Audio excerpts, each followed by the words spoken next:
Hmm.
What's up, TFF? Welcome to the stream. Sorry to like call you out, but there's not really much going on right now. I'm guessing everyone's waiting until NFP.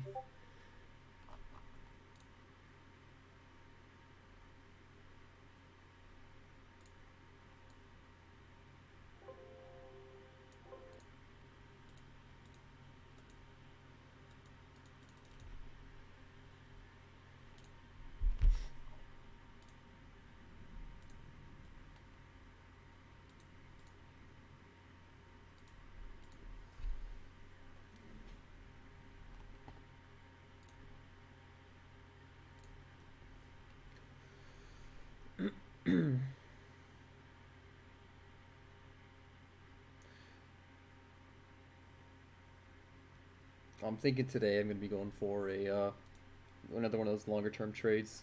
Um,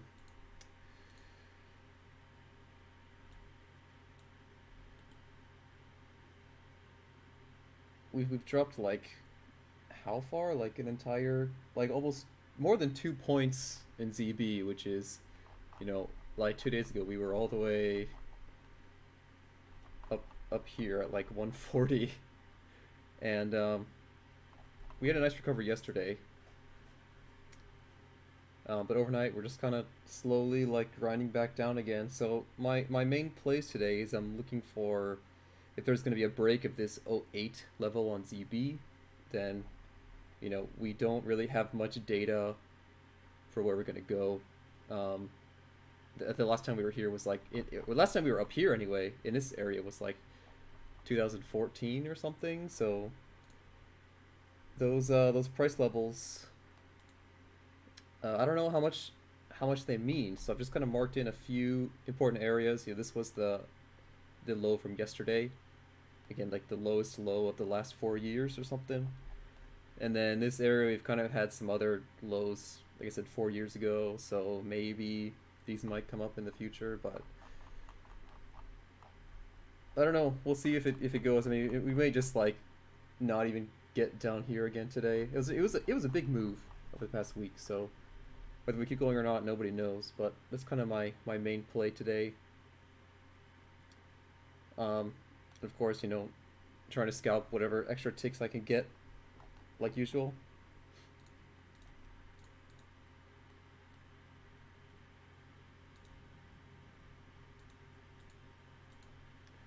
But we got news in about 18 minutes, 22 minutes, 18 minutes, whatever. Math is hard.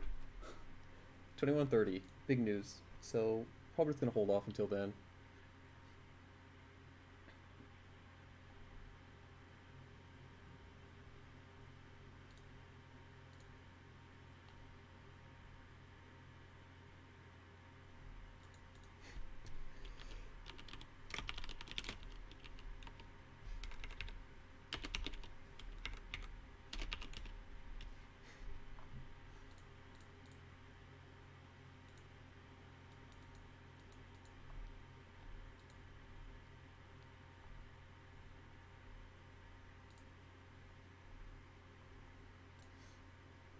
Yeah, not really much going on right now. I took some trades earlier today. I took 3 trades. Uh, just some scalps around this range here. I can pull up a chart, just show you kind of what was going on. Oh, hold on a second, just let me get it in. Yeah, so we had some action looking like this going on uh, during the overnight. So, kind of just a pretty rangy action. Nothing too exciting. So I took a scalp around 24 here, and sold. It wasn't a very good trade, but I mean it was just a little bit.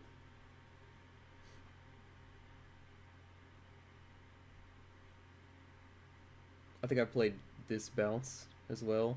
I don't know. Quick trades. It's like what 3 minutes, 3 minutes, and then that was an hour-long trade. Yeah. So a +3, +1, and then like a plus. I don't know. What is that? 4 ticks or something on 5 contracts, which is not very good, but it wasn't a loss.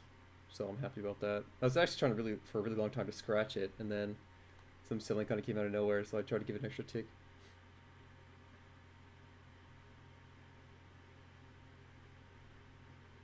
But yeah, I mean, if I held that, it would have just been like what, break even now, or -1, -2 or something. It's really not. Nothing's really happening since for the past 3 hours, so I don't expect anything else to happen until the news in 20 minutes. We go back to looking at the domes.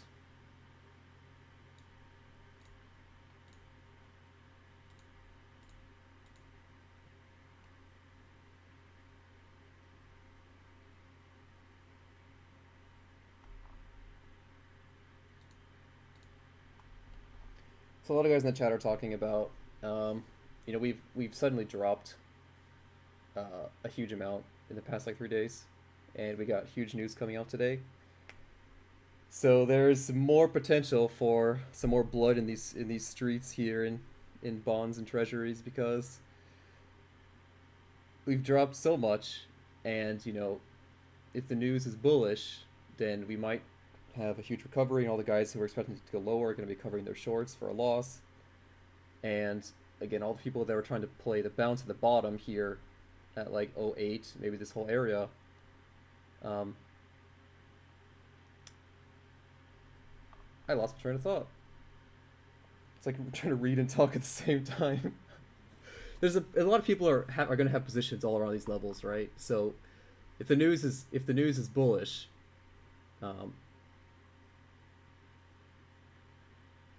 we got a lot of shorts that are expecting down that are going to get squeezed out. And if the news is bearish, then what's your next stop out point below this? There's just gonna be so many people puking out at these levels. So probably gonna be another crazy day. I don't know if I'm gonna trade big size today or if I'm gonna size down, but we'll see. We'll see what happens.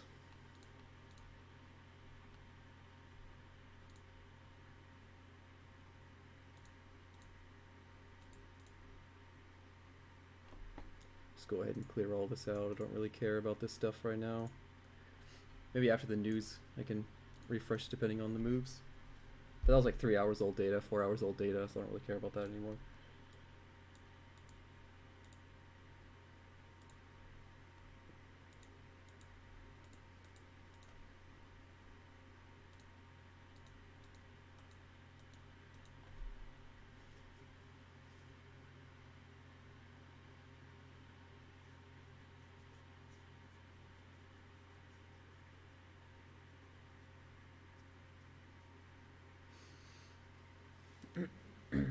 So your volume's gonna start picking up anytime now. The pit session opens in about 7 minutes, but again, everyone's gonna be waiting for that news in 17 minutes. Just gonna sit tight, hang out for a little bit, and wait for the action. Hopefully not give back all my profits that I earned this during the overnight session.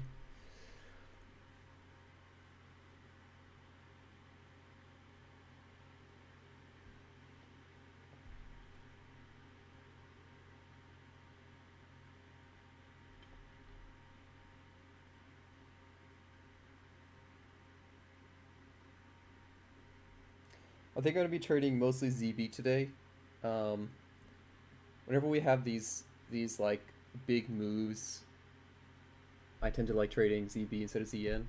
I mean the tick to commission ratio is a lot better, and it moves a lot more. So when you're right, you get paid more, and I mean when you're wrong, of course you lose more. But I'm not in here to lose, right? I'm not going to bed. It's like prime trading time. What are you talking about?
Starting to see some volume pick up now.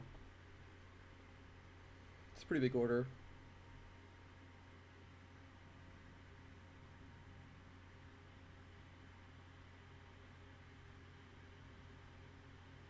But yeah, until we leave like this 30 tick range, maybe like these 4 ticks here in ZB, I'm not really looking for any breakouts.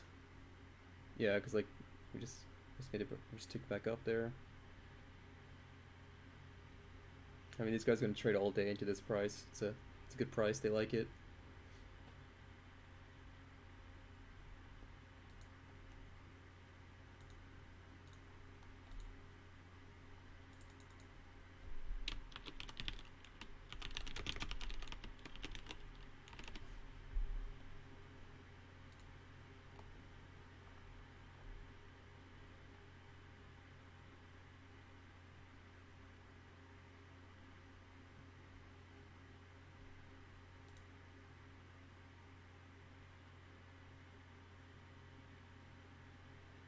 They're trying to move it up here, but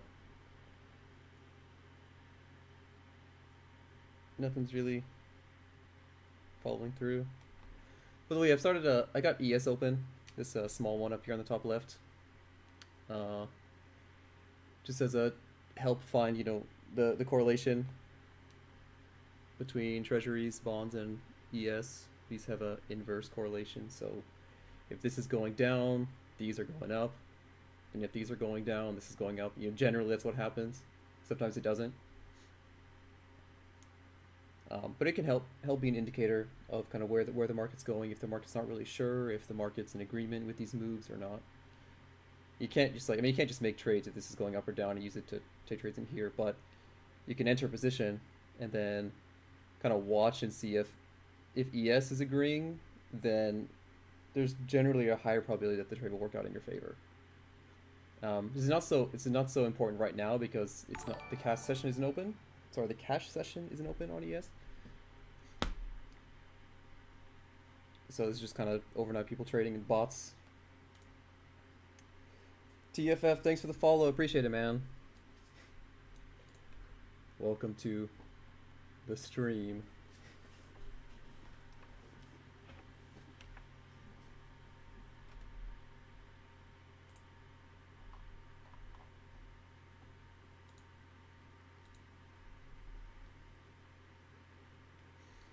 Let's hope let's hope both of us can make some money today, right?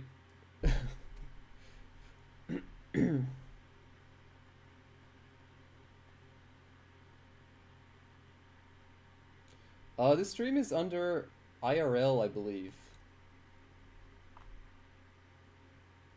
I mean, we don't need to make money. We want to make money. I think it's under IRL page. I don't actually know if I should put it under anything else.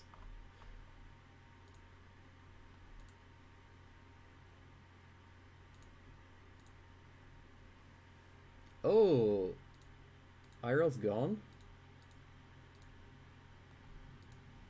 Really? Huh. What should I use as my category then? Talk shows, maybe? Wait, why is IRL gone? Twitch IRL is gone? What do all the live streamers do now?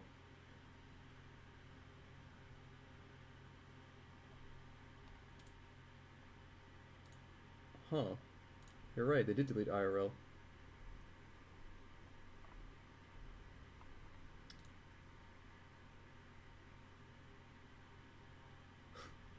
Interesting.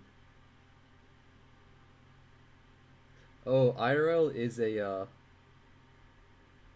it's like a tag? No.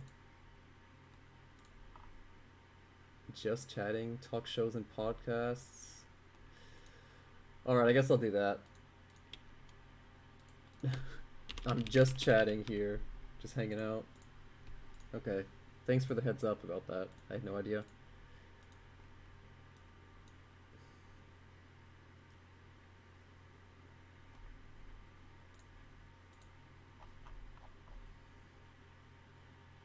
Alright, so cash session's open now.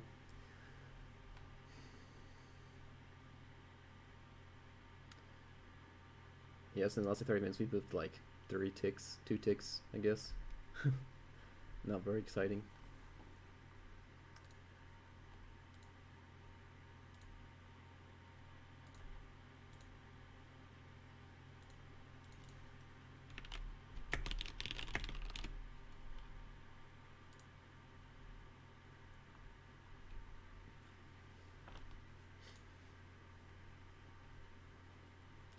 Nine minutes into the news.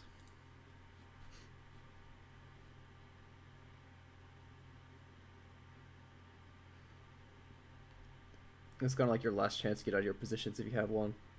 Hopefully get like break even or a profit. With these books thinning out, it's just like super random what's going to happen.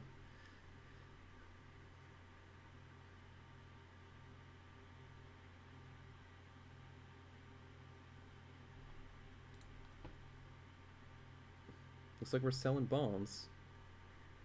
Just a little bit. Some deep big sales going on here.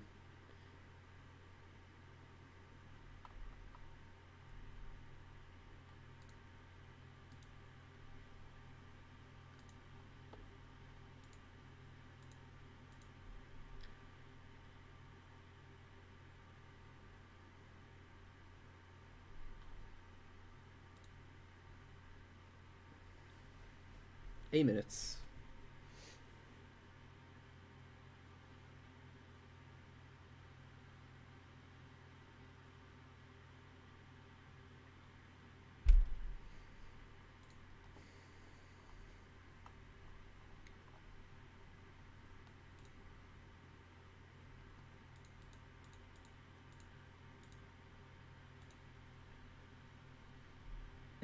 By the way, is the are the volume levels fine? I don't. Can you guys hear me all right? My microphone, is it good? Is it clear? Is it loud enough? Is it too loud? Maybe.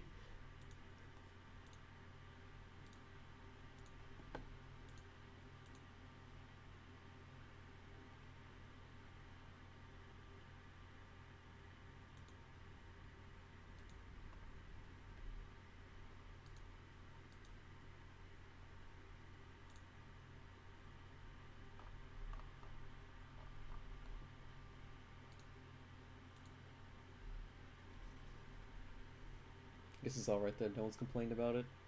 I hope.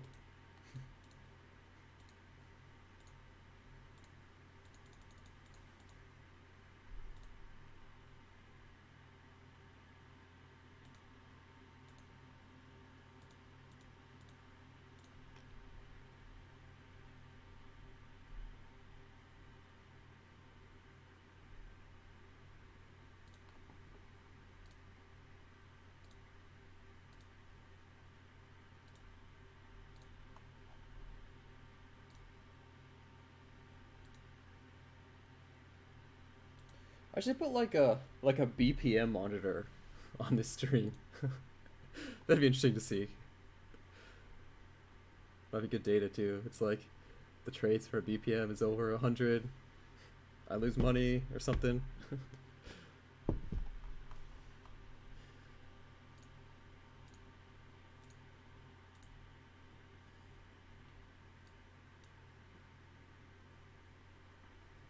Just looking at this chart on my other monitor. Yeah, so we got a bit of a range going on here between 22 and I guess 27 on ZB. So with like a few trades occurring at 28 and a few at 21.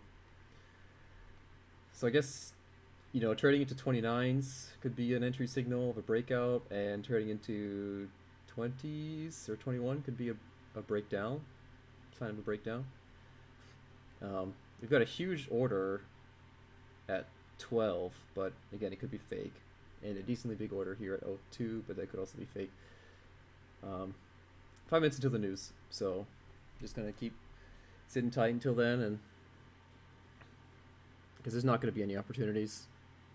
You know, there's no volume going on here, so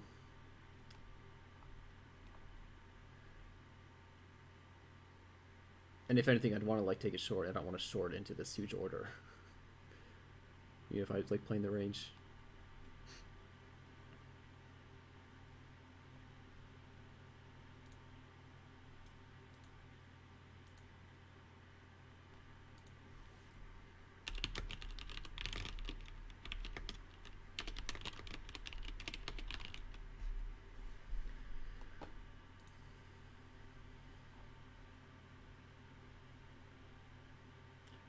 Four minutes into the news, and then that's about it.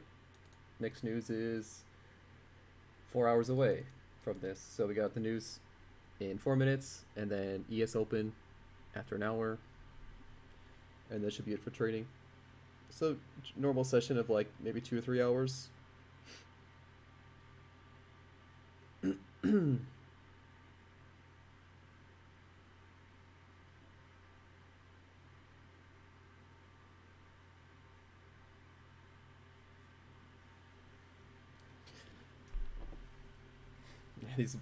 These are so small.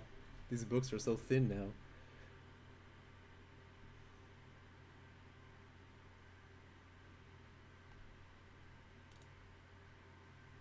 It's just a sign that there's some big potential on this news. So yeah, again, the I guess the plan is if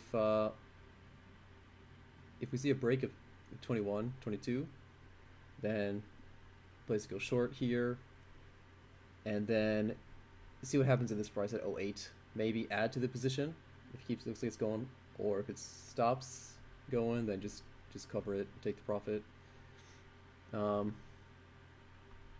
If we start trading above like 29s, then we might be looking at a long trade, maybe to like the high of the day at 03 or potentially 08, which was, or 09 was yesterday's high, so some pretty decent targets.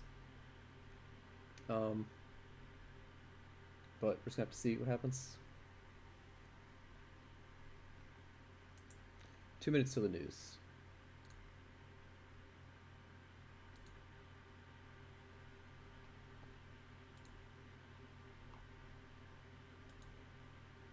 Look how small these books are. It's like 40 contracts.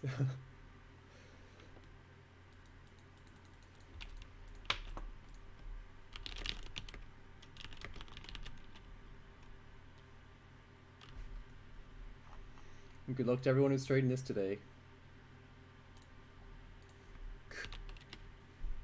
There's a big opportunity, big potential today.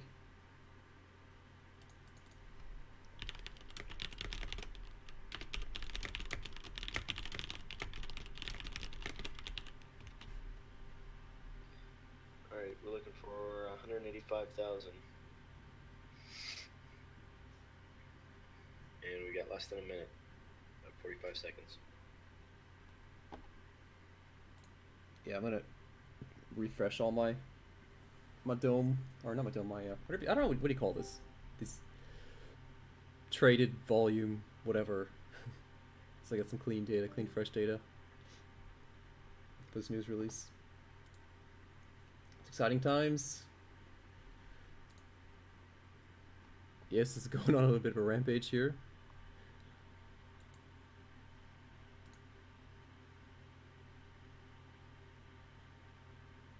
Alright, 10 seconds.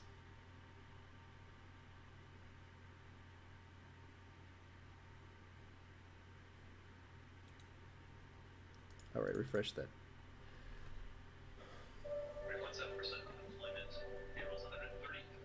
134. Big miss.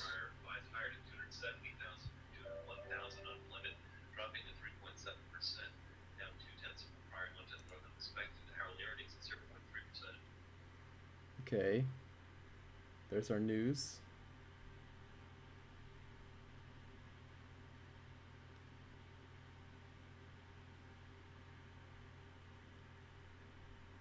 Interesting.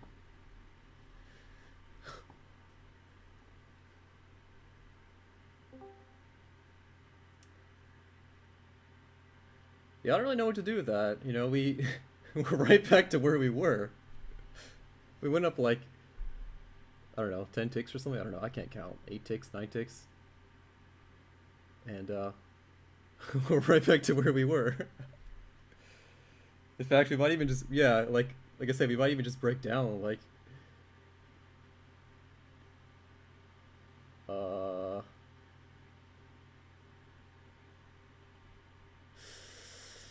I don't know. This is a risky one. We just like sleep the whole range just to like just like sleep the whole range just to like shake anybody out of a trade and like see what happens. Can we resume some normal trading now?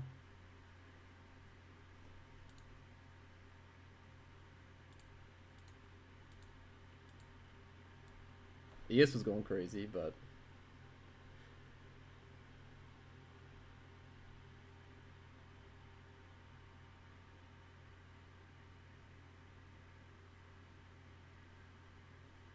huh. You know, I'm trying to figure out like why did this happen? Like, were there people covering their shorts? Were they closing their long positions?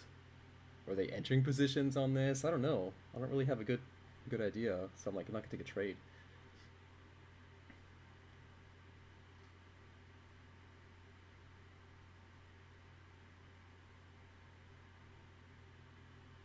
I mean, definitely short term wants to go up, but long term is just hanging out back to where it was.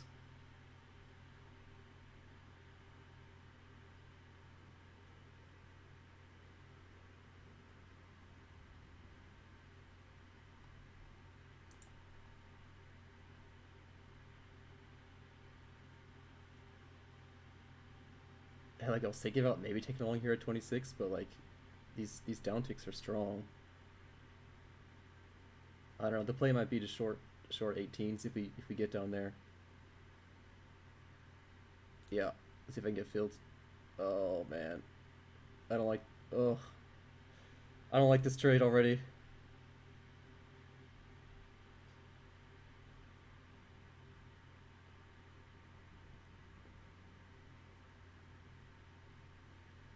If I can just grab like 3 ticks, I'll be okay with that. Although we could go lower. Yeah, I don't like this. Damn it.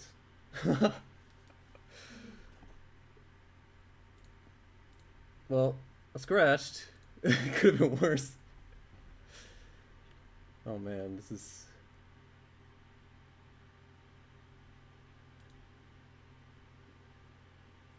some weird stuff going on.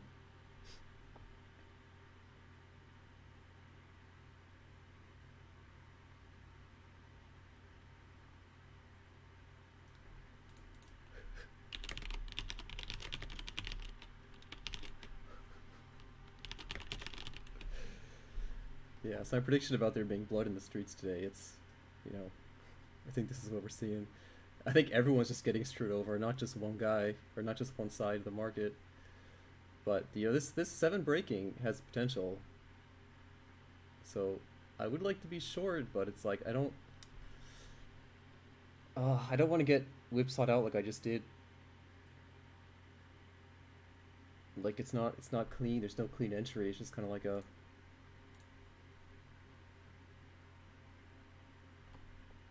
just like a clusterfuck right now.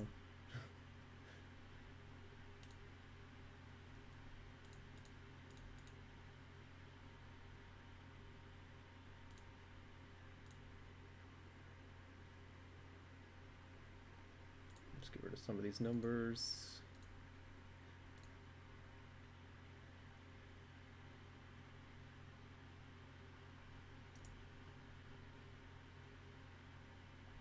So the bottom of the range was what, 22? 21-ish. Although we got a nice offer here at 20.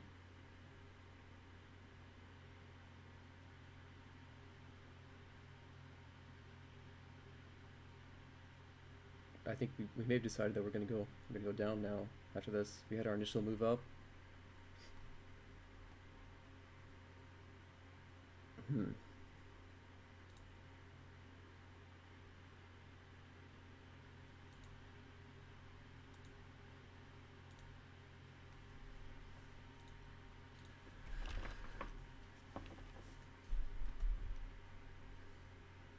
Looks like we're starting to settle down now.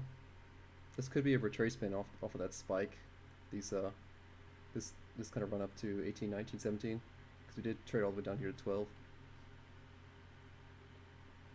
I don't really like doing these kind of reversal trades so much.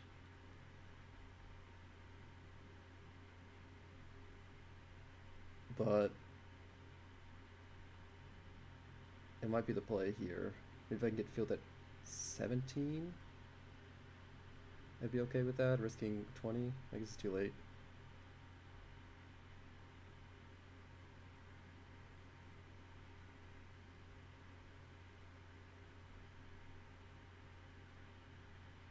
ES is kind of making a run up again, but it's also doing crazy stuff. ES doing ES things.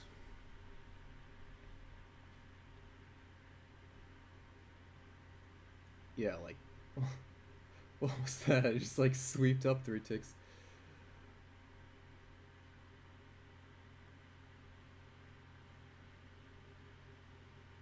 ES tanking. So it's bringing us up in bonds. I think I'm just gonna sit out for another like 30 minutes.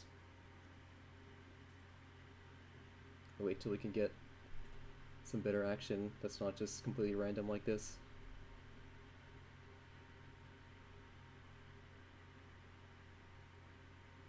I mean, I'm literally sitting here with my hands like not on the computer, so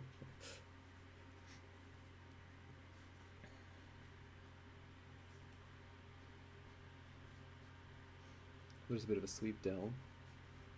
Just keep going. Does it break 8s?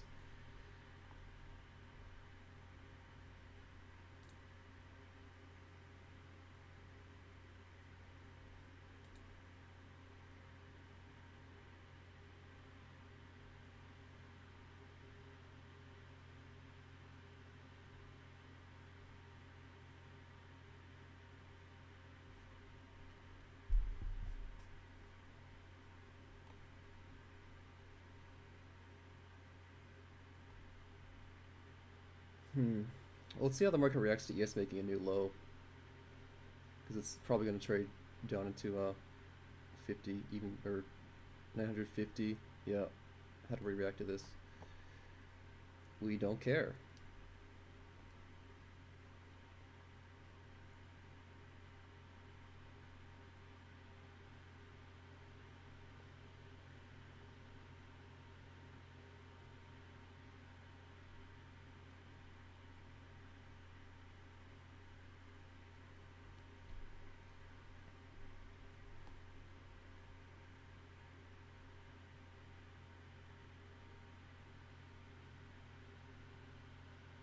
The ES is starting to run up a little bit. This could be signal to go down.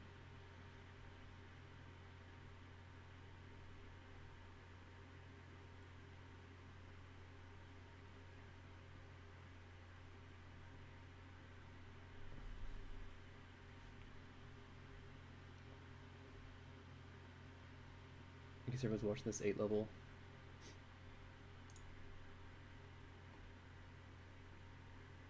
That was a pretty strong move. I'm gonna try to get short on this.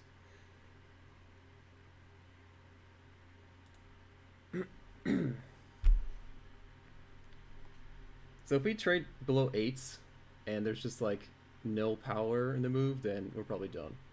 And I should get out of this trade.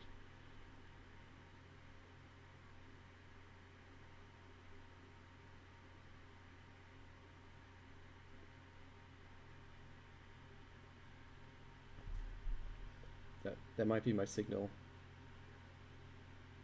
to get out.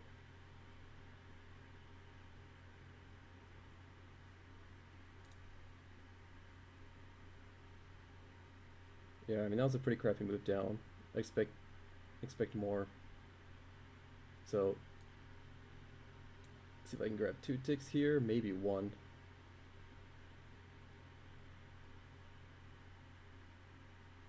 Yeah, let's go for 1 tick.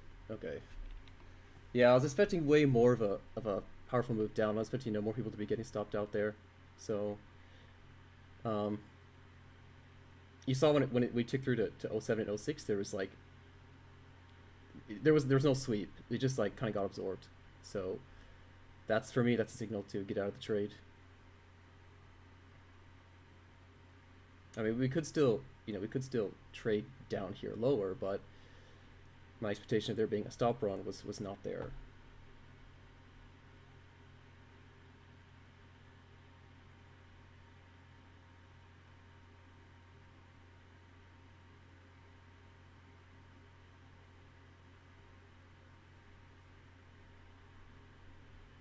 Could have been guys taking profits who were short from around here, possibly. But anyway, the trade's done. What do I do? I got to take on it. Okay, no problem. I didn't lose money. That's all I gotta do is not lose money.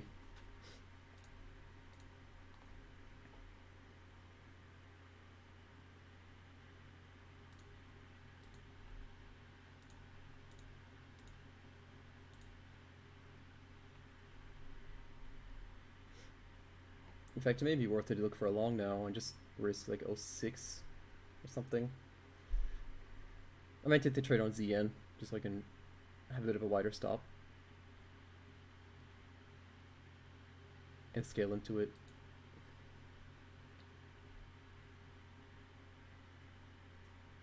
So I'd like to trade more than 1 contract and catch a longer term move if possible, instead of just scalping 1 tick on 1 tick on 1 contract.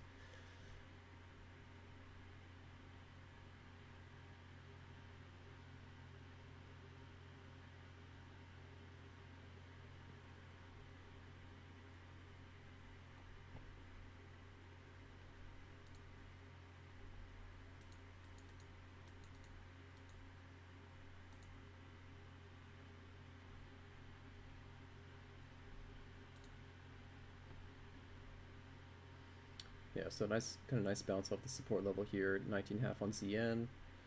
We had a very weak breakdown. In fact, we got to 06 and not a single contract traded into it on ZB, and also 27.8 on ZF and not a single contract traded into that. So these are potential signs of reversals, or at least, I mean, the momentum's gone for the move down.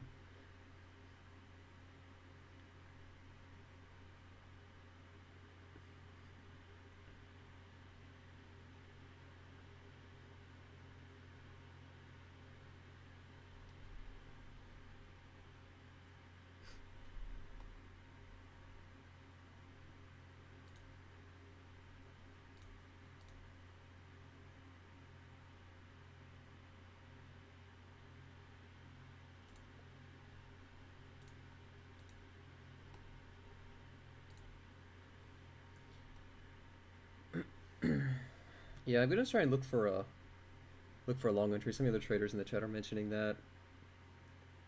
Um, Again, I think the best signal was that making a new low and that nothing was happening there. Of course, if we trade down now, there's probably a bunch of guys who took longs here trying to play the reversal, and they're all gonna puke out at around 678, or sorry, 654. I'm counting up instead of down. Man, this is hard to like think and talk at the same time. I'm probably just like not even making any sense.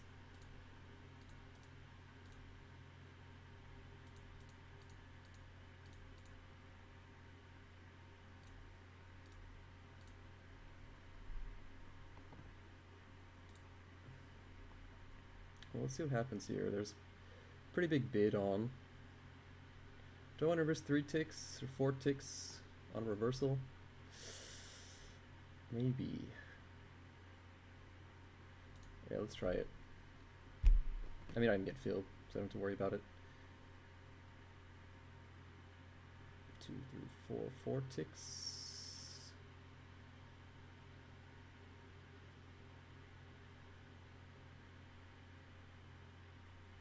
This is kind of an emergency stop here at 5.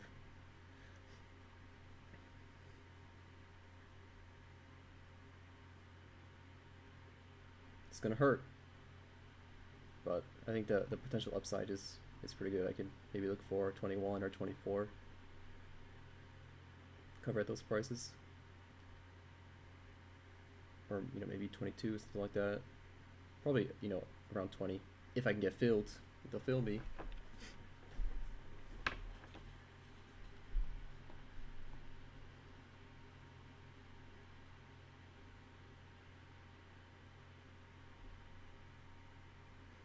$13 is kind of a significant level. Looking at the charts, we've got a 30-second chart up. 13, we seem to have some trouble breaking above 13. So just gonna be watching this and see how it reacts to this 14 level. Like if nobody buys it, yeah, no one was buying 14 there.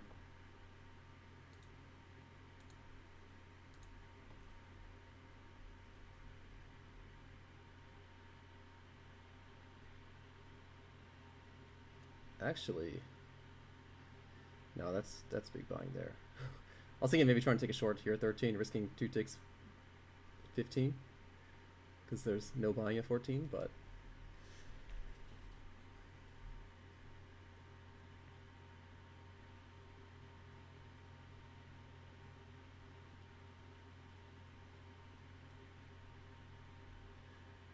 well, we got selling in some of the other products, but there is absorption kind of holding the price up, so it's kind of anyone's game right now.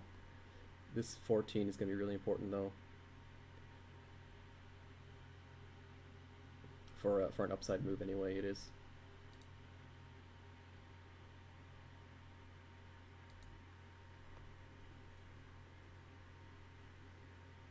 Two contracts. Oh, we get a big bid now.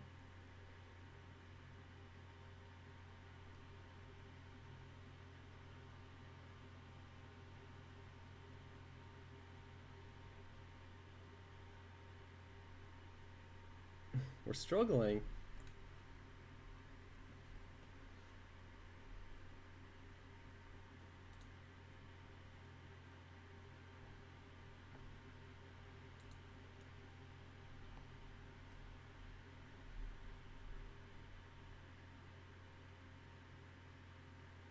They're pulling 14. It's small. But no one took it. No one took the bait.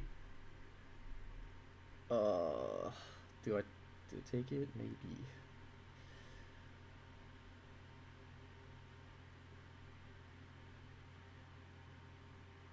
Man, that's just like so scary. Yeah, whenever you see like 100 contracts just sitting on the offer, it's like, someone could just buy that. Like, some big player can easily buy that up, no problem. So we made it through 14s, and what's the response at 15? Is nothing. 5 contracts.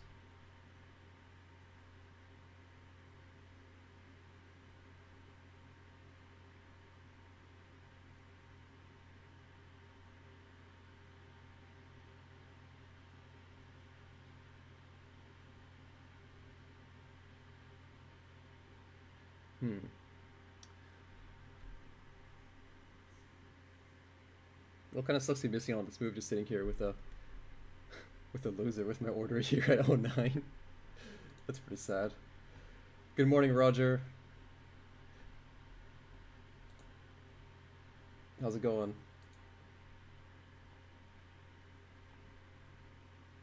Yeah, this is a pretty... You know what? I think I'm gonna try and take this.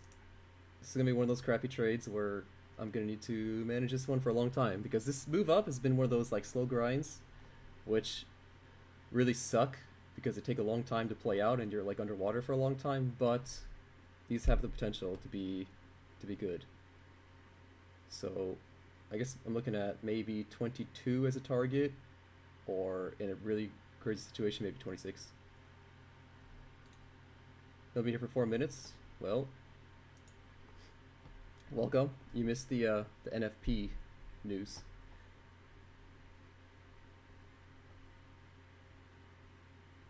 I'm currently long one contract here at 15. I don't really have a a set stop out because I just kind of got into this trade, but probably not going to take more than like maybe 5 ticks on this. Again, this action is like really choppy, so I'm just trying to be super safe with my trading. Okay, we're starting to buy it up. Just kind of scanning these other products the other doing. So not really too interested in buying over here on ZF, but it is the VWAP and the point of control.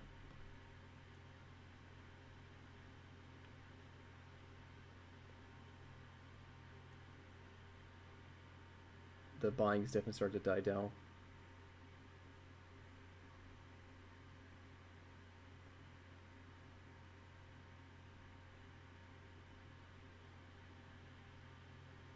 Okay, good buys. That's good.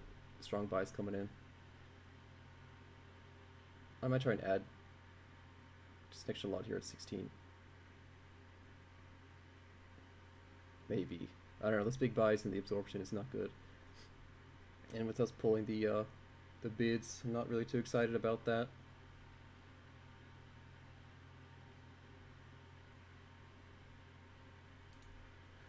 I'm gonna try and get off for +2. This the volume's died off, so I don't really want to be in this trade anymore. Okay, good, we're out.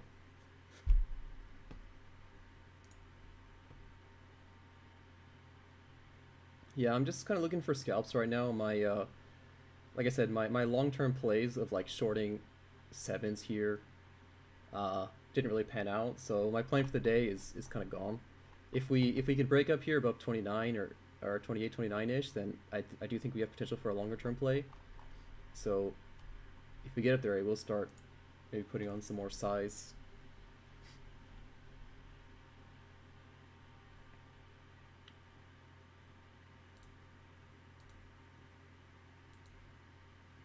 But for now, we're just trying to grab a few ticks here and there.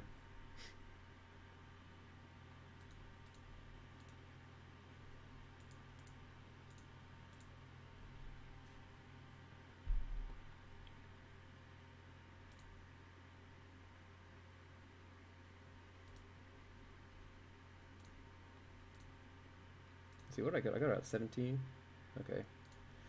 Probably gonna go to 18. Yeah, whatever. It's okay.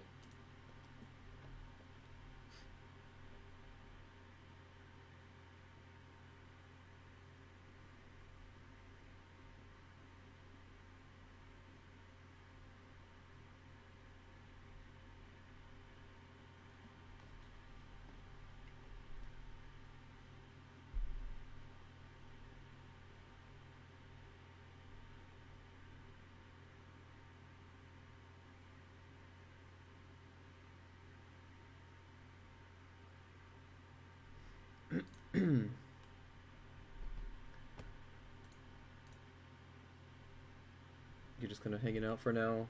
I'm interested to see what's going to happen if we get up to this 20 to 22 area, because we did have the entire overnight range kind of trading from 20 to maybe 27, 28.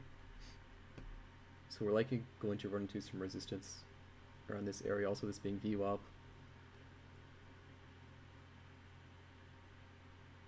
This is probably just a pullback, a standard pullback, so I might look to try and get long somewhere here, unless we sweep down 2 ticks like that. Although 15, I'd be okay with 15, I think. Buying 15s.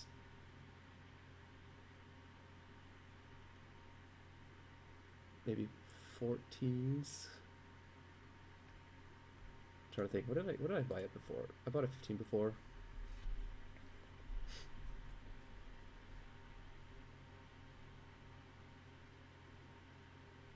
Okay, so we've down ticked a bit here, and yeah, there we go. We're kind of waiting for the other two to tick down. If they stayed up there, it would have been a nice, kind of a nice signal to maybe get long at 15.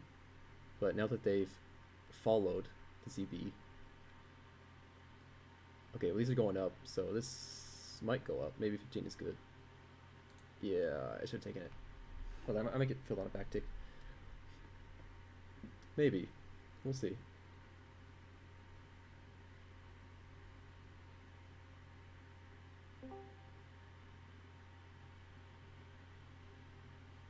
And my targets, let's just target 24. I like to have an order in just to have something in the queue, because like the longer you have the order there, the more likely you are to get filled. You get a better position in the queue. And if we just like go up here and I don't get my my fill here at 15, I'll just cancel this order. But it's, I mean, this is not just gonna like sweep up like 8 ticks. It might sweep up to like 22, but I should be able to cancel that in time. Yep, and it's going. It's starting to go. It's too bad I didn't get my fill here. I was really thinking about it.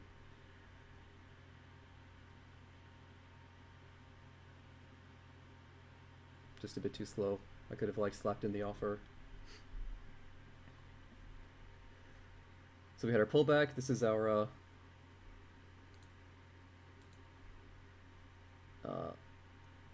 kind of our continuation of the move. Did we get that much higher though? No, our last high was 19. So if we can't get above 20, maybe I don't want to have this order anymore.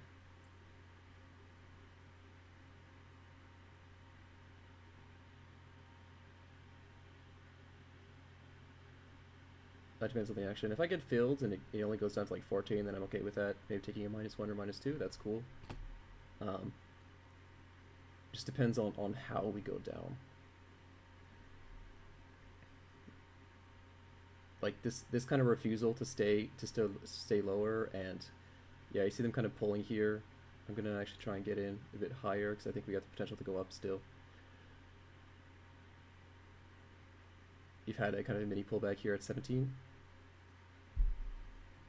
If I get filled, I'm starting to buy this. I might need to just pay up to 18. There's a nice imbalance here. You know, we got 18,000, 19,000 versus 500 here. Yeah, let's just slap into that.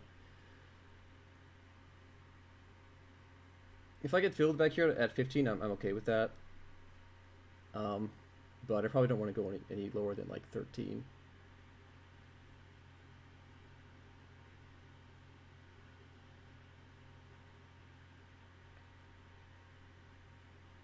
I do have a nice kind of position in the queue, so I can kind of maybe scalp like a free tick. If I get filled here, just put in a sell here instantly and get like a free tick out of that. But people are buying this, which is good. So buyers want to take this up. Of course, we got this iceberg kind of holding us in position. What I want to see, yeah, besides upticks, is this bid firming up behind us. I want to see this firm up behind us as well too, and people start trading into 19s. If they don't, I'm going to get out of this.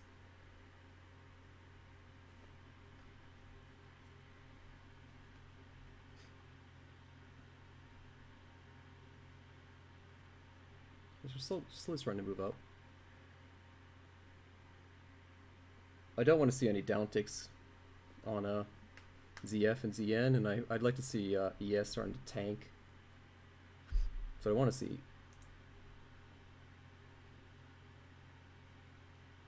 But we're starting to lose the volume again, and nobody's really buying into 19s.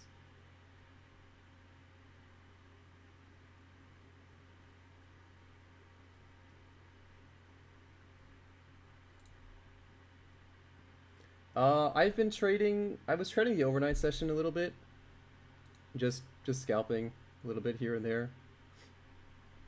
Nothing big.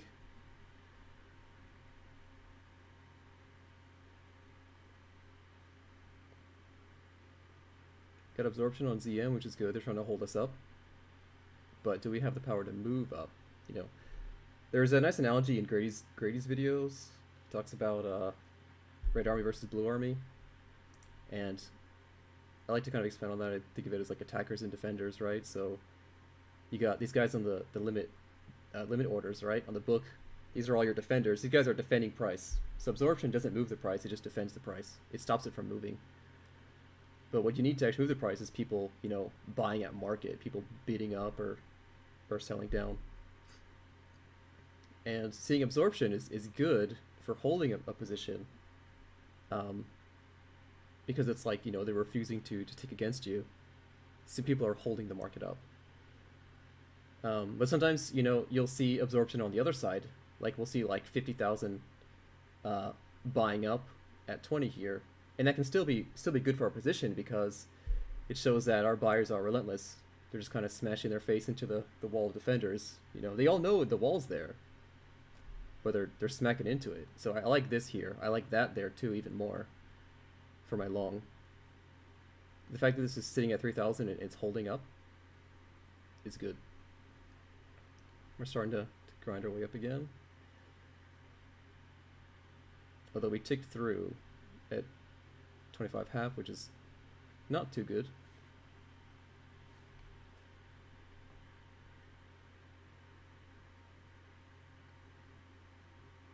It's a lot of selling. Could be profit taking. And if this is our pullback on ZN, then that's great because it all just pretty much got absorbed. That's another thing that I think a lot of people maybe they make the mistake of. They think of pullbacks as being something in price. You know, the price needs to pull back like 4 ticks. And if you just have like a huge sell off that just like gets absorbed, like in my opinion, that's a back tick. You had guys taking profit.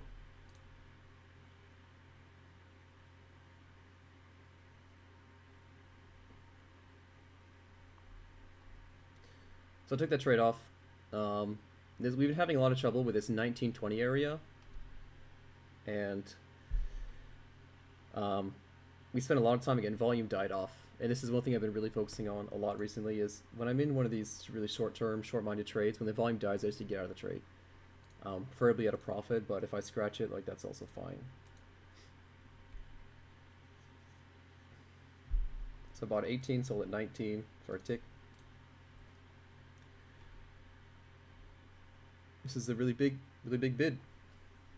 But yeah, they just pulled that. I think there was like 50 that sold into it, and then they pulled like 600 contracts off, and then they sold the rest of it down. So I don't know if you guys were able to see it on the stream, but if you see these fake bids, and they pull them whenever some size trades into it, they just pull them. It was 800, right? But we ticked down on only 500 contracts traded. So somebody's playing some games with the order book.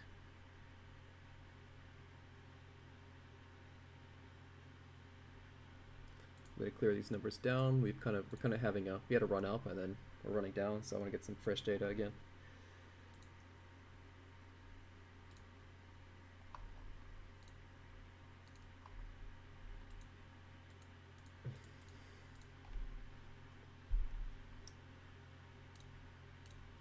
I should probably be trading a 2-lot on ZB.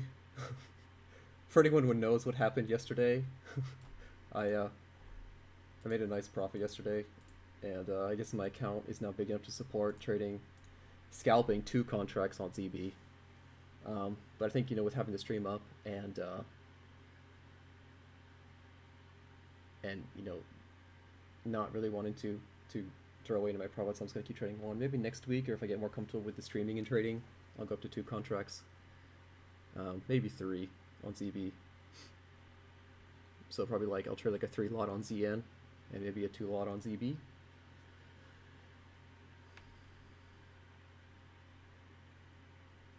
So this was that area before. I was trying to get filled here at 15. and I wouldn't have gotten it. So like we got a nice range between 20 and 16.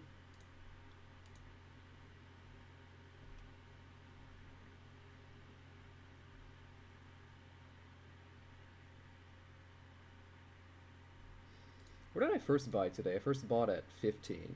Yeah, I kind of wish I held that, but I made 2 ticks on that trade. That's fine.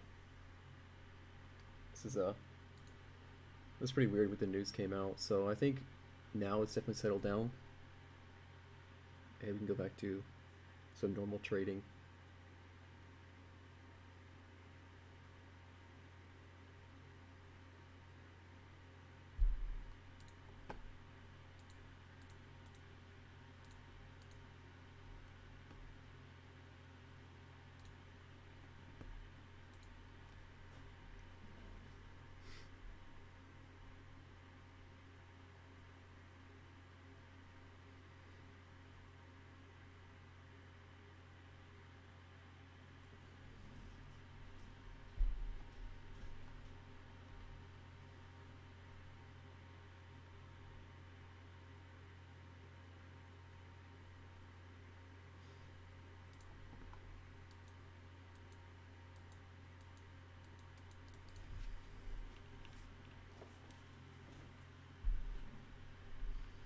Who's Tyler?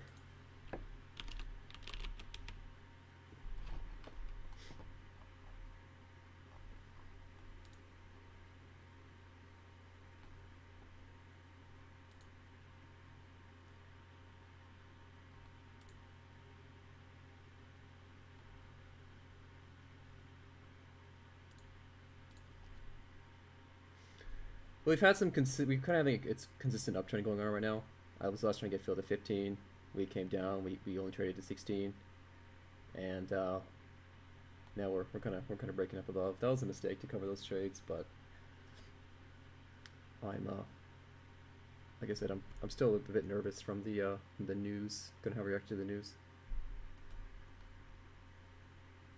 and also trading on stream is very different than just trading normally.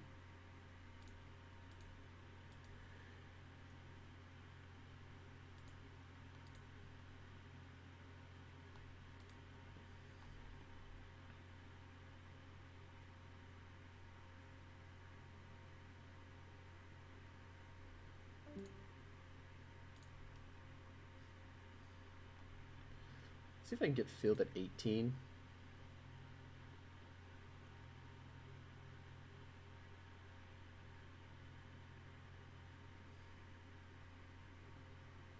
Just kind of stepping in front of this 1,000 lot. But I'll give it maybe 3 ticks or 2 ticks. Notice ES is kind of going up on a rampage, and we are not down ticking,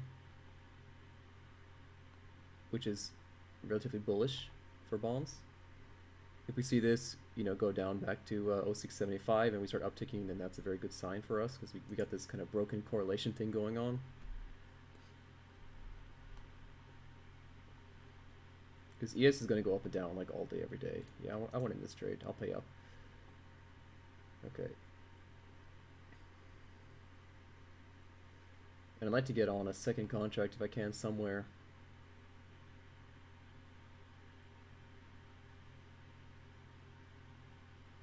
But I might wait until maybe 22 for that.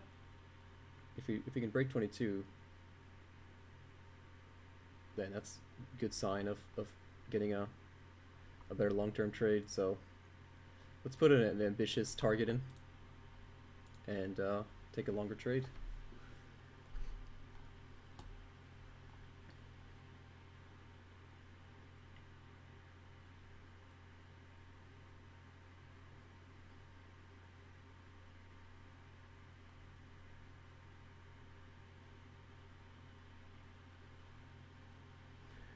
I want to see some buying into 20s.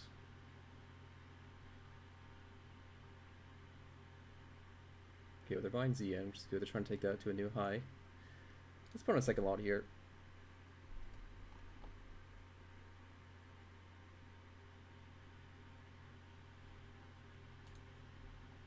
I just clear and then just like get a better view. I don't actually watch ES so closely. I just kind of watch it in my peripheral vision. I glance at it a few times every now and then. Got absorption on ZF, which is good. Cool thing was that ES took it down a bit, and we are firming up the bid, which is nice. See, we're up to 600 here. So again, this goes up and we don't go down. This goes down and we go up, which is very bullish. We've also got the uptrend intact, so I'm pretty happy adding on a second contract here at 19. I may just take 20.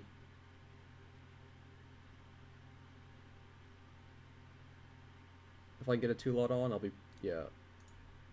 Let's go for that. Let's see if I can get filled on 20.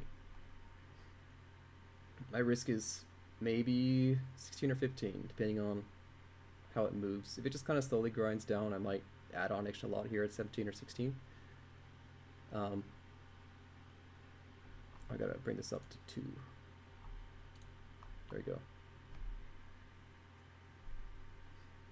So here we go. Big imbalance here. People are buying the heck out of 20, and not so much selling into 19s. We do have absorption, kind of keeping us down, but all it's doing is keeping us here. It's not pushing us down, if that makes sense. So I'm kind of all right to hold on to this into the absorption. We had a downtick, kind of, on ZF. We're slowly pushing through this price. I could see 22, or yeah, if 22 trades, this could cause a sweep because this was the bottom of our range. You can see there's a huge offer here. We had an overnight range here from 22 to 28. So if we do trade up here into 23, that could trigger a sweep, and we're likely to trade up into the other end of the range, which is maybe 26 to 27 or 28-ish area. If we do sleep, I'm going to slap on a third contract and probably just hold that for the rest of the day. Okay, ES is going up, which is generally bad for us, but the fact that we're upticking on ZF and we're holding on ZN is, again, it's okay for me. Again, it would be bad news, but I'm being proven otherwise. The market's showing me that we want to hold this price for now.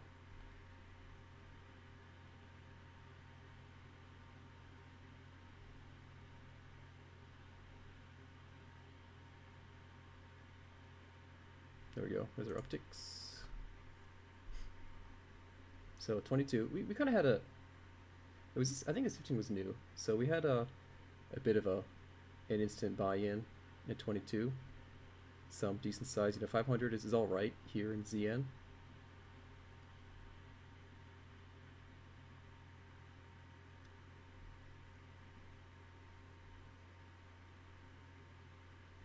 Here, gonna get back to my entry price. I don't like that, but what can you do?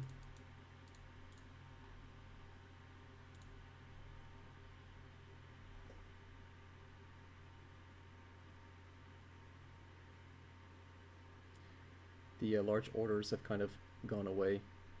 The next one's at 23 and 25. I mean, this is some decent size buying in. We got, again, absorption on the bid. They're trying to sell it down, but the buyers are holding it on ZN. It's not. I mean, it's not a super strong, crazy hold, but it's a hold.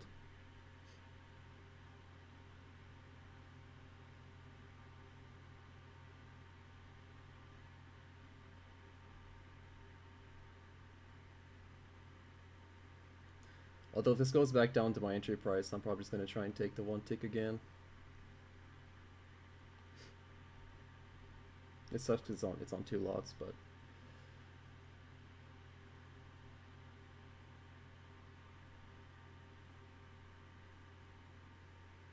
ZB's kind of the big boy contract. $31 per tick. It's painful when you lose.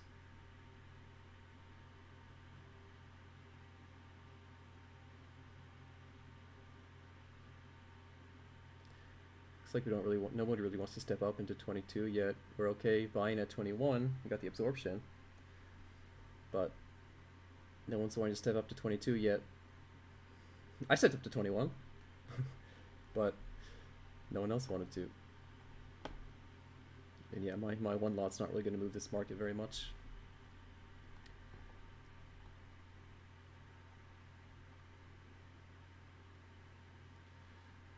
Okay, let's try to get out of this.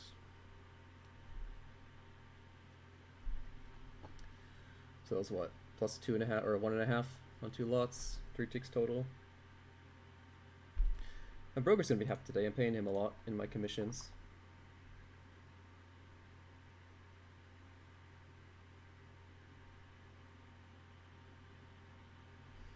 Interesting. So we actually I don't know if you guys saw that, but we ticked up into 22. 22 went offer, and we got shot back down. That's why it cleared out.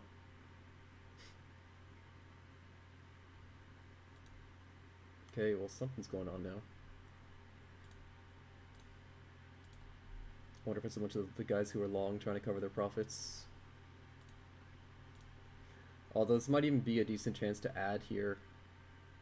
But that was a pretty strong move down, and it was on very low size.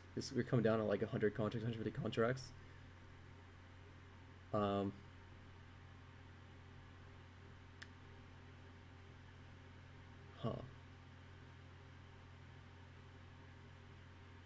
Because like in one mindset, coming down on low volume means like it's all just like fake. But at the same time, it means that nobody's defending those prices anymore. So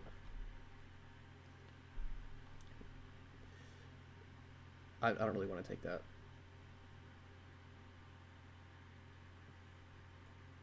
Although if you start slamming into some absorption here, and no one's selling into 16, then I might buy 17s.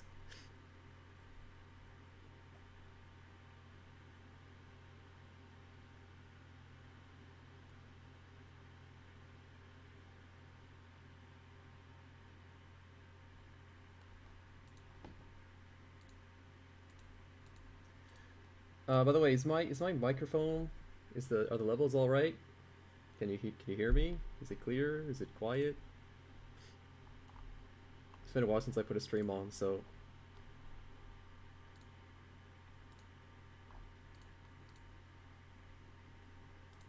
okay. Thank you, TFF. You having a good day? That news was was pretty weird. The reaction to the news was pretty weird.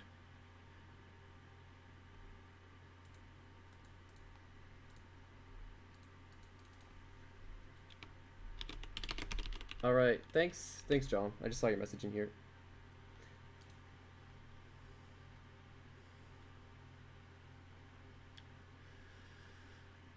Huh. Very weird, because like we just had like a nice uptrend all the way up here, and then we're just like, yep, disregard the uptrend, going down now, and we're putting on a big offer.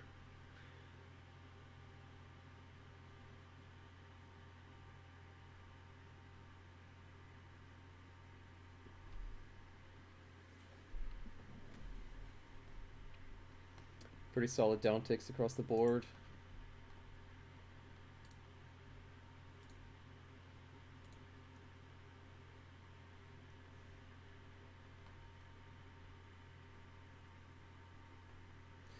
Got about 12 minutes until ES opening, which could throw some more volatility into these markets. There's another theory about kind of these large resting orders, about how the market tends to try to travel towards these and test them. And I've definitely seen that a few times where we'll just like trade slowly down and like touch this order and then trade into it and then kind of go the other way or go through it. But like you can actually kind of use it as a target. Of course, if it goes through, it usually goes through by quite a lot. But if you're scaling out of your trades, then you can try. If you're short, you could like cover one here at like 205, and then the next one maybe here at like 18 or something. I don't know why I'm saying that. I don't scale out very often.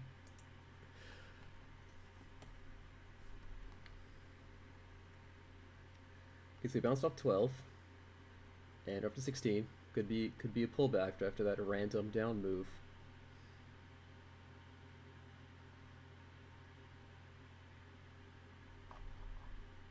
We almost moved a full point today from 7 to 2 again, which is not very normal. I mean, usually we're moving like, so one point is like 32 ticks or something. I think we usually move like what, maybe 20 or 16 to 20 ticks. I don't know. I haven't been trading ZB for that long. I know it's more than ZN, but seeing it like a full point in a day isn't very common.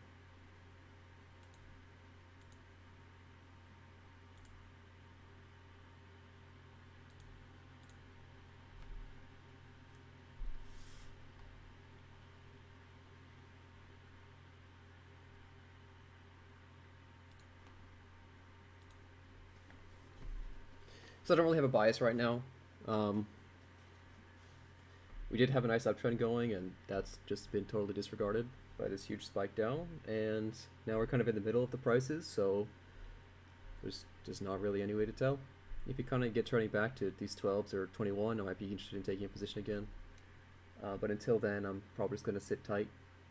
We also got 10 minutes until ES opening, so it's probably not a good idea to try and force a bad trade right now, unless there's something which is just really obvious going on. I don't like to hold trades for too long, especially these kind of short scalps, but sometimes you gotta stay in them for a long time when you don't get the price that you want. You don't want to get out at a bad price.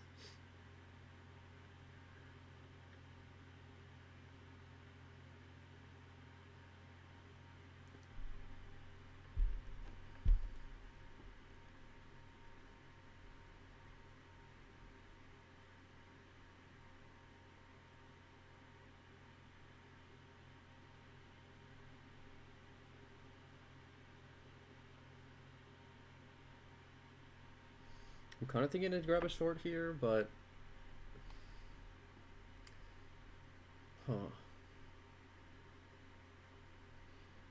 I like seeing these guys here trying to sell this price down.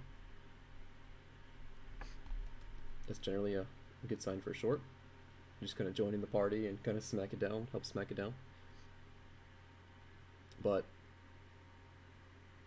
we're not really close to breaking this here in ZN and ZF. We're like kind of 50-50 there. ES has gone down quite a bit, and we're not upticking, which is nice for us. So just kind of keep me a bit short biased right now, in the short term anyway. But yeah, I don't have a bias long term until we like get back down to these 06, 07 area, and maybe back above maybe 21 to 25, because we'll have a bias in the longer term.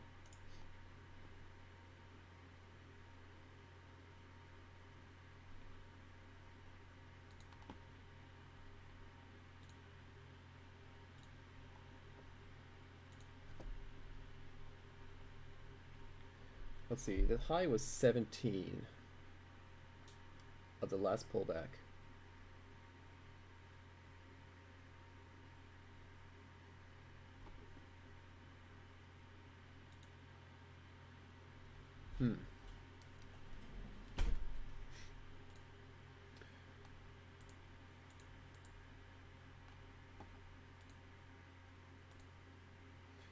Is anyone holding any positions right now? Just curious for the guys watching in Treasuries.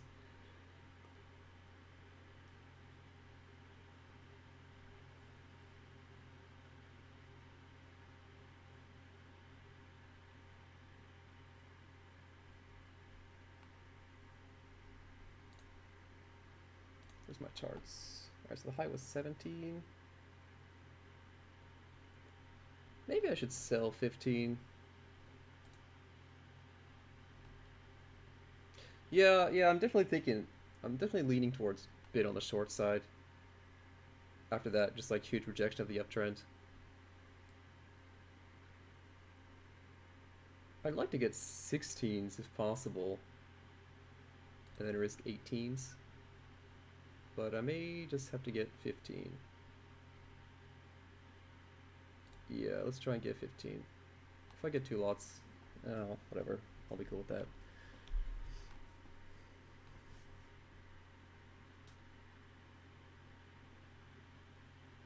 I may just, I don't know. Like, I kind of want to get filled, but I kind of don't want to get filled at the same time. Because it means I'm kind of wrong about this entry. But it's like 1 tick better.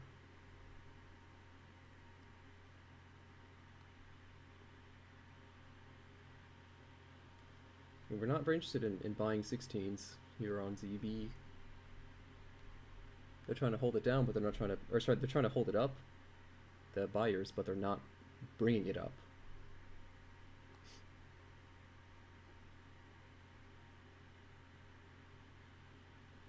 Nice weak bid here. Hopefully we see some guys start smashing into that, trying to break that down, although it's pretty weak on both sides. Got kind of a weak offer here on the other products.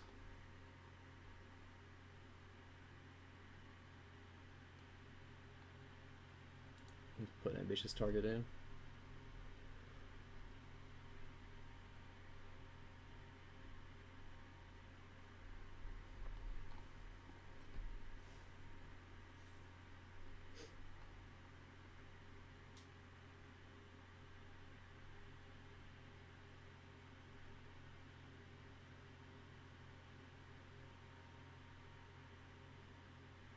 This is one of those like really painful moments in trading where you're just like you're right on the edge of being right or being wrong, and like you're just sitting there waiting for someone to tell you that you messed up. And it feels even worse. You got this big red line in your P&L your P&L window that you lost money. But I mean they're holding this pretty good. I mean they don't really want to. People don't really want to buy 16s. We've been up there like 2 or 3 times now, and we just keep getting sold down. So there's a pretty big seller here. Look, we're up here again.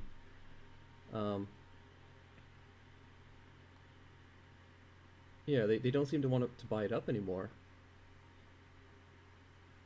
Of course, I mean, this could always change, but they're sitting here, and no one's willing to pay up to 16. They're willing to buy at 14 and 15, but not to 16 yet.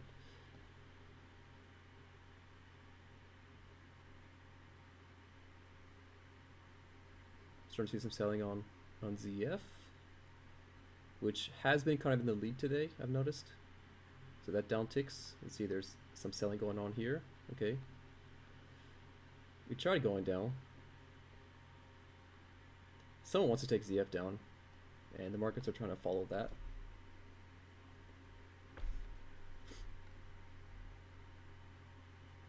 Got a nice bid kind of stacked, or sorry, nice offer stacked up behind us here at 16.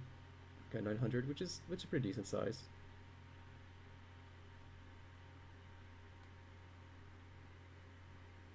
You pair that with the fact that no one was willing to pay up into 16. Means I'm pretty happy with this short at the moment. That could of course change at any opportunity. Alright, so we tick down, and we don't have much selling going on to bring the prices lower. We have them holding it. They're holding it down there for a little bit. If you guys are trying to hold it down there,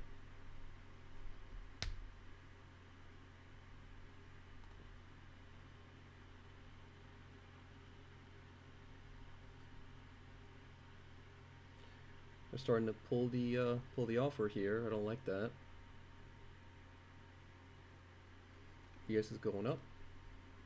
It's starting to go up. 2 minutes until ES open, so I might just hold it and see if we can get some nice volatility on an ES move. I don't have any prediction of which way ES is going to go. I do know that I'm watching this. It's 900 level. I guess I missed that. Whoops. Probably during the news that traded. Just because it's a nice even number that people tend to have orders at. Okay, so again, we keep ticking up again to 16, and they're not buying it. So the only question now is, are buyers trying to accumulate a better price before bringing this higher up, or are we at the top of a potential move down again? That's what I don't know.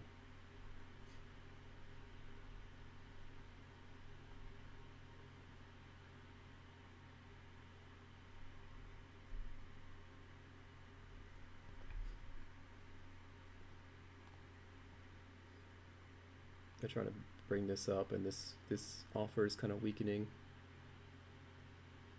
on ZN.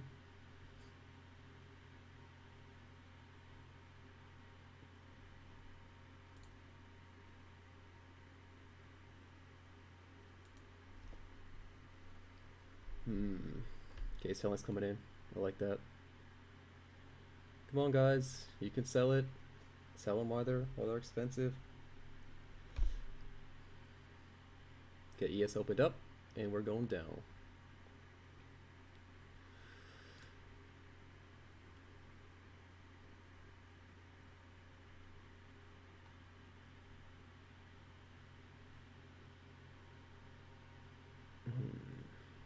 If I can get one tick out of this, that'll be alright. Unless ES reverses, it starts like going up again. Oh man, this is hard.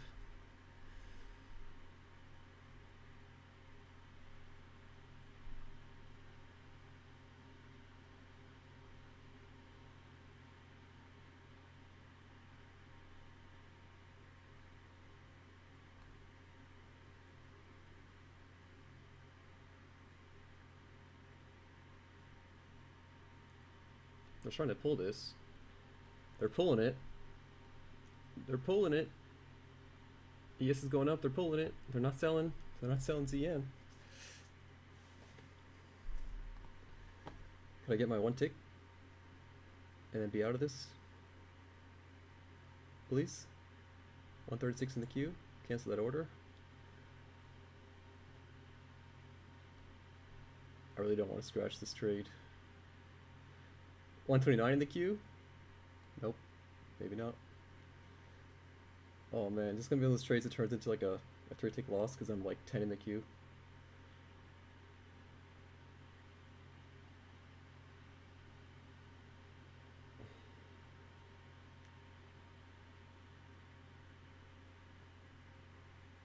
Can I get my tick? Please. Someone want to sell 150 lot into into 14 so I can get my one fill. All right. Yeah, it's too late now. It's gonna be a -1 or maybe -2.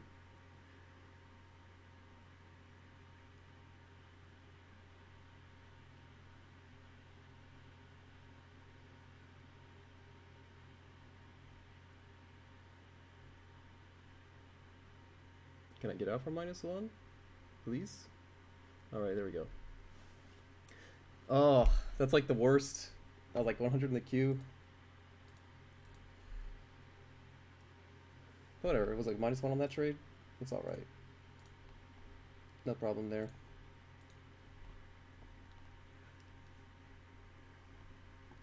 You started to tank down. Again, I know we already traded below this, the 900 evens level, but could be interesting to see what happens if we get down there again.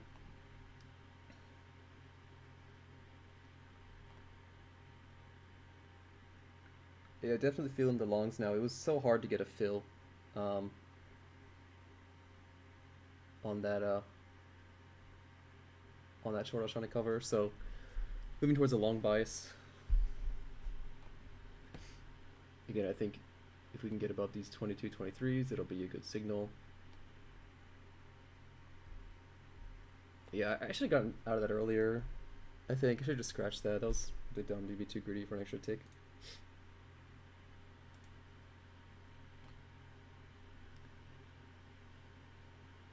But with these bids firming up,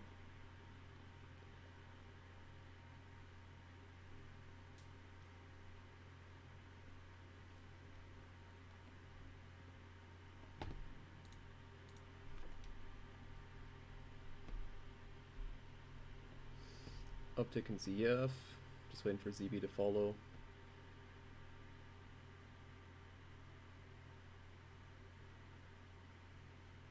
Nope, ZF got rejected.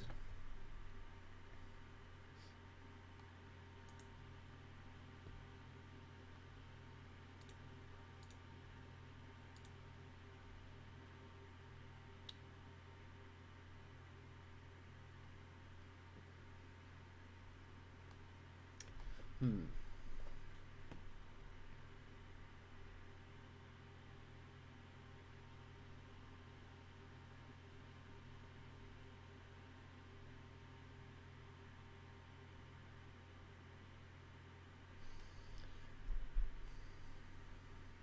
Just trying to consider my options here because like the ES is making a pretty strong move, and we don't really have a reaction to this anywhere in the bonds market. In fact, we got like ZN, which is down ticking, and ZB hasn't moved, just hanging out. It's not doing anything. People are pulling and stacking these bids, but we aren't really moving much.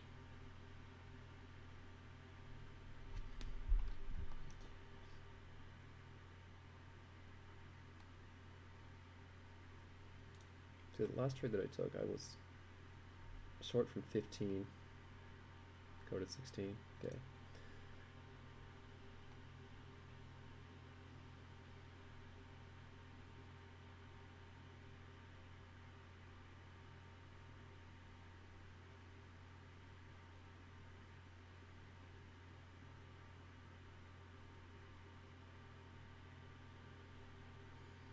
ES is kind of going crazy again. We're back to my original price. If I just held on to that. Oh, trading. I could have scratched.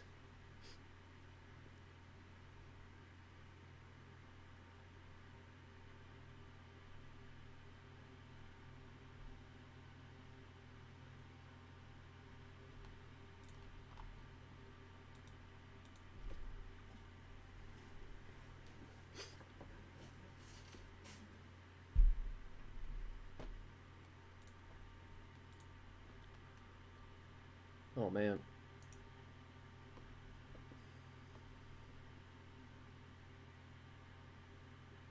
Well, it's a pretty strong move. ES is moving up. This it's a trade I'm going to try and take. ES is kind of one of those like free trades. I don't really have a set risk reward, which could bite me. But nice strong move down. ES is still moving up. We're moving together with that market. I don't like this firming up. That's unfortunate. And this weakening is also really unfortunate.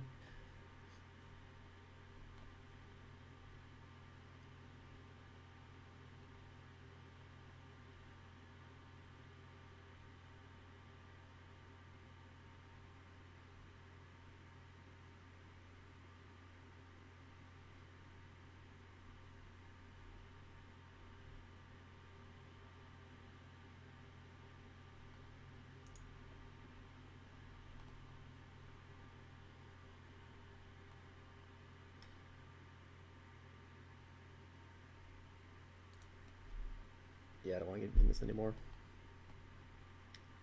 The move died. We're upticking across the board. ES is recovering.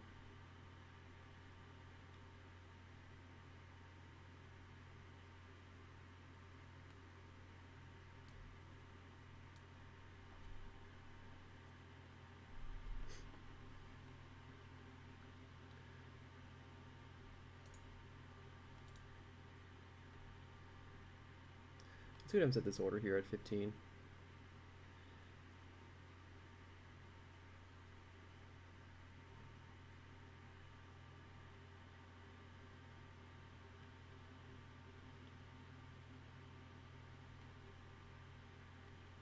Okay, so they pulled quite a bit off the offer.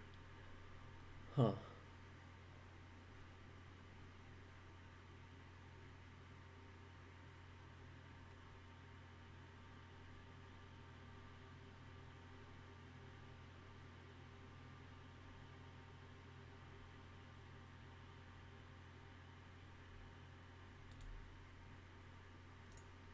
Oh, that was bad.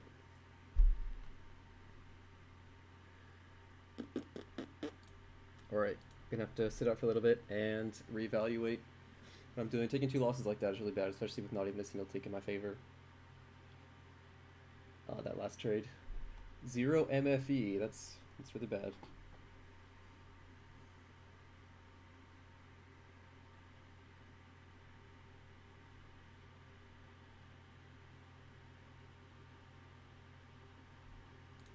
Let's do this chart again. Just kind of glance at what's going on. We got a huge bid here at 11.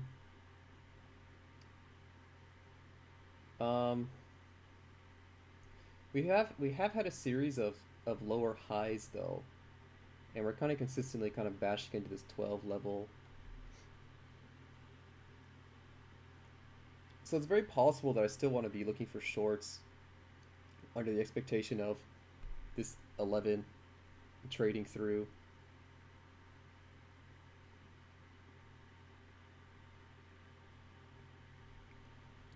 See, what did I trade at? I sold at 12. Yeah, that was pretty low. If I can get in, if I can get short at like maybe 16 or 17, that'd be good. This is a very strange order though. That's 1700 contracts.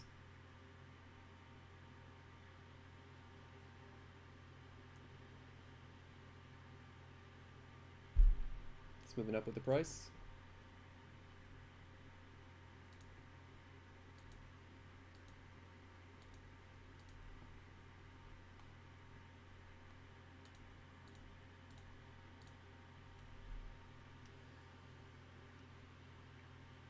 I'm really interested to see what happens with this trade when, if we tick down into it, because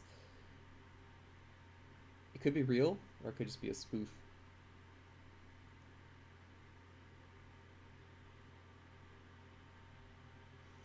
Watching it kind of move around. It was sitting at 11 before.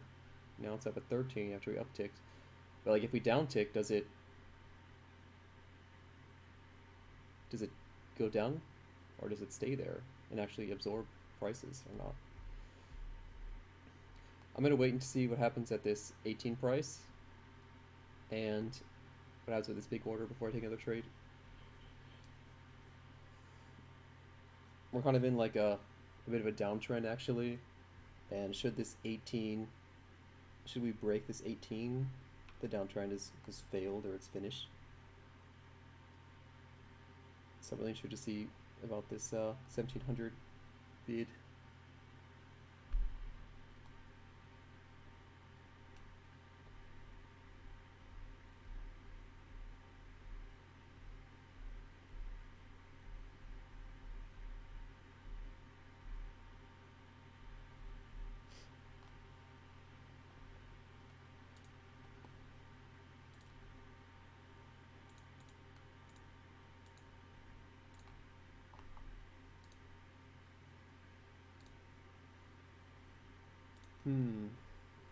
Okay, so we're starting to tick up. Prices move, or that bid's moving up.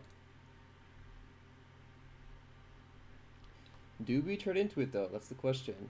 Do contracts actually trade into that, or is that just some guy trying to get in, you know, some better positions up here? Because that is the thing that they do. They'll put in like these huge bids, and they're actually like short up here and trying to get better. Yeah, look, it's all gone. There it goes.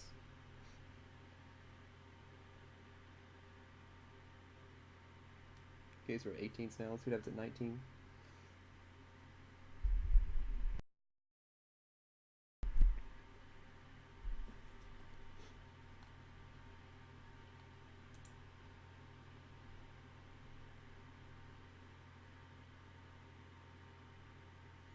Nineteen's rejected.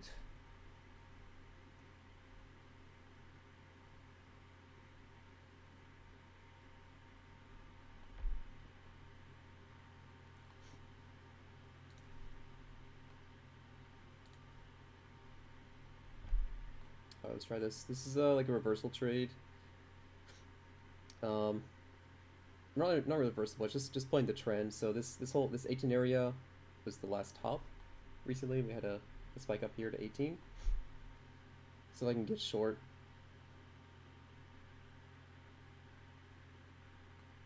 Maybe bring this down. Yeah. Okay, 18 trading is all right. 19 trading is not okay. For this theory. I guess I can look at maybe 12 is my target. It's where the big order. The big order was at 11 before, so I wonder if there's going to be that same dude. He actually has like a hidden iceberg or something around these levels. I'm still kind of worried about that 1700 order.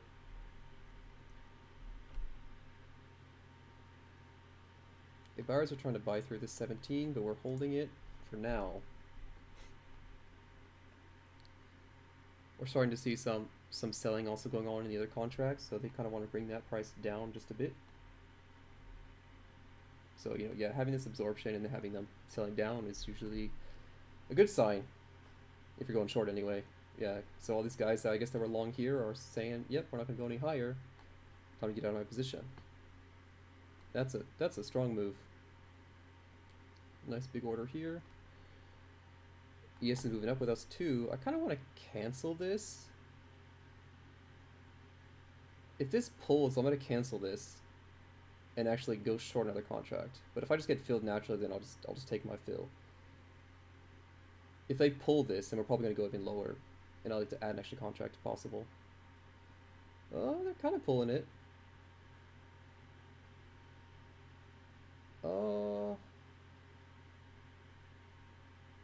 I think I'll just leave it. Or maybe take 13s. Oh. Actually, let's add. Let's be a bit greedy. If it goes up to like 14, I'll just take 14s and I'll get like I'll lose 1 tick on this extra contract, but I'll still make like 2 more, so it'll be like it'll still be a profitable trade.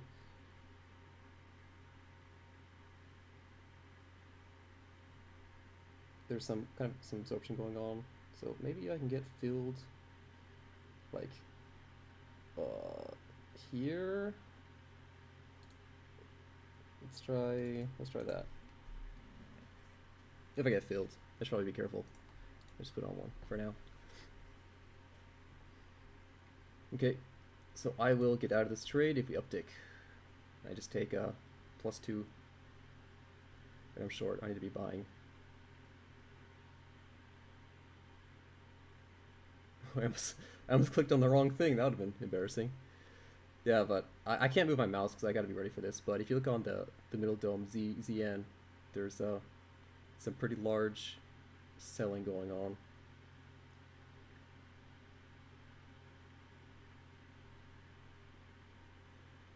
Can we break 11? Price is holding. Alright, let's see if I can get out at this price. That's like an extra tick on 1 contract. Maybe.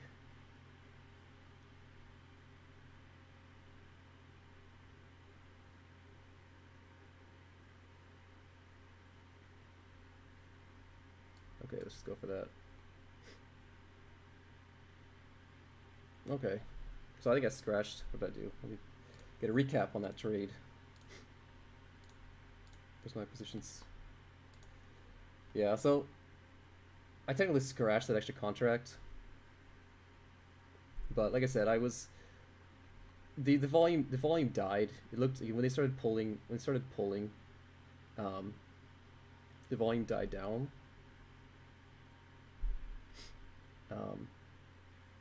So I probably shouldn't have taken that, but whatever. I mean, I'm just paying my broker a few extra bucks, which is all right.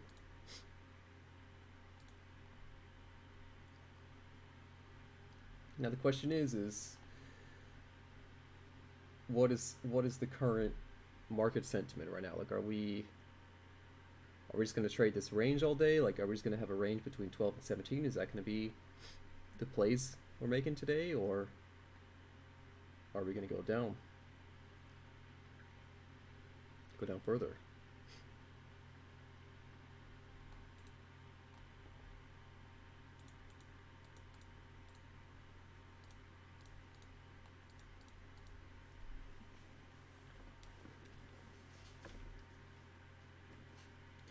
By the way, for all the people who are joining for the first time or have joined before, just want to thank you guys for coming and hanging out.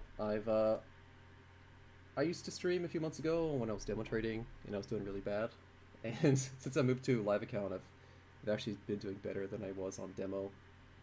Um, I I would like to stream consistently at this time. However, I don't actually have a good setup for streaming. However, I'm going to be moving apartments uh, in around December, the end of the year. So I do plan to get a better setup for streaming, with a webcam and everything, so I can maybe interact with the viewers more and kind of get a more engaging experience. But if you have any comments or suggestions or whatever, just leave them here in the chat, or you can send me a PM on Discord. I'm in the Bonds Discord. Good or bad. If you guys want to tell me I suck at trading, let me know. Let me know what you got. But yeah, I mean, this is all live. This is all these are all my trades, and I'm mostly doing this because I mean, trading it's kind of boring sometimes. You're just sitting around with nothing to do, right? And it keeps me focused. And also, in situations if I have a bad day, I can go back and watch the day. Potentially anyone else who's maybe learning trading, if they don't have access to data feed or whatever, they could potentially try and sim trade using this data that they're getting here. But yeah, thanks for stopping by. Hope you guys enjoy it, and hopefully we can all make some money together, because that's what we're all here for, right?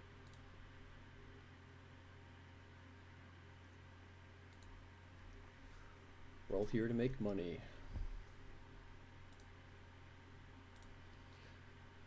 So I took that short earlier, which was, yeah, this range, this 5-tick range.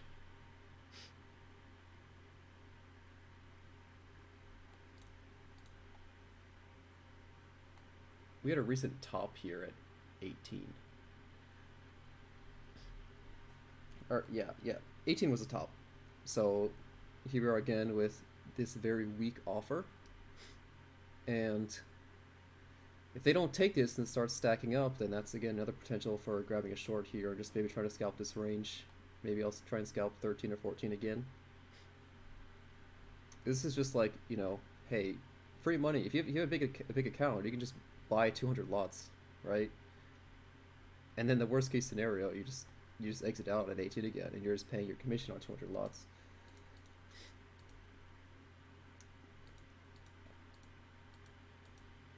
Thanks, Fish Buff. Hope you're having a good time. Appreciate it. Yeah, so here they're firming it up. So they firmed it up about 200 contracts, and they actually started pulling 17s, and they're starting to sell into it. So I may try and grab a short again, but maybe I want to see a bit of a higher offer going on here, because we got a firm bid on ZF. Although if ES starts reversing up here, that might be a good enough signal. But we've actually kind of switched. We flipped. We got a weak offer and a strong bid now.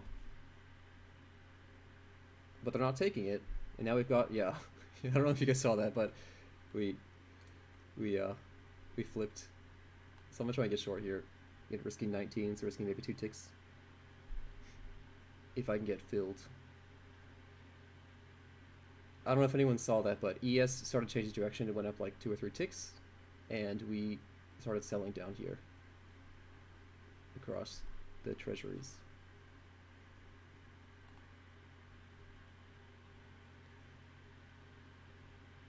Just trying to firm this up, which is good. I got a nice cube position.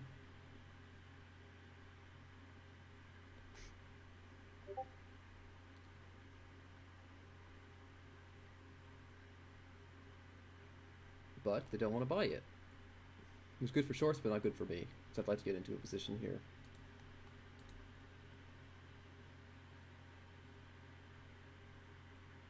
Alright, I'm in. Risking 18 or 19, depending on if I feel like taking -1 or -2. Hey John 3, thanks for the message. I'll read it after, because I'm in the middle of a trade right now, but give me a second and I'll reply to you. ES is upticking. It's good. We've also got, again, we got a nice, a stronger offer now and a weaker bid.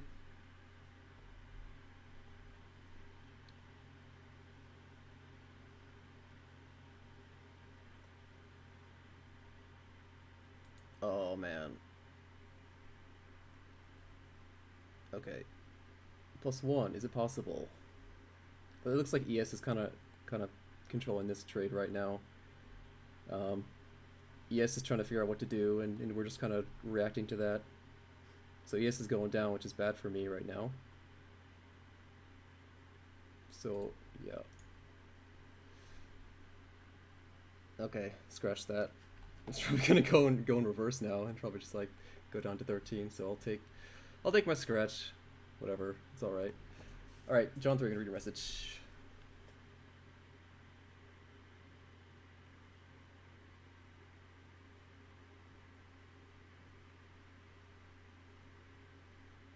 Yeah, John 3. So, the John Grady style. There are a lot of guys. There are a lot of guys that trade in the Discord chat that are big fans of Grady, and I definitely think he's definitely been a positive influence, uh, on my trading. But the thing is like, and I've been telling a lot of people this all the time, is you can't trade other people's systems. So, of course it's good, it's great feedback, it's a great learning tool to watch like Grady or FT71 or even like Tim Sykes. I know he's a crazy scammer, but like, you watch what they do, you learn what they do to help build your opinion on how to trade. So like there are things that Grady does that I think are great. There are things that Grady does that I don't like personally. For example, he likes to trade all in and all out. He'll trade like a 3 lot or something on ZN. He'll be all in and all out, and I'm not really a fan of that. I like to scale into my positions. Um, Sometimes I scale down, I scale down. Usually I try and scale up, but I do scale down to my positions, because I've realized that you can make a lot of money on a few contracts if you just hold it a bit longer on some of these trades. And I think Grady really pushes a pure scalping mindset, which is fine. You can make good money just purely scalping, but it's hard because you basically have to perfectly predict your entries and you have to perfectly predict your exits. If you scale into a trade, you can kind of get an entry zone, and if you scale out, you can kind of have an exit zone. Sure, you won't make as much money as if you nail the trade perfectly, but how many times have you traded? You've put in your first your first lot. Maybe you're trading a 4 lot. You put in your 4 lot, and then you get stopped out at -2, and then it goes and hits your initial target. Like that happens to me enough times that I got salty about it. So I'll do things where I'll like ladder into a trade. I'll have, like, let's say I'm playing a reversal. I want to get short up here. I'll actually like take 3 different prices, and then let's say I only get filled at 24 or 25. I will just slap in to the best price at 23 instead. So I want to trade 3 lots, but I'll wait for my chance to get a better price. So if I took all these 3, my average price would be 25, instead of being all in at 26 or So all we're in kind at of in 24 the top or of the something. range here. It's like we ranged between 18 and 12 for quite a while there, all throughout the 8 o'clock hour. But yeah, I think Grady's style. I don't know. This just seems it's like valid, this is where and that really strong buyer kind of quits. it's super valid In and the super 30 year. reasonable, and use it as a basis. It's not really like that. There's a big, seller that slams the price down necessarily, but that the buyer that brings it up here kind of quits, and then it drifts down. Or there's more pulling than there is actual selling. Just listening to Waddle right now. You kind of see that. It's pretty obvious in the cumulative delta.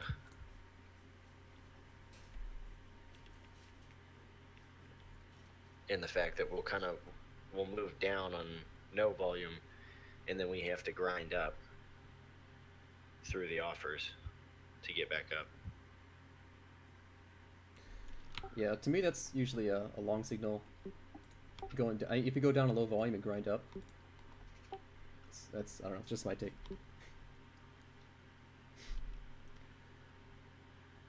But yeah, I'm keeping a keen eye on this kind of 1819s area because there just seems to be not much aggressive buying. I mean, we've got the bids at 17 on ZB, but not much willing to take it up. In fact, they pulled the offer a few times and they don't really take it. Now they're taking it, but not very much. Right. Well, we've ranged a few times here, so if we finally decided to move, it wouldn't surprise me. But yeah, so far this has kind of been where the buyer kind of quits, But this could be finally where the passive seller decides to stop out, Keep an eye on the ES correlation because I've noticed in the past maybe 30 minutes or so we've had a nice kind of correlation with ES. So they're kind of making a recovery now, and here we are on a downtick. So I know you watch that usually, but it seems like it's coming back today. It wasn't in play the last few days, but today it seems to be more in play. Yeah, it seems like it's so day to day anymore that while I watch equities and see what they're doing, I've actually moved that ladder over and I've got the bund next to my 30-year ladder.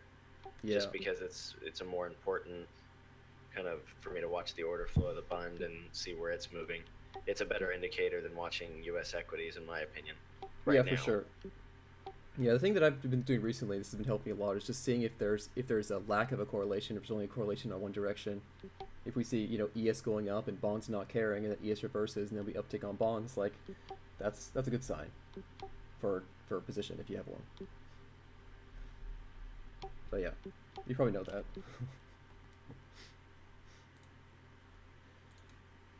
That other dude, Waddle, he's hanging out in the chat or in the chat. He's talking to him. He's a scalper, and he's successful. He doesn't stream, but he's a good guy. He's always willing to help.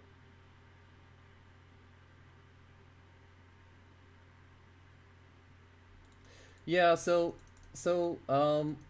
the thing about scalping and the Grady style and my buddy Roger, we talk about this a lot.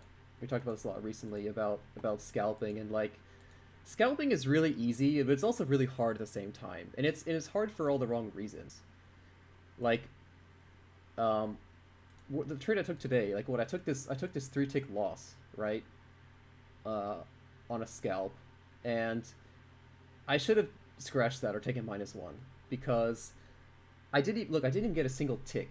I didn't even get a single tick in my direction, right? Like that was so dumb to try and hold that. Now that I look back on it, some of these other trades I made today, like here I made 4 ticks without a single tick against me, 2 ticks without a single tick against me, 3 ticks without a single tick against me. These are the kind of trades you want to take as a scalper. Trying to identify that short-term vacuum or that short-term imbalance of supply and demand or buyers and sellers or whatever. And if you can't even get 1 tick in your favor, right, you got to get out of that trade. And this is something that I have trouble with, and I've had trouble with before, and I know a lot of other traders have trouble with, because you'll sit in a trade and you'll have an order in and you'll be like, okay, well, no one's buying and no one's selling, so I guess it could go in my way, right? But at that point, it's just a gamble because you literally have no bias anymore. And like for example, if I was long right here at 18 and I'm trying to scalp like I don't know here at 20 and we're just kind of bouncing around these two prices, I don't really have any idea where the price is going to go. I'm literally gambling, right? Let's say I've been sitting in this position for like 10 minutes. I'm literally gambling at that point because the momentum's gone. My read is gone. My read from 20 minutes ago as a scalper doesn't have any impact on right now. So like you're just rolling the dice. And if you're coming into the markets to gamble, to flip a coin, to roll dice, like you're doing it wrong. Go to Vegas, go to the casino, go play crypto games or something. So you need to be like really disciplined, and that's a mistake that I'd made today. I should have known that I didn't get a single tick out of it in my favor. I should have just taken -1 or -2 instead of hoping to get better, because that was a longer trade. It was I guess it was 2 minutes. It wasn't that long, but some of these other ones were quite long, and like not even getting a single tick in your favor is just like it's really bad. So just get out, take -1, man up to it, man up to the mistake, take the hit, whatever you want to call it, Um, and just move on to the next trade.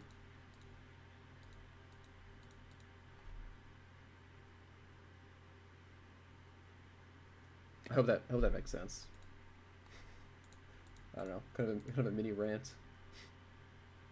But I've had so many trades where I've been like sitting in them for a long time and just waiting for that one extra tick to get my profit, and then it reverses on me because the move's done, and I end up taking like -3 or -4 or -6 in some cases because I don't trade with a stop.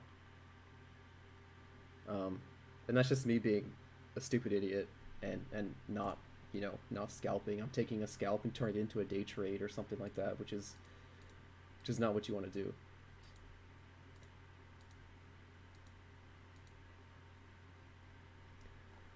So yeah, we've had a bit of a nice up move here. Um,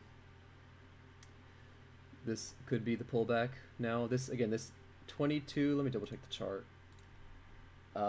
Yeah, this 22 area is the bottom of the overnight range.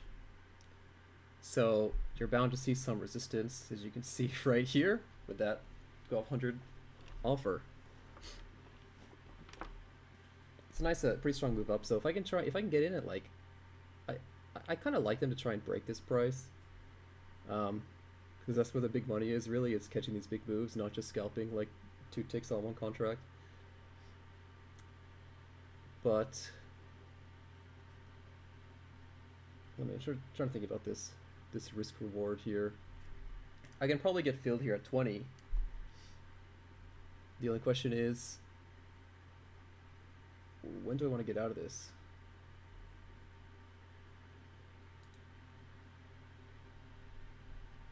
Okay, let's buy this. Let's hope for or let's plan on a break of 22, and maybe I'll take a -2 on this if the volume dries up, like that stuff I've been preaching. If the volume dries up, I'm just gonna get out of this trade. So they keep buying it back up, which is nice. I like this 800 offer, or sorry, 800 bid.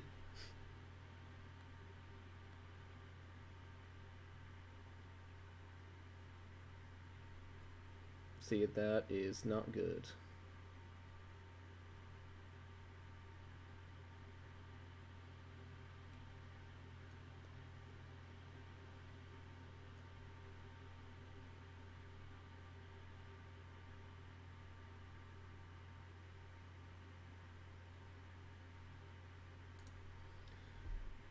Yep.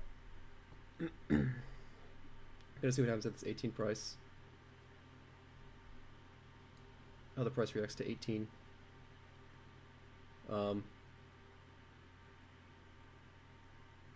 If this doesn't hold, then that's a sign to get out. If it does hold, then I will hold it. Or maybe add an extra contract, maybe at 19. If 18 holds. If it doesn't hold, I'm just going to sell out and take -2 on 1.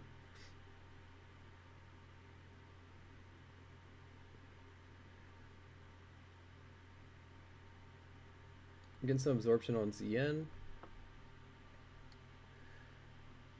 Keep holding this up here, but they're not too into buying it. Okay, they are into buying it. Okay. So I'm looking for a break up 22 and start trading 23s is good. It's a good signal. Nice firming up with a bid here.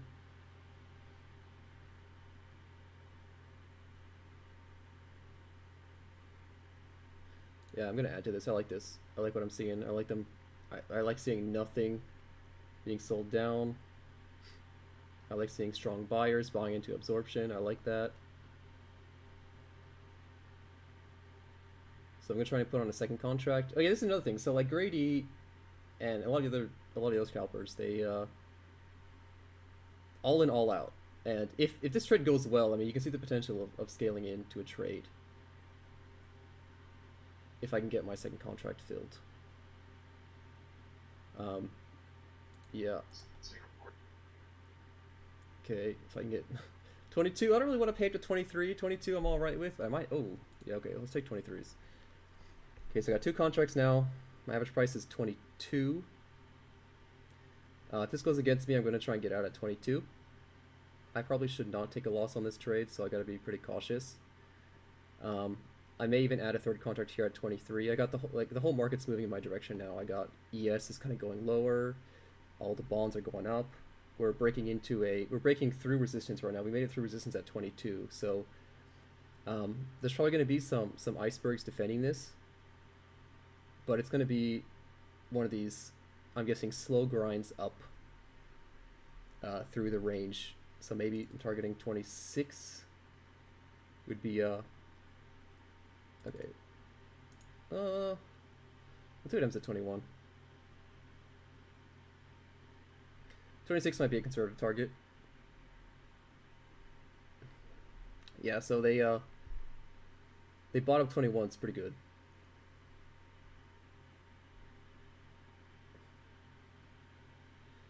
ES is potentially going to make new lows of the day, which could send us further higher. So kind of keep an eye on that. We got a nice uptick here on ZN. I'm probably not going to add any more contracts anymore. I think 2 is good for this, just because I'm not really happy with what I'm seeing here. If this just started tanking, we're just shooting up, then I'll add on like a 3rd or 4th contract on this trade. Okay, there we go. Nice sweep. We just sweep down like 2 or 3 ticks there. That's cool. But I'm not too excited about what's going on here in the ZB. There was a nice sweep down, but there wasn't really a reaction here. So I'm going to keep this conservative target here at 26. And yeah, they're kind of recovering.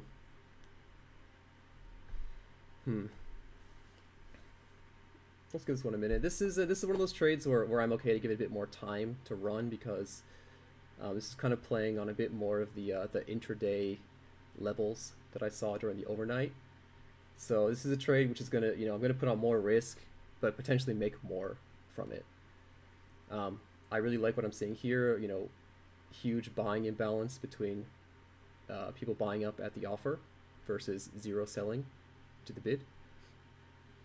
The absorption is kind of unfortunate, but these guys are continuing to kind of smash their head into that, which means they want to take it higher.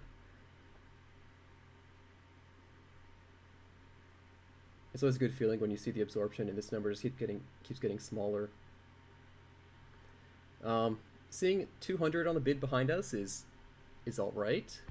I'd like to see more. A good bid there at 31.75 in the 5-year. They won't. There's like a decent buyer there that'll pick it up, but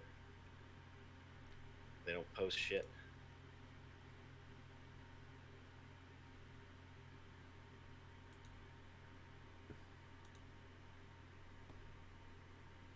Yeah, TFF. Start as a scalp and turns it into a day trade, right? That's bad. That's yeah. I think we've all been there. All of us who are like, I'm a scalper. I hold my trades for 5 minutes, and then they're trying to manage a trade for like an hour, like trying to get out. I mean, like, sometimes I did that today. I was in what was a scalp, and I was holding that for like an hour, but it was during the day when the volume was really low, and I understood that I was breaking the rules, but you need to it's not good to break your rules, but you need to have a really damn good reason to do it. Yeah, I broke a rule yesterday, and I was rewarded for it.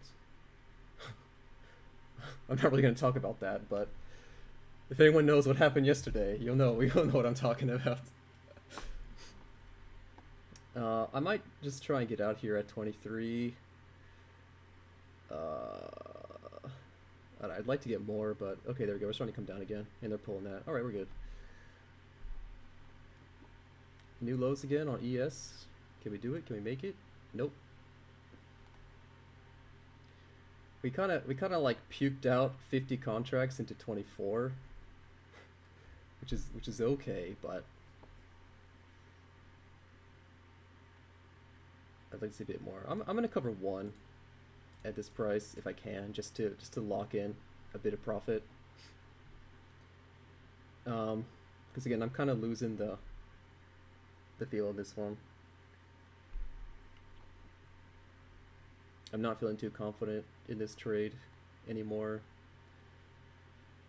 especially with ES kind of not really deciding what to do.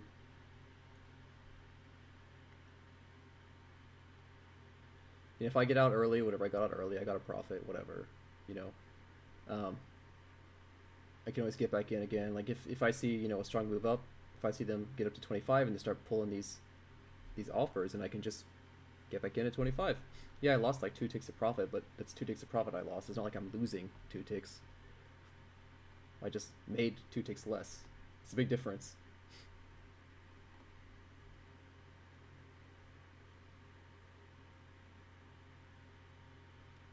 So yeah, we got some good buying into icebergs. This is buying into iceberg sucks, but again, context, right? Okay, never mind. I'm full of crap. I was gonna say, well, I gotta see if I can get out of this. I was gonna say that when you have buying into icebergs and there's no people selling against you, that it's all right because you still have an imbalance in your favor. Of course, right when I think that, before I get the chance to say it, they just, you know, block sell all three. Let's see, where did I add? I added at, oh wait, that's the wrong trade. I added at 23. Yeah, I guess scratching an extra contract. Okay, but I'm still buying this. You know what? I'm gonna leave that.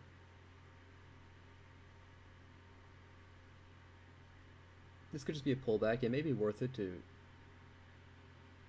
I want to see what happens at this level 21, 25 on a ZN and ZB, because I may just. This may just be like a pullback that I can just actually scale into again. I scalped like, what, a tick or something, and now I can kind of scalp an extra tick if I can get filled. I gotta remember these prices. I'm so bad at remembering where I bought in at. I bought at 20. Okay, so I bought in at 20. I sold at 23. So if I can get back in at 21, that's like getting an extra, what, 3 ticks or something on the same size. I don't know. ES isn't really agreeing. But we got a nice bid behind us. Let's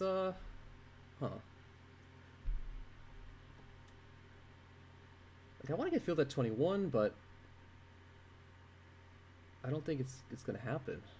Okay, so if I can get in at 22. Okay, so I'm along 2 contracts again. I scalped a tick here, an extra tick. A lot of work for 1 extra tick, but I'm back in on 2 lots. I would like to not lose money on this trade because I've already, you know, locked in a tick. So maybe if we down tick, I gotta be very careful about how much of the bid is left at 21. If it's a low number, I'm just gonna get out at 21, which sucks because I turned a winner into a scratch. 10 lot buying and pulling on the offer. Nice absorption. ES is tanking. Okay, looks like we're okay now. Nice absorption holding us up here. I wish this was a bit higher. Come on, guys. Step it up.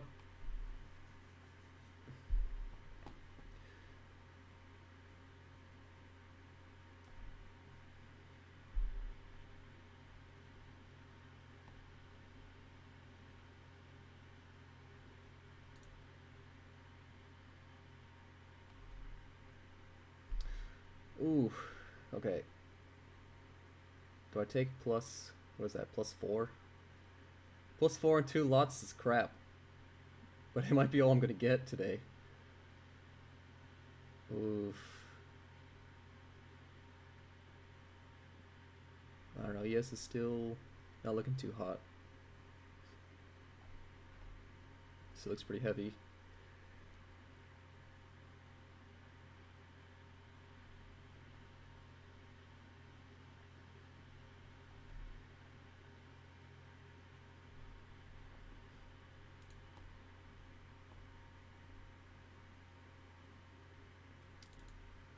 Okay, so if I can get out at I don't know, +4 on this trade.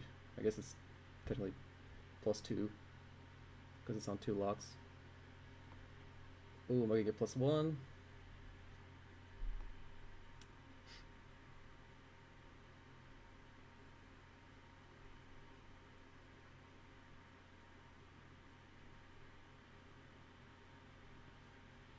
It's a pretty strong bid, but this kind of what's the word? Not insecurity. I can't think of the word.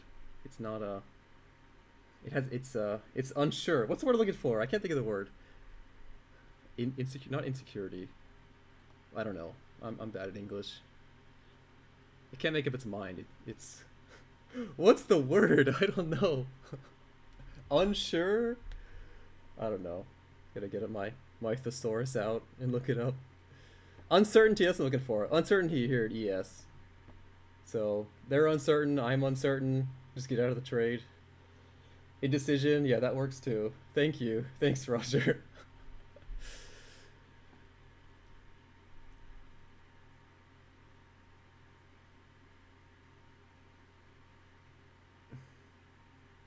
I might be being too greedy here.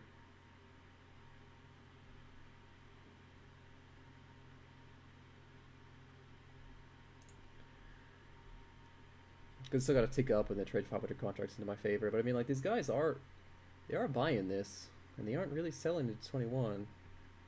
Maybe I am just being scared.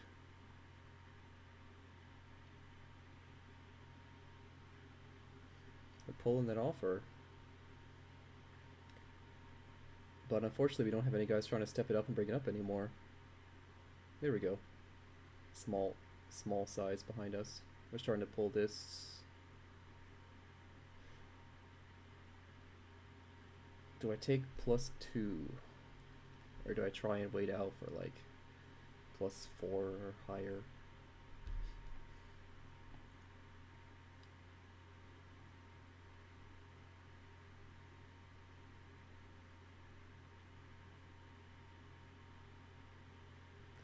Yeah, they don't really want to buy into 23, it looks like. So I'll just take my profit on this. This move is starting to die out. So unfortunately, I only made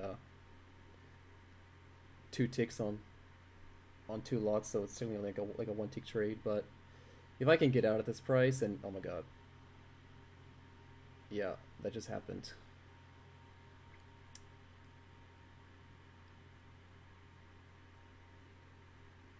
ES is kind of making a big recovery now, which I think is going to push us down. Although if we start returning down, I still might be able to get my fill at 22.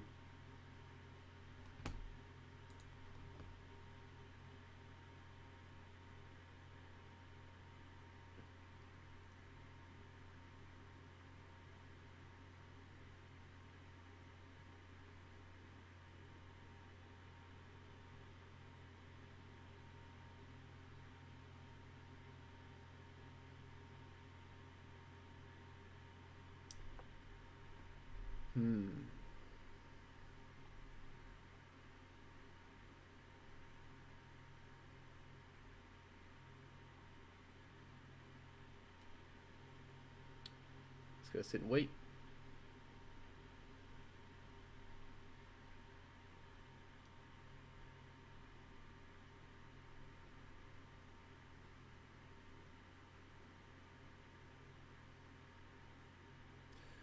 The reaction to ES is not too strong. We had a 500 lot selling here into ZN on the mini run that ES is doing. There's a little buy program in the 10-year. Every 4 or 5 seconds, it buys 1 lot.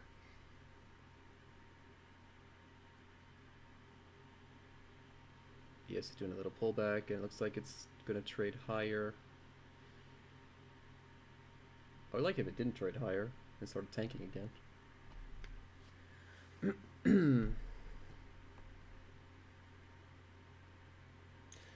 280 in the queue. Oh, okay. Here we go. Oh man, that is really unfortunate.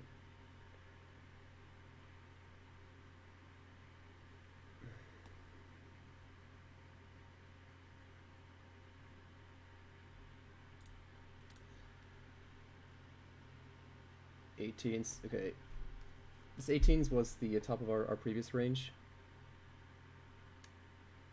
I don't really want to average down into this trade. Yeah, I'm out. Oh, hey, my mouse is double clicking. That's cool.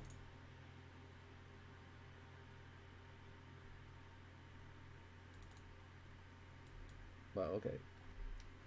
Well, that was bad.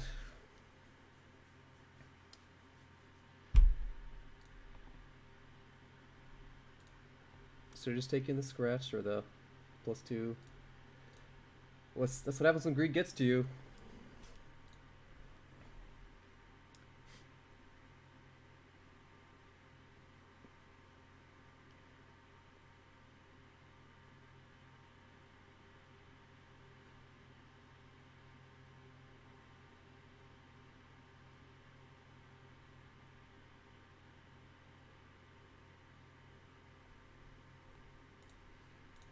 Just gonna see what happened. Take a look at the chart. So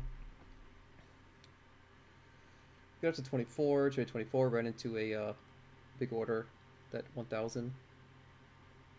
1,000 offer.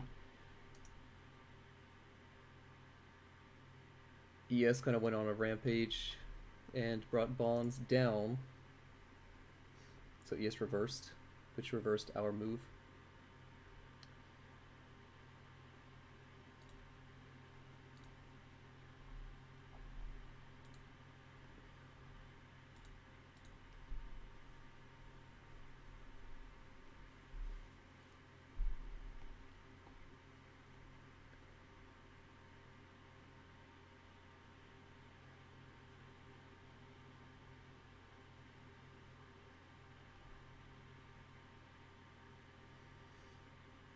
Stocks are still moving up. I'm probably gonna get maybe a minor pullback here on the bonds, and then maybe we continue further down. But it looks like stocks is controlling this move.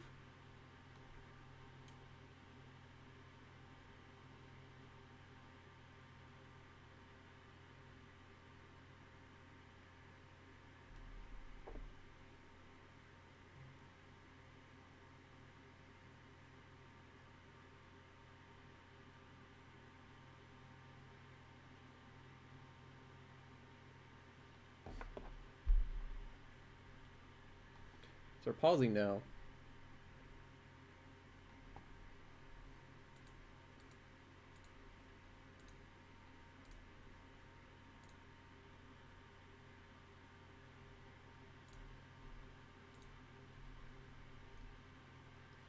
Do we reverse? Looks like ES is reversing now.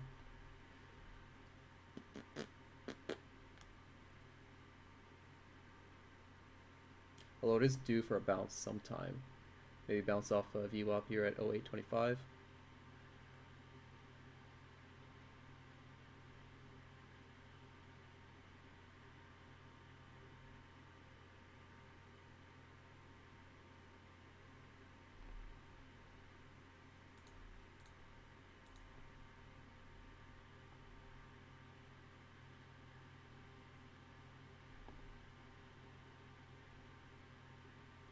Oh, I can't. I don't have enough.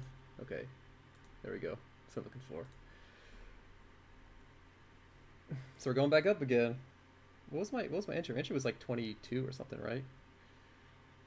So yeah, that was a really bad trade. Oh man, that hurts. Oh well, happens.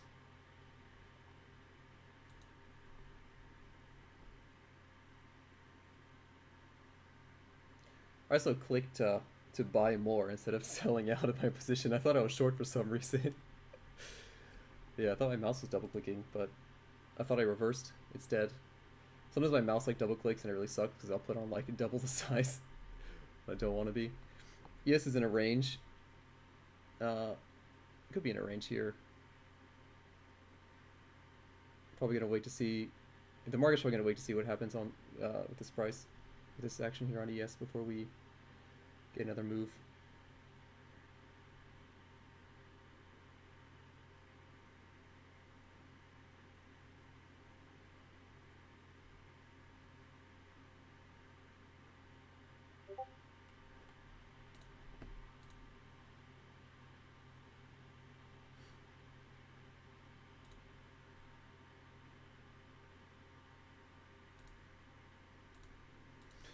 Yeah, that's one of the disadvantages of trading without a stop is you have to rely on your own reactions and execution to get out of the trades.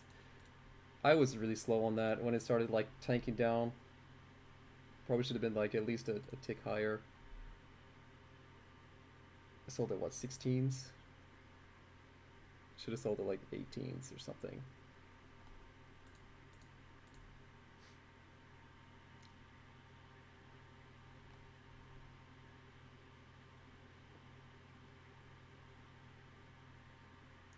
Uh, Panic button? I'm not sure, but I've kind of made it like a personal choice to trade without stops because it forces myself to be accountable for my trades. When I started trading with a stop, I would just I would just like take my hand off the mouse and just start praying or whatever, and just like hope that it goes my way, and then it would hit my stop, and I'd be out of the trade. Because like the way I see it is like if you're gonna sit here and watch the dome, right, and watch the order flow like this, right, you got to manage your trade. Like, what's the point if you're just gonna wait till it hits your stop? If you're like a position trader, you're trading, for weeks or months. You don't need to watch the dome. You don't need to watch 5 minute charts. But if you're gonna be watching the dome and watching the orders, and the tape, like you're doing that because you want to manage the trade. You're not doing that for historical data. You're doing that to get a predictor of the future. So I think it's kind of, what's the word, like a counter. It's like going against the plan of day trading or like order flow trading to trade with a stop, because you're basically letting the trade get out of your control and let it hit your price or not. But it's just my opinion. I mean, people always say like don't trade without a stop or you're gonna get blown up like what I just did. You probably should trade with a stop, like in case like your power goes out, but it should be like your daily stop loss. Like if your daily stop loss is like $500, just put a stop like $500 down, like over here or something, in case like your power goes out or there's like a meteor strike or something. I don't know, and your internet goes out and you don't want to get out of the and you gotta get out of the trade before you lose more money.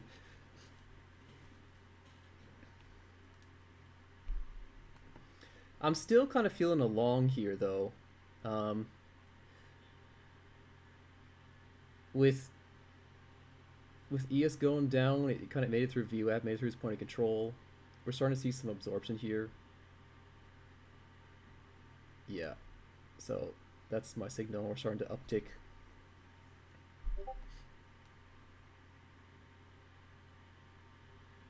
Yeah, and also yeah, but so I mean that big loss right there, I think that was my own. That was my own actions, right? I was sitting in profit on that trade. I had two ticks, $62, and I was looking for a few more, and I had ample opportunity to scratch the trade or take my $62, but I didn't want to take it.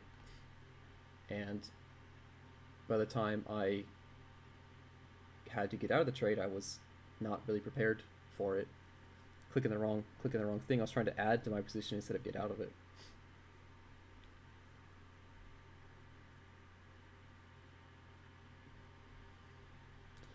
To look at this chart, just get an idea of what's going on. So 15s and 14s seems to be a significant level. ES is still going down again on a pretty strong move down.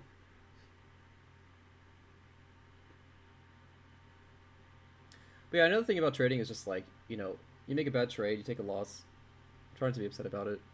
Just like, yeah, take a breath, reevaluate. This is not looking like a good trade anymore. Um, the previous trade has no impact on the future.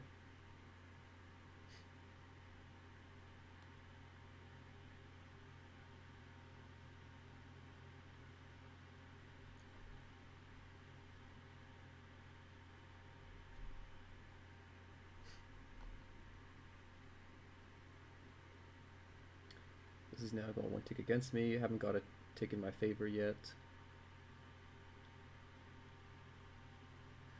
Oh, this move down doesn't look very strong, so I may try and add here at 16. Again, with my risk is on 14. Well, let's see. I mean, if they're really fighting over this price, or if it just sits here for a long time, then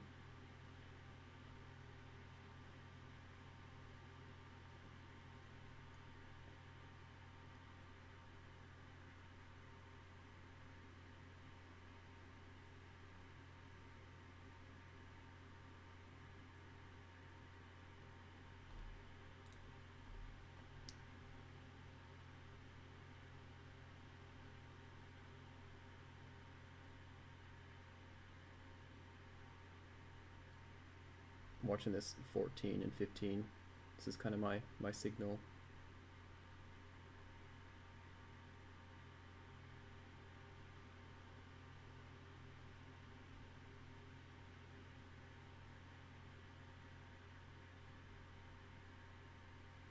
Okay, we're getting a bit of an uptick here on ZN. We're trying to uptick on ZB. And we got that indecision and uncertainty on ES.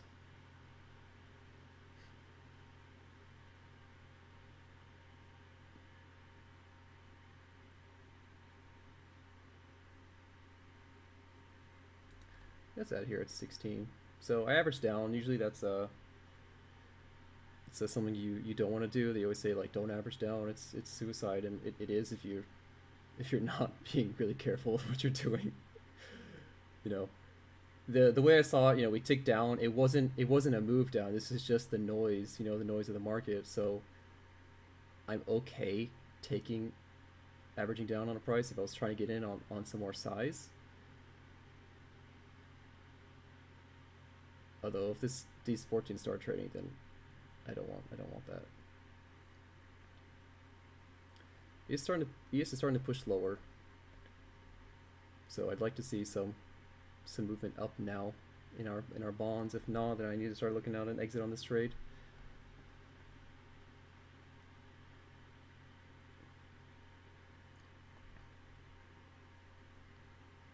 We got some pretty weak offers that nobody's stepping up to.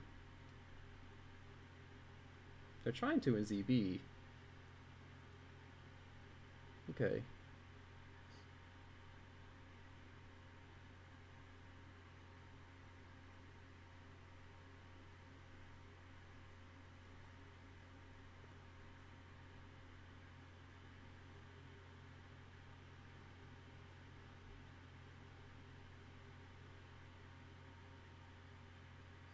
Okay, starting to see some bit more size buying up here. Although we're getting size selling on here.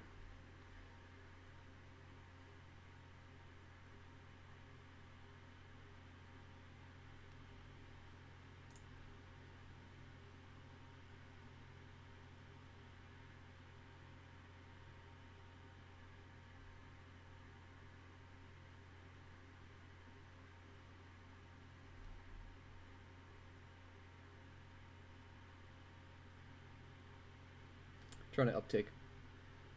They're fighting through this.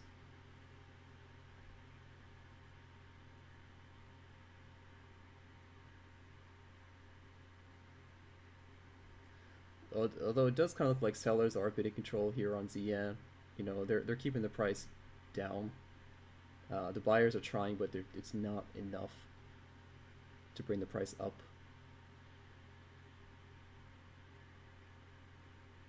We got a nice bid here on ZF. Kind of. We don't got a nice bid here on ZB.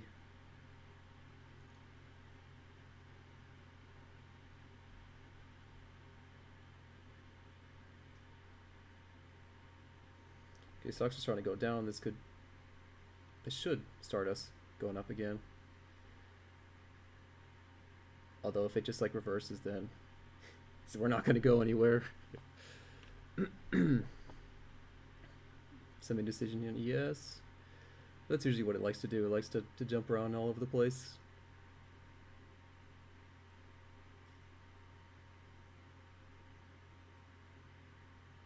I would like to see this make a low today. maybe trade under 900.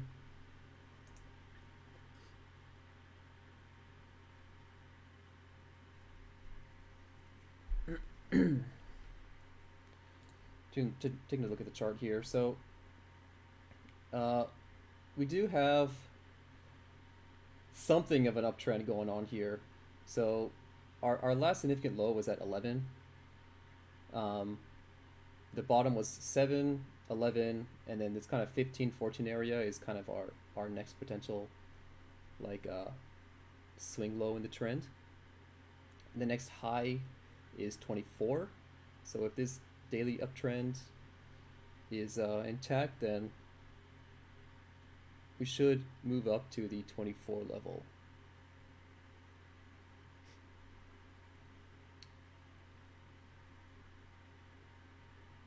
Gonna try and hold strong onto this.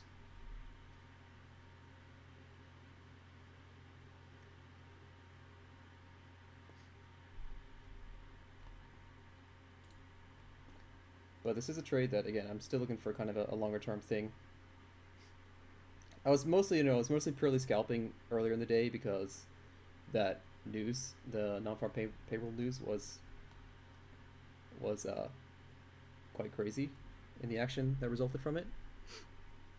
And now that we're starting to dial down on the craziness, it's more practical to try and look for a bit longer term stuff.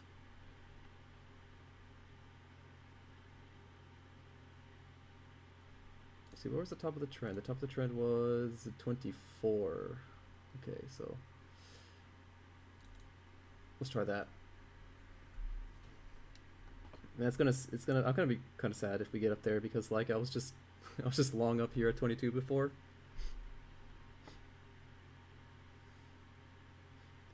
And I took a pretty big loss.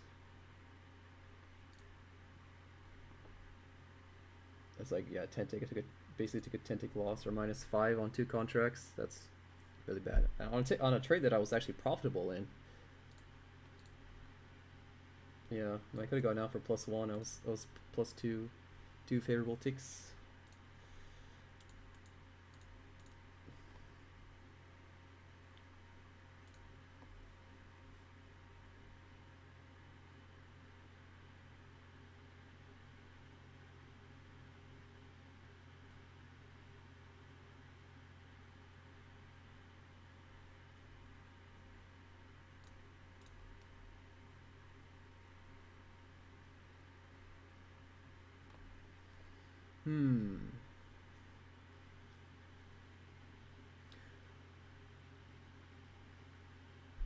So I'm gonna got my eye here on ZF.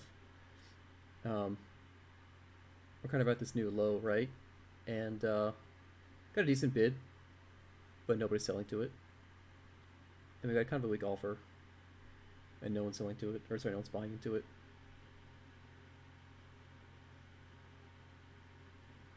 We're kind of neutral here, and this is kind of an imbalance.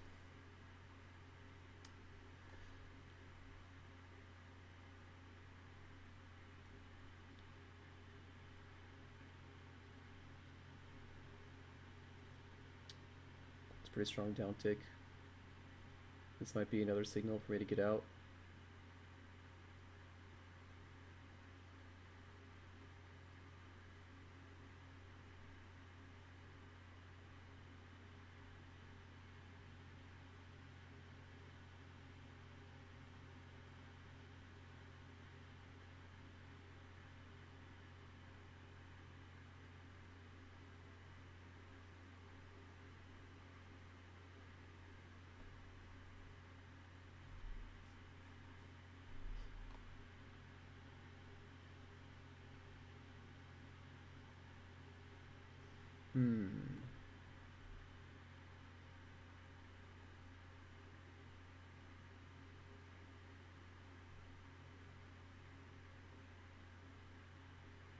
So 14 holding is okay.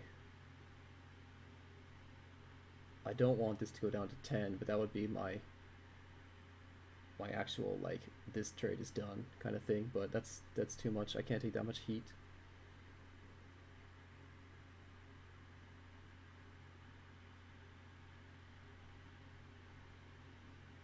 watching 14 hold was painful, but I think for this trade it could be okay because like ES is starting to reverse now, starting to head back down again. If ES makes a new low and we don't have a good reaction here, then I will start to look to exit this. If it doesn't make a new low, then yeah, then that's even worse, right? But there's a lot of what ifs in trading.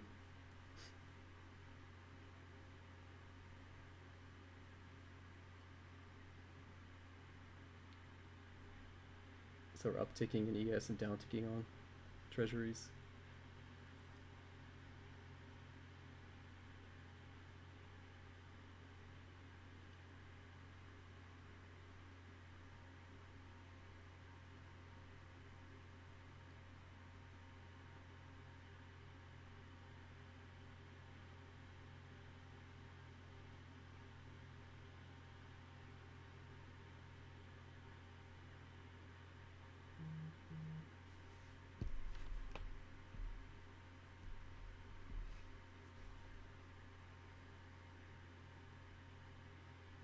Absorption.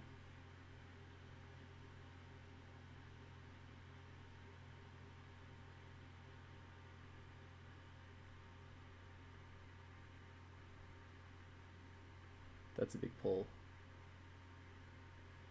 Oh, okay. I'm out of that.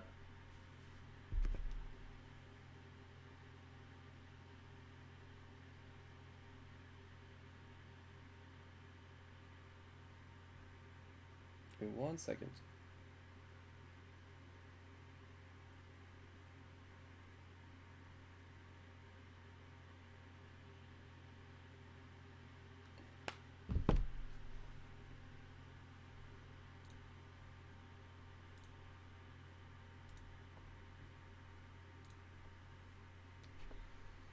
So yeah, we've had a nice bad series of trades here going on. I got scratched and two losses in a row. That's not really a good way to end the day, but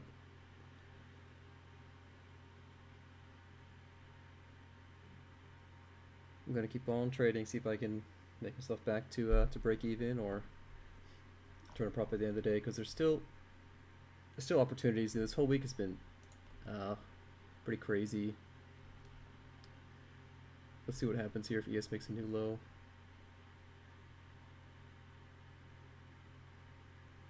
So we got two lots buying in ZB, an uptick at ZF, and that's about it.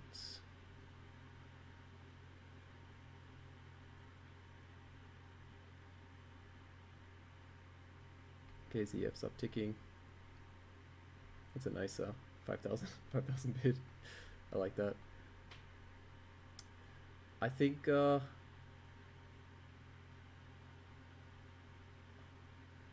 we should be going short here.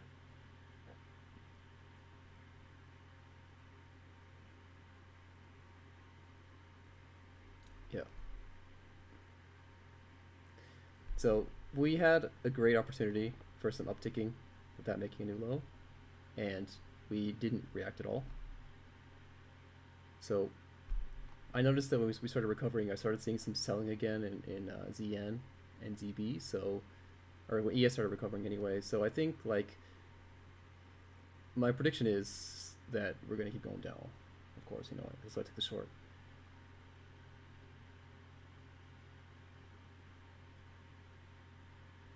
Or you know, I could just be wrong. I just pick the wrong direction every time. That's always a possibility.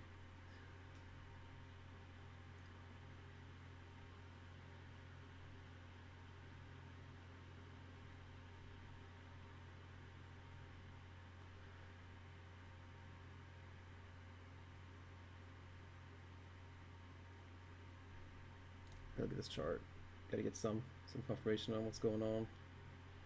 17.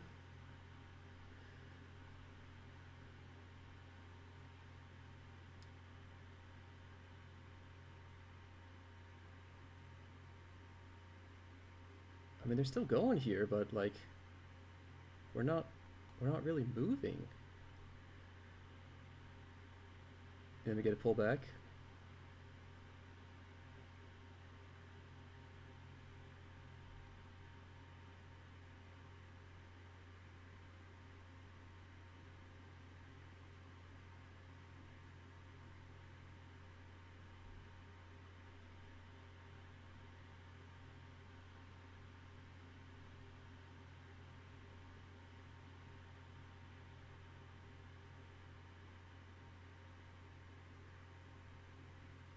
Hmm.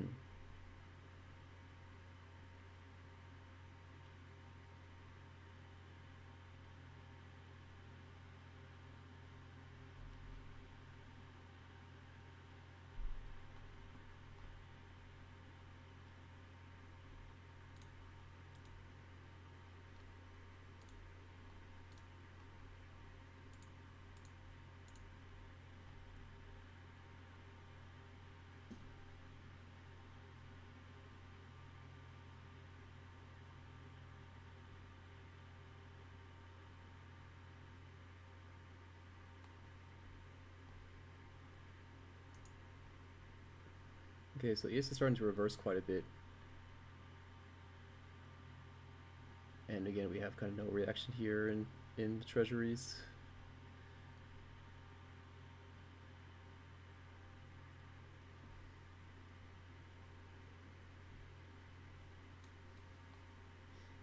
Okay, I'm kind of playing this 17 level again.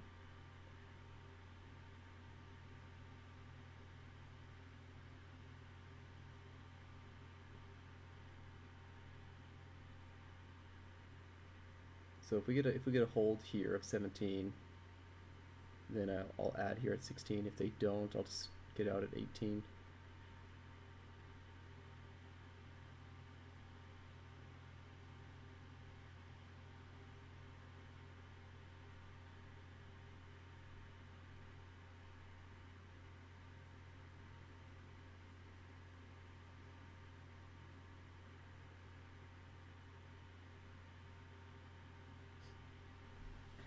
Just kind of waiting to see what's going to happen.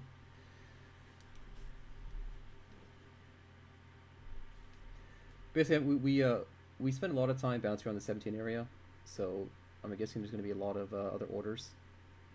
A lot of guys who are maybe short like me who are going to be trying to stop out at this level. Um, the hold on a second. I gotta think.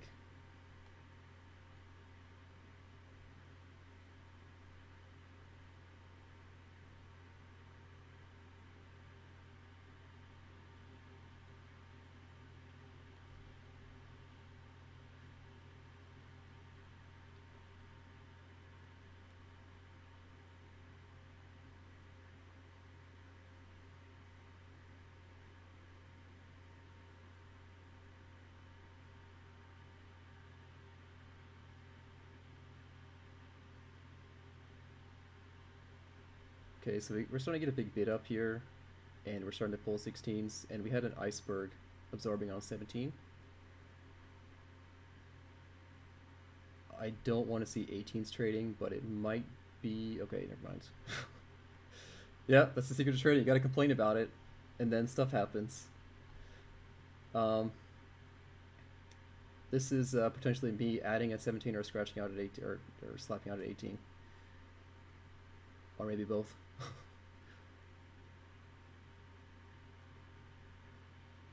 The 17 level should hold.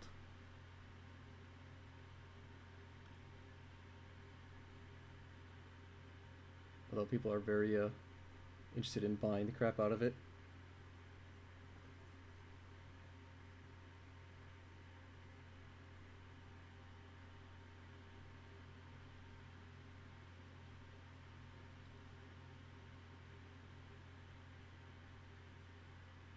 Some big selling coming in. If we only see 5 contracts here, although they're not really interested in selling anywhere else. ZF is not selling. ZN's not really selling.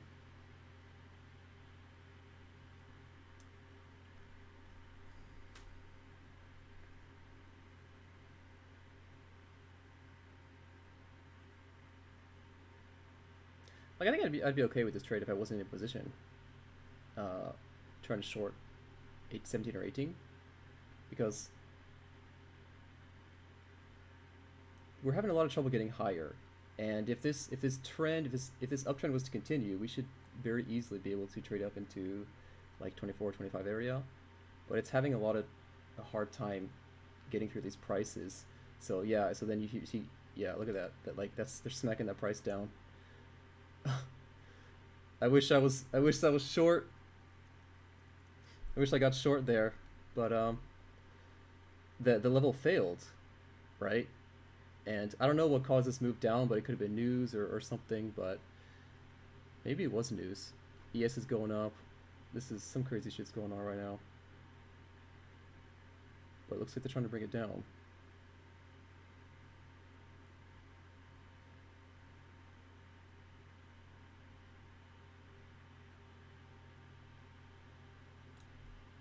Let's see if I can get an add-on.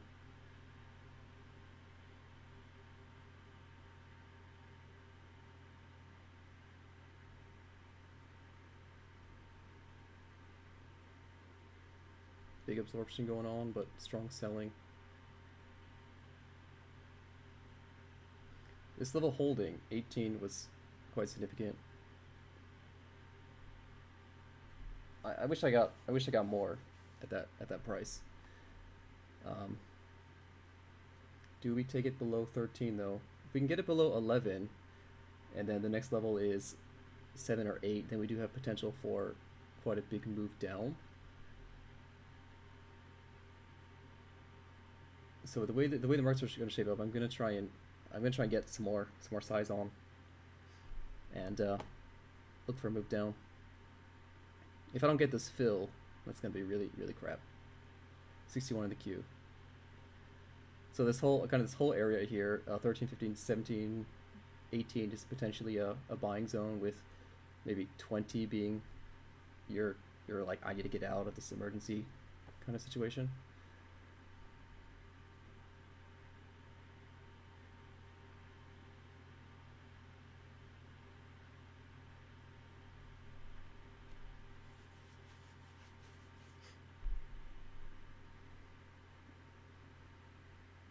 Although this trade doesn't work, I'm gonna be done for the day, which really sucks because I don't want to leave on a loss. But I mean, it happens sometimes.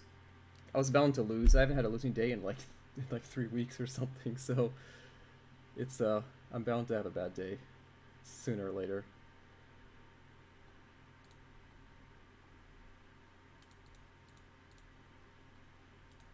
Let's give this trade a bit of room.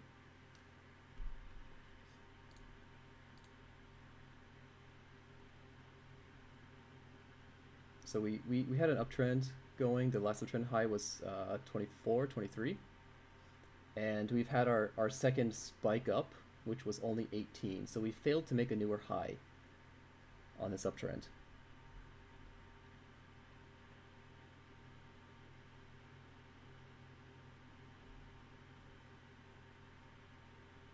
We've actually run into quite a bit of resistance at 18 on the upside. And we kind of have a range forming in here in between 18 and 12. So it might have been a bit ambitious trying to short 14s because we had to clear this range here at 12.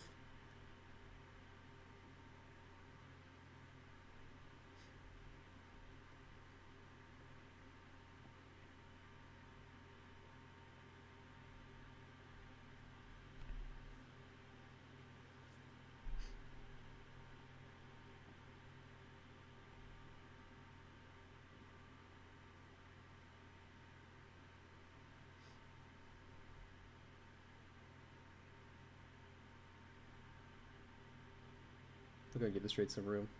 Again, I'm looking at 18s being my stop out, or one of those crazy like aggressive moves up is gonna be one of my stop outs. I'd like to see a break of 13s and trading 12s. That's what I'm looking for. If we get down there and we don't trade anything, I'll just try and get out at 12 or 13. Yeah, this is kind of gunning for new lows again. And there's a sell-off. kind of out of nowhere. Maybe news. But that was a pretty strong sell-off.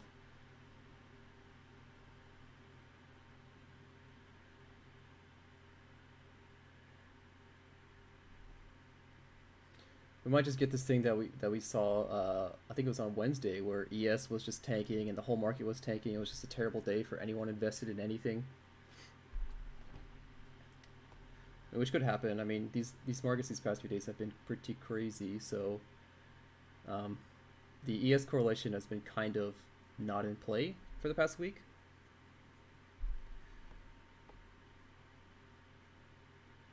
Starting to see some strong selling going on here in the shorter term stuff, the 10-year and the 5-year. Do they sell down into 21.5 on ZN is the big question. Or 29.2 on ZF.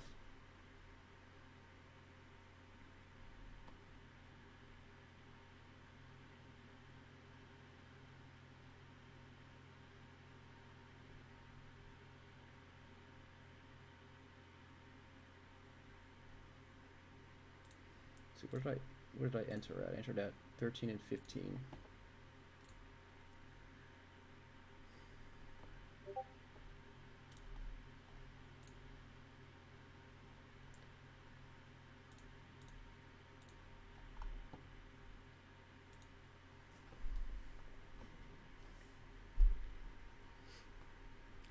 New point of control developing here. ES is tanking and we're upticking.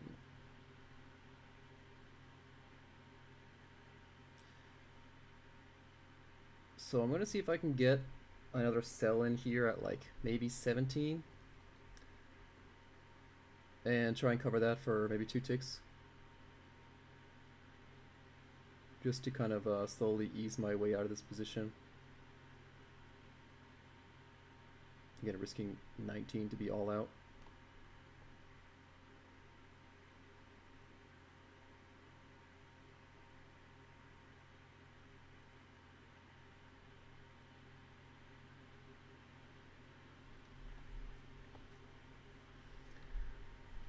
We've kind of had some time down here at the lows, and the last high that we made was 17, so it's 1 tick below 18. So again, this kind of this idea of an uptrend is starting to die right now. So it sucks that my price is here at 14, but I think I have the right direction of this trade. Just my entry was not good. I mean, we may just like trade 13s and then bounce and then like go up, but I need to see what happens at these levels if we get down here. If I see some potential to go through, then I'll try and hold for longer trade. If not, I'll just try and get out for like +1 or +2. Because the range is clearly in play here at 12. Yeah. 12 is the significant bottom. But if we keep like getting lower and then our pullbacks are weaker each time, then that's good sign to be short.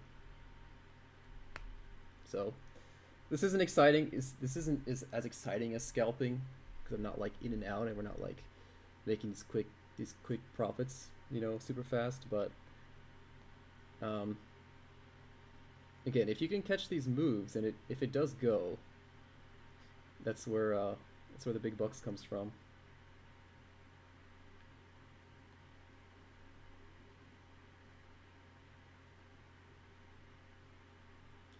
If we get another pullback to like 16 or 17, I might try and sell that.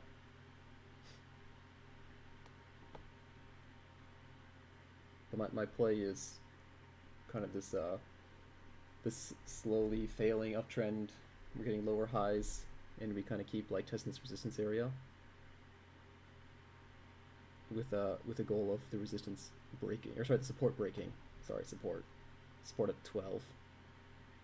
Just kind of slowly grinding down, and eventually punch through it at 12. So it might take some time for this trade to develop, but I haven't seen any reason to be out of this position yet.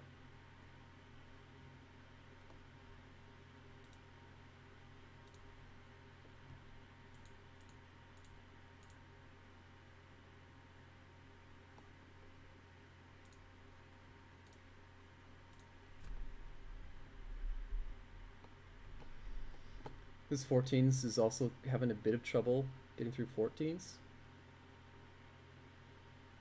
So we're starting to pull 14s. That's nice. They're selling the crap out of the 10-year.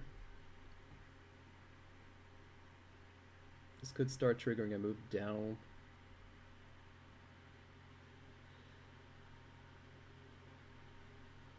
Some big selling going on here.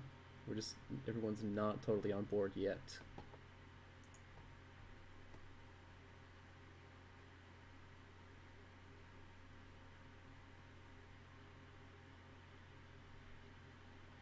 Got a nice bid stacked up, or sorry, nice offer stacked up behind us here. We had one, it was 1,000.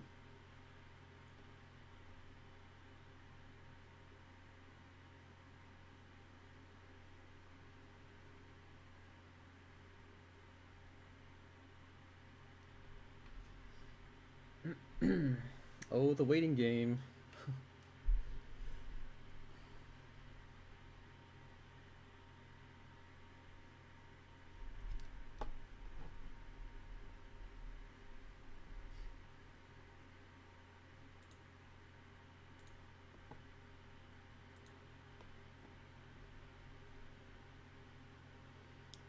ES is fighting with new lows of the day, and we are weakening our defenses.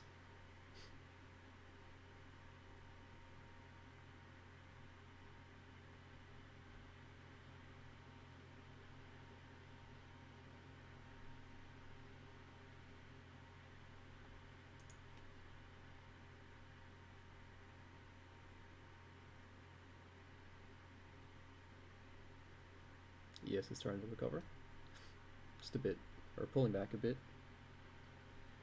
Does that move our markets?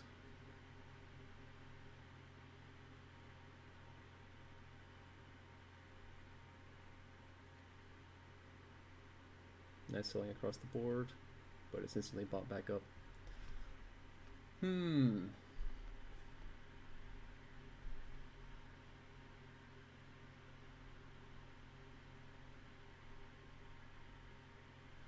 Well, again, it's going to take some more time to play out. We've got to kind of test like 16s and then maybe come down to 12 and then test 15s and then 14s and then eventually decide to break out lower or just like go up and break out above us at 19.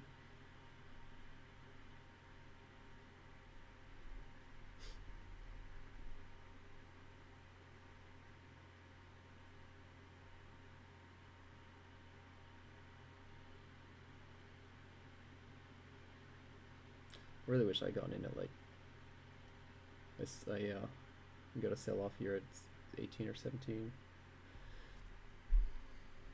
I may not even get 16 if I try and put a limit here at 16.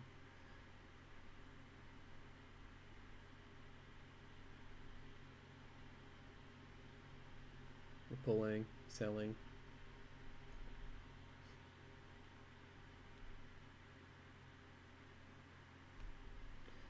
Do they sell 14s though? That's the big question. Are they interested in selling 14s? Does anyone want to sell 14s?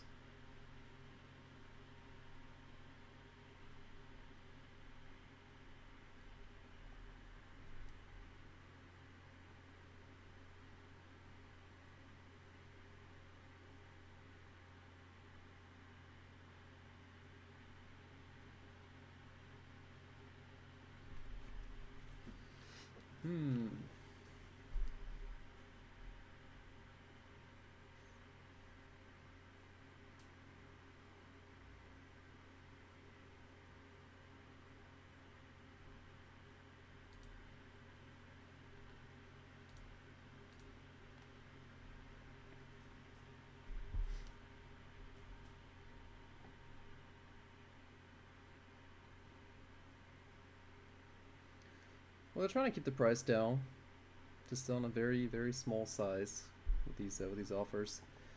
Some decent absorption going on, and we got selling, which is good. So they're trying to push the price down here in the 5-year, but they are holding the price from going up on the 30-year.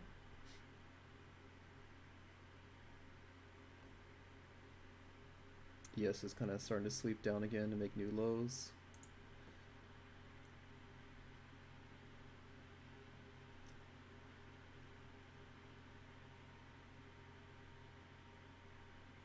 But we don't seem to really have any reaction. Very minimal reaction here.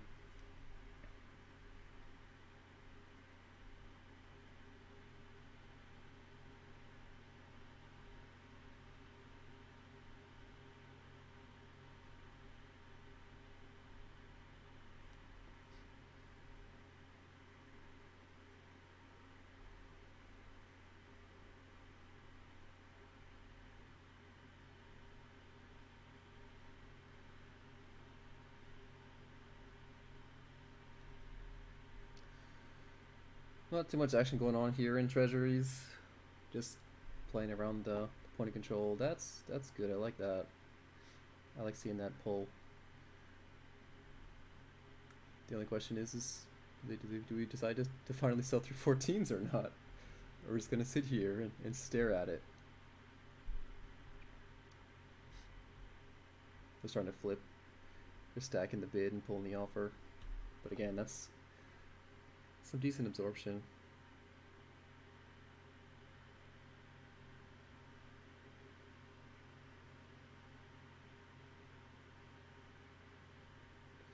There's a downtick in ZF. I mean, I'm happy to sell 13s if I know it's gonna take us lower. Like, come on, guys. We're just slowly making our way down. There we go. That's what I'm talking about. Can we keep it up? Nope. ZN doesn't like it. If I can get a... Okay, there we go. The next test is 12s. Do 12s trade and do 12s break. If so, we got free fall until maybe 8 is the next target.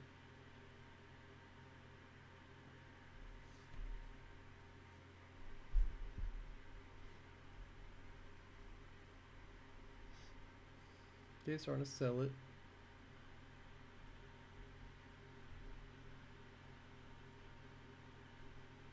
Nice downtick. Gonna try and get in on at 12 if I can. Just again adding into this trade. If it breaks, so maybe I should wait till 11s. Might be a better idea.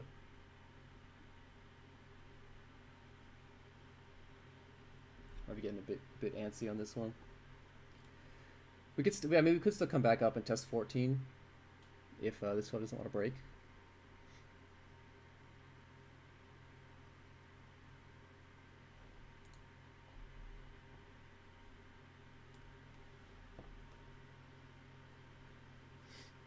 I'm starting to thin this out. Starting to sell it on here. They're not selling here. I want to see them selling ZF.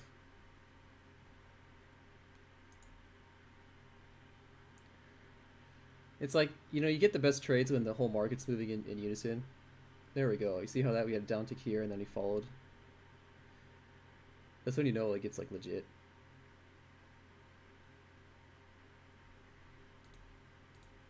Okay, so 12 was the bottom of our range. We did trade very little bit into 11 at one point. So this is kind of the really important moment here. If we don't get much action at these prices, then it's time to get out of this trade and call it. Although if we keep ticking down here and people start printing, you know, a few like 2 lots, 3 lots into it, then we do have potential. This absorption is really good. So I'm going to try and add on here at 12, although I may not get the fill. I may have to pay up to 11.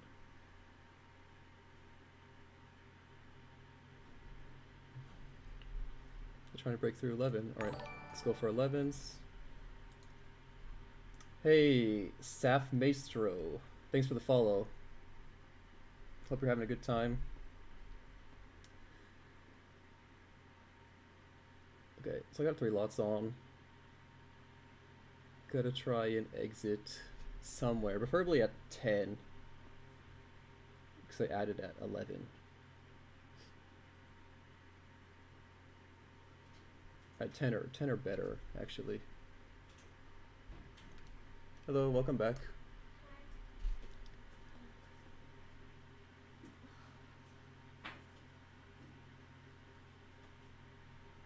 Okay, they're holding it down. They're holding it down. Chart. This is getting exciting. Absorption, big selling, not much volume happening at 12, which is good. Means they're not interested in that price. They're interested in the lower price here at 11. Starting to see some big sells coming across ZF, ZN. So it looks like we are possibly in the green on this trade.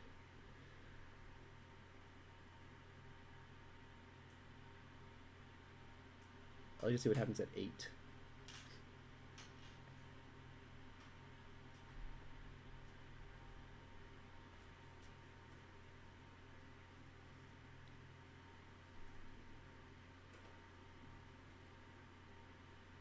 Absorption on ZN. We're starting to tick through it. Okay.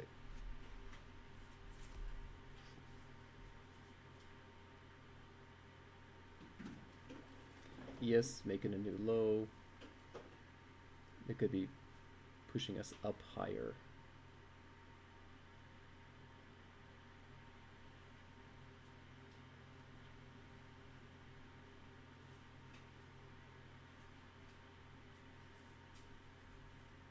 It'd be cool if ES just like rejected that low and just like shot up. Do it. Come on, you can bounce. I believe in you.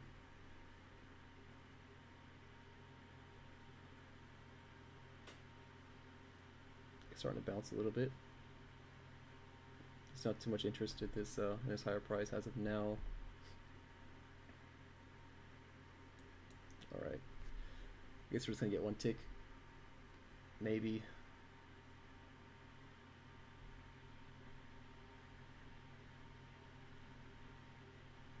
Maybe not.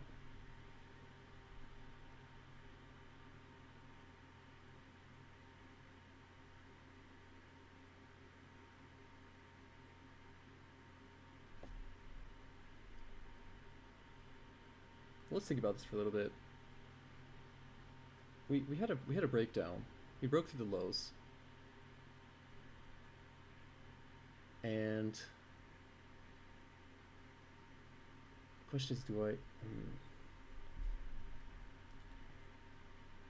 trying to decide if I should still hold this or just try and go for a scratch, because we did this 14 level was like a huge resistance. So like if we test it and we bounce off it and we come down again, then that's good. It's normal to like kind of retest the breaks.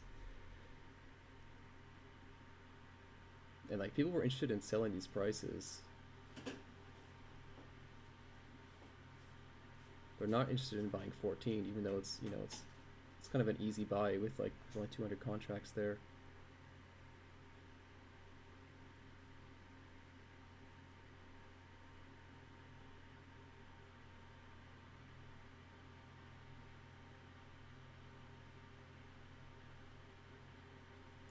This could just be the pullback. And by the top of the pullback, that's really bad. Or it could be changing the movement of the market. Nobody knows, right?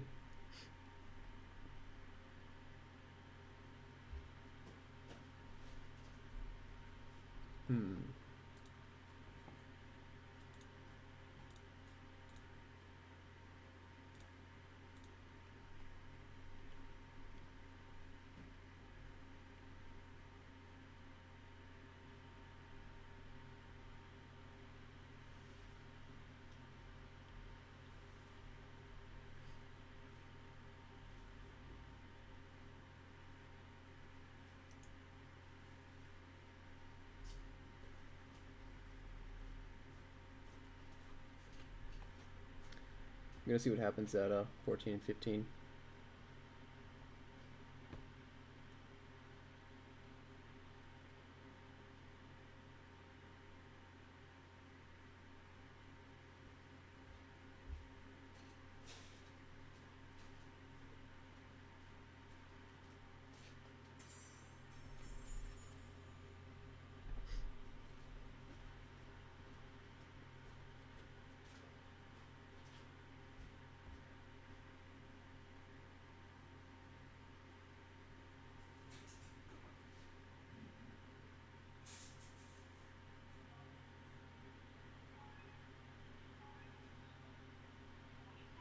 Okay, if this doesn't go above like 15 or 16, we still have technically the downtrend is still in play.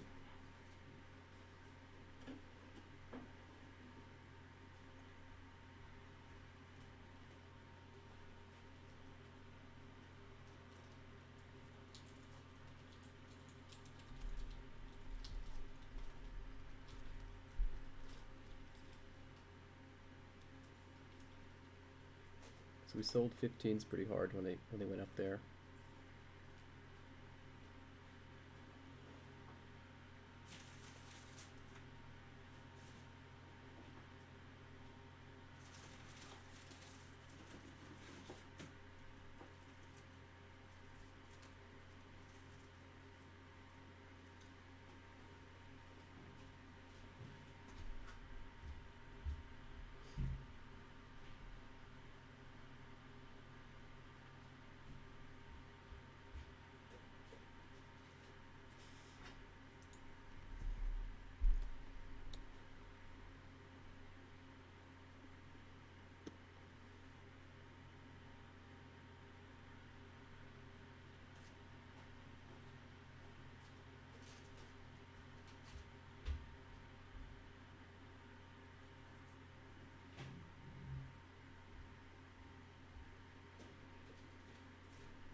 Hmm.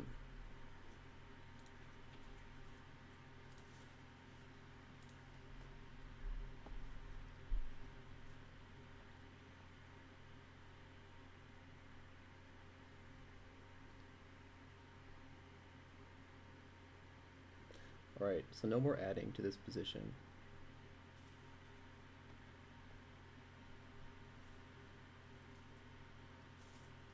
So we ticked down to tens in the last sweep down.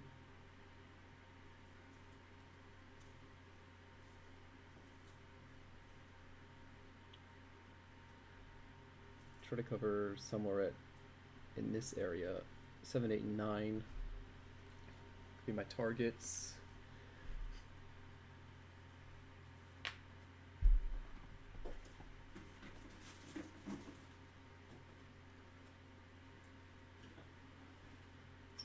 So we held 16, and we put up a large bid behind it, which is just kind of a the downtrend in play. We traded down to tens, came to 16s. We're on our way back down again, maybe to tens, maybe to nines or sevens, something lower.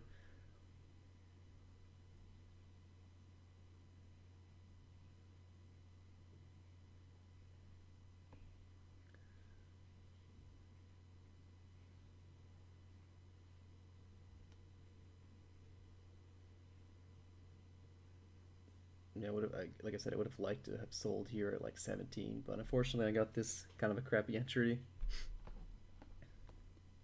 It's pretty scary when we get up to these prices here, like 16, 17, and you're 3 ticks down. But the trend is still intact, and we're on our way down again, and ES is on its way up.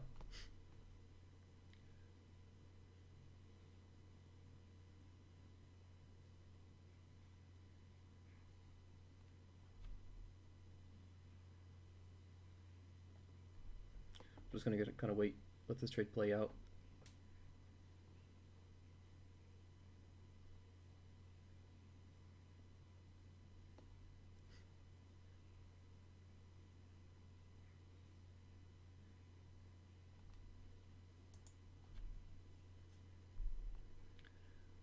Let's see, clear this. I cleared the wrong way. Whoops.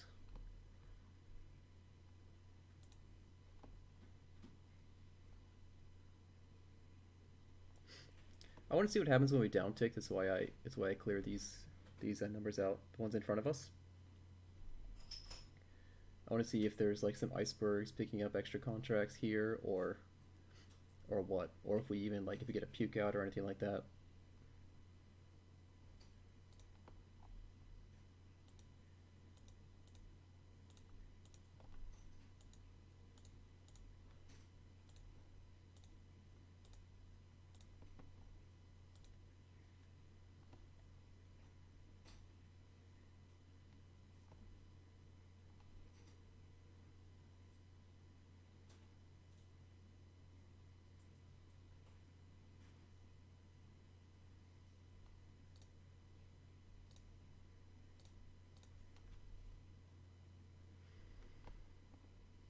starting to see some selling here in ZB and some selling in ZN, or sorry, ZF.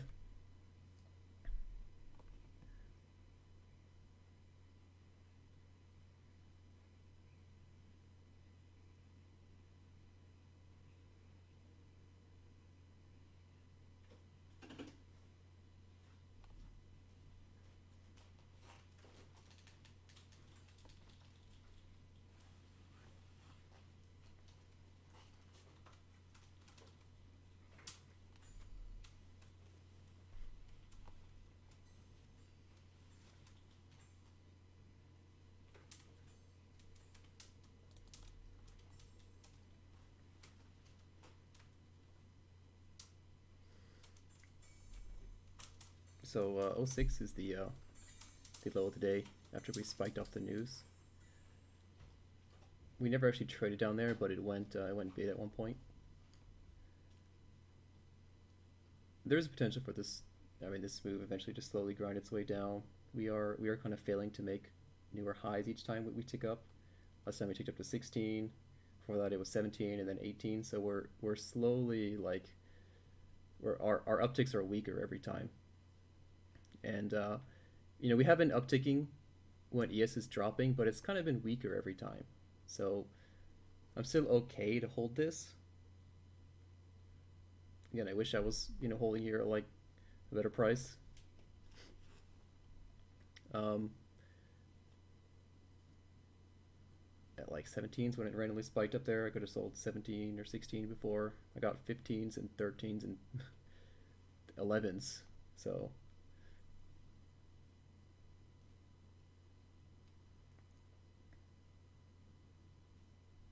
okay, some of the big sellings coming in again.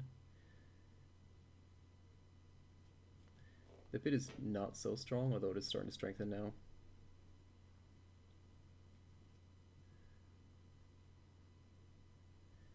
He is taking a dump, so we might see another uptick, maybe to 15.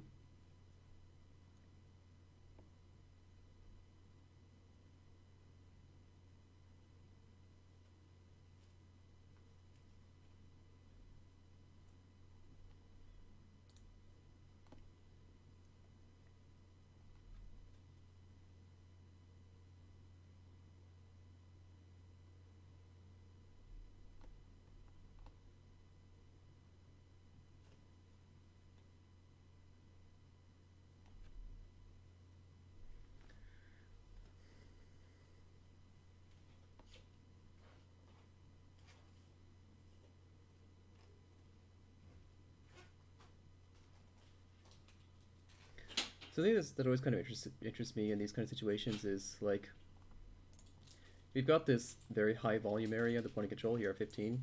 We've had the most contracts traded today at that price, and here we are now, and they don't want to try and buy it. That's like a fair price, right? But they don't like it. Right now they don't like it. They'll buy the one below it, but they don't really want to buy the higher one.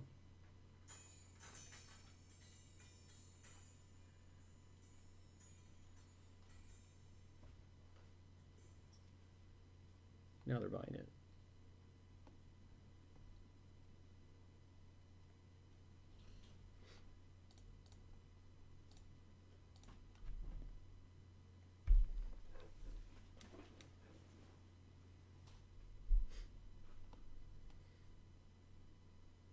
So the amount of heat we've taken on this trade has significantly decreased as time went on.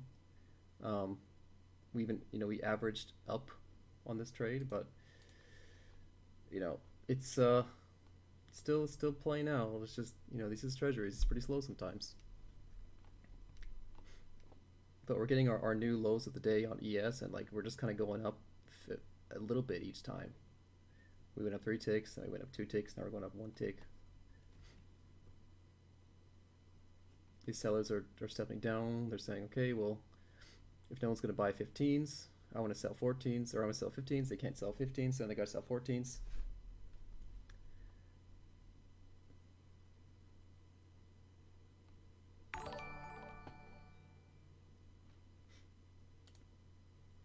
Hey, ZNZ BCF, thanks for the follow, man. Appreciate it. Thanks for stopping by and hanging out. Hope you're having a good evening. Hope you're making some big profits today for trading, or even if you're on demo.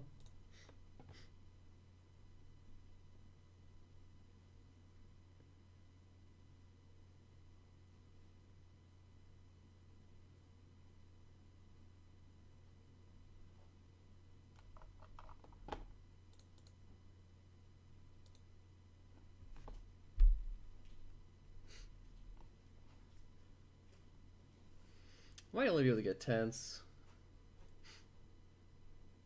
if we do go down that low.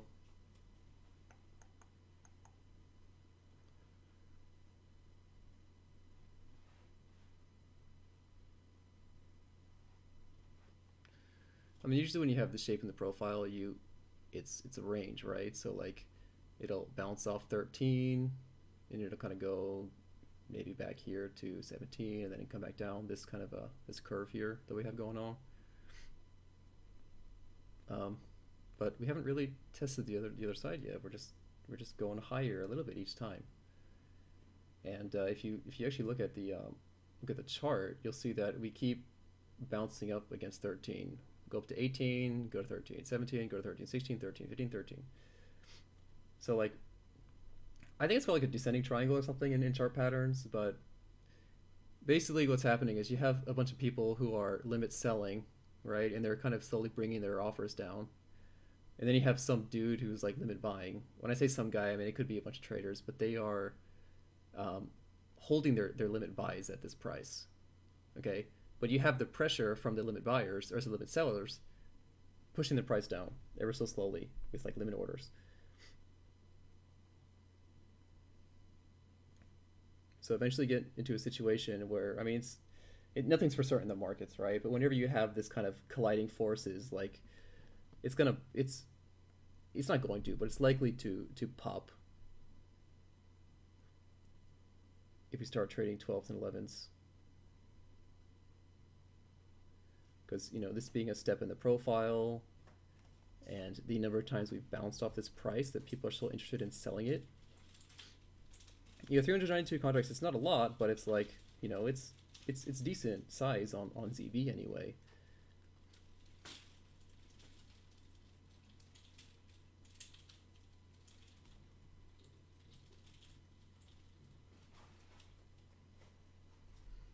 If we could see ES bounce off the low, it could help propel us down.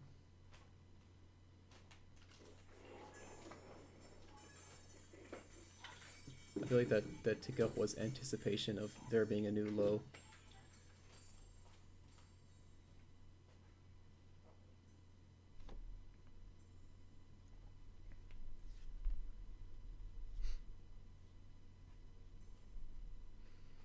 Here we are at 15s again, or 15s again.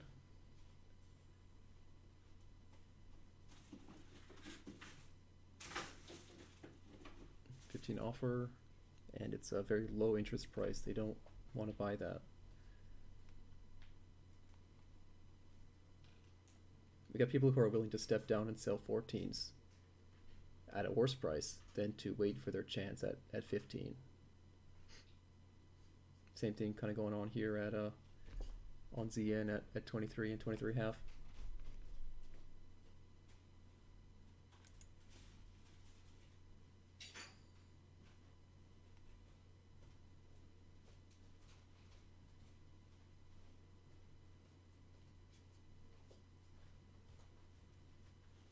Okay, they're pulling this.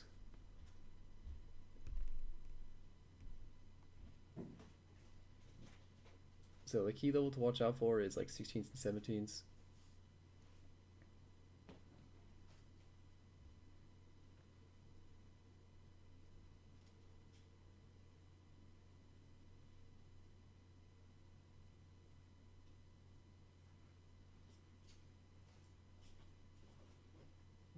Although interesting that the other contracts aren't really following with this move, so there's probably some spreading going on. Yeah, we had like an uptick in the 30-year, but there was no uptick, not even a sell going on in the 10-year.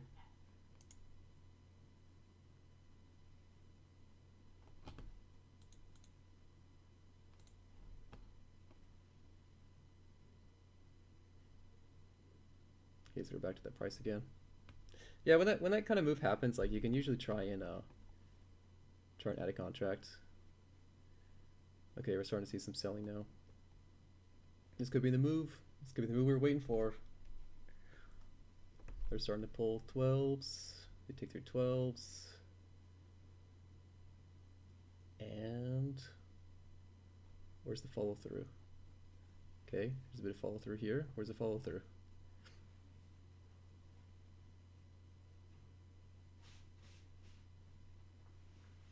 Rejecting.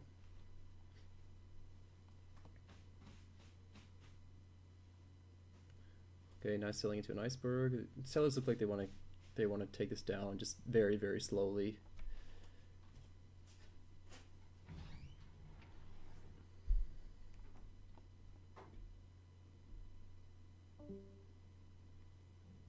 There's some nice selling going on here. The big level everyone's probably watching is 8 and potentially 10. It's 10, 8, and then this whole 6, 7, 8 is probably going to be like a big support area. I'd love to cover it like here at 05s, but that's probably pushing it a bit too far.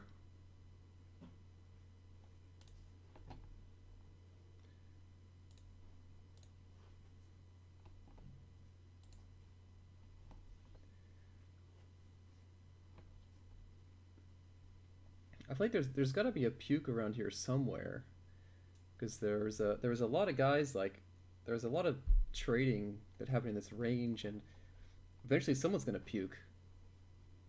I don't know if it's gonna be at 10s or 7s or 6 or 5. I don't know. I hope it's earlier.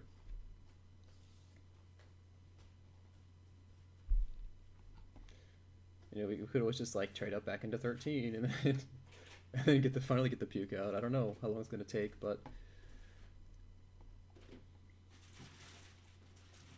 during this time it's kind of hard to get like these quick scalps off, because, or this isn't a scalp, but at this time, when the volume starts winding down, you can't scalp as easily because there's just not much movement in either direction. So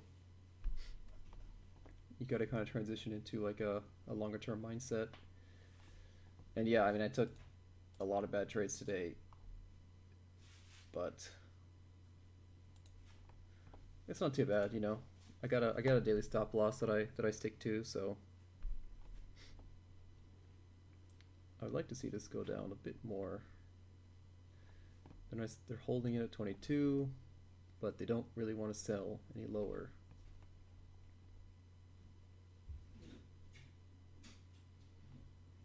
Starting to weaken the bid. This is one of those baits you gotta be careful about, because like no one knows how big this order is, this offer, but he's absorbed 4,000. You know, it could actually be like 7,000 contracts here, but he's just like, every time he gets filled, he adds more. Gets filled, he adds more. It's kind of one of the crappy things about trading. Trading in treasuries, you got a lot of icebergs all over the place.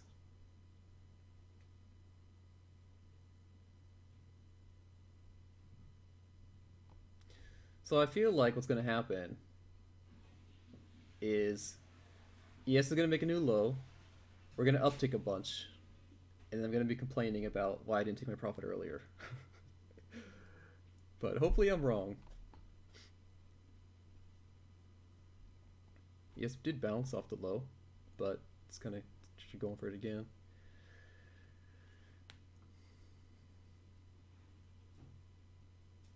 Maybe I should have been trading ES today. Just sell the bottom and cover like a point below it.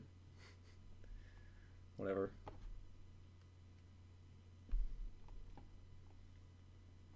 We actually did sell through this at one point, which is why you can see there's some buys showing up. Some guy had an order in for like 600 contracts or 650 contracts, and he limit bought 443, and then he market bought the other 122. So it's kind of more like a defender here. I'm looking at this 833. There's, okay, never mind. You see that? 1,000 contracts sold right into ES.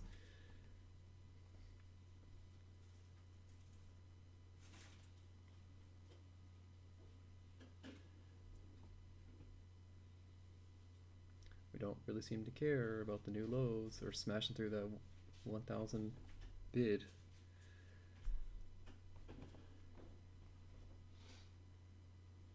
The Puke out might be at 10. 10 was the or sorry, 10 was the most recent low. So if 9 start trading, we could see a Puke. It'd be cool to see 9s trigger 8s, which trigger 7s, which trigger 6s. Because we got the guys who are at 10, right? That was the last swing low.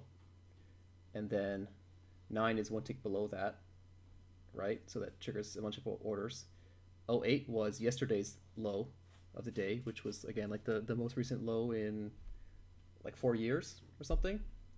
So that triggers more stops, and then which triggers the 07s, which is the low of the day trading, and then that's going to trigger new lows of the day. That's probably like magical Christmas land, but the potential was there to get just a cascading collection of profits. The question is, why not log this profit and get in again? Because we're not really upticking very much, and I think if I lock in a profit, I'm just going to get in at a worse price. If I want to say that we uptick, so like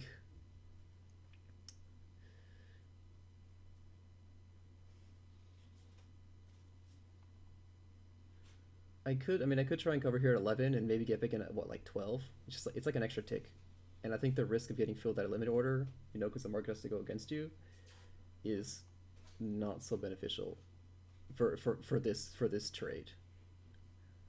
If we have a Puke, if we sweep down like 3 ticks, then I will definitely look into doing that.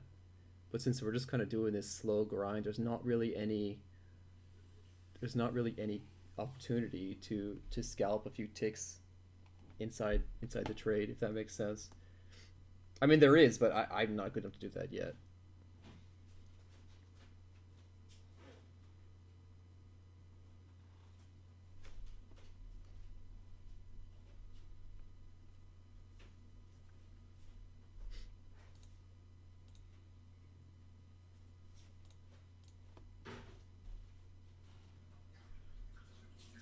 So 10s is proven to be a bit of a pain on the short side.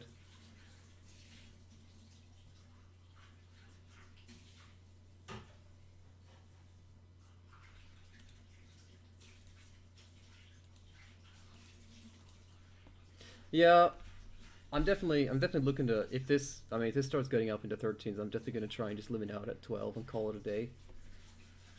It is late in Japan. It's yeah, I mean, you can see the time down there. It's 12:44.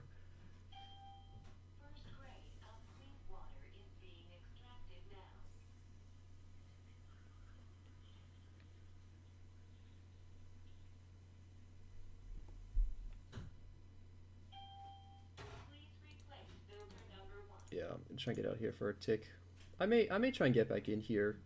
When I started seeing them taking the price higher, so I started to get worried. Because let me pull up the chart again. But we've tested 10s twice already, and we failed.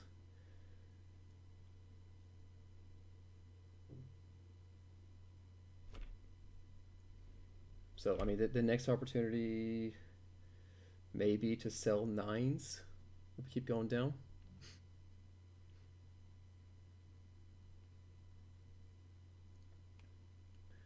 But knowing the time of day and how long it took to get down here, I'm sure there's a lot of guys who are looking at getting out. And you're right, around this time, between like now and an hour ago, it generally tends to reverse. So all the guys who were short are all going long or covering their shorts or whatever, and then you get screwed over if you wait too long for a move.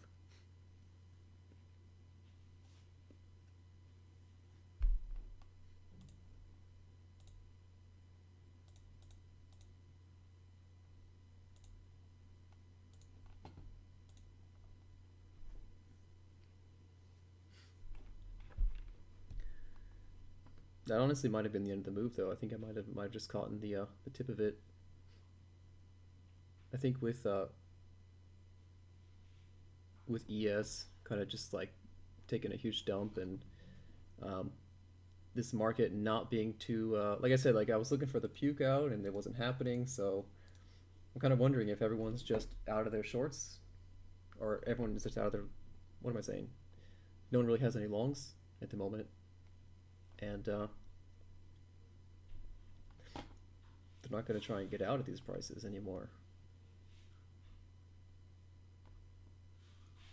Buying has definitely, increased.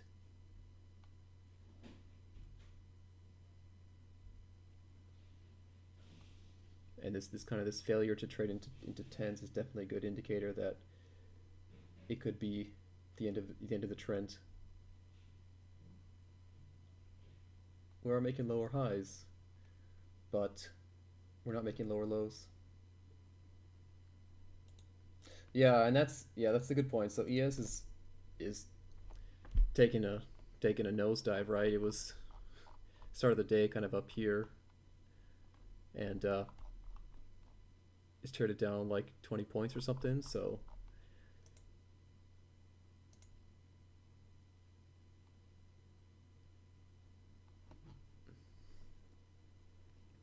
but during the same time, like we were also slowly grinding down. So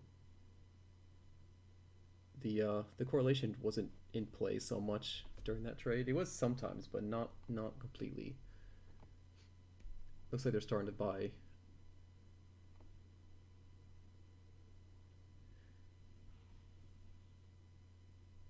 Well, then they get sold out, sold down.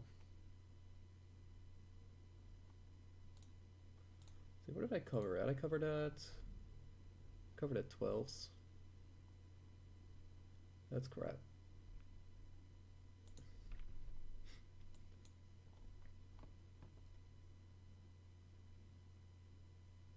We might have this could be triggering the move down. ES is starting to make a recover. We started pulling here. We ticked through.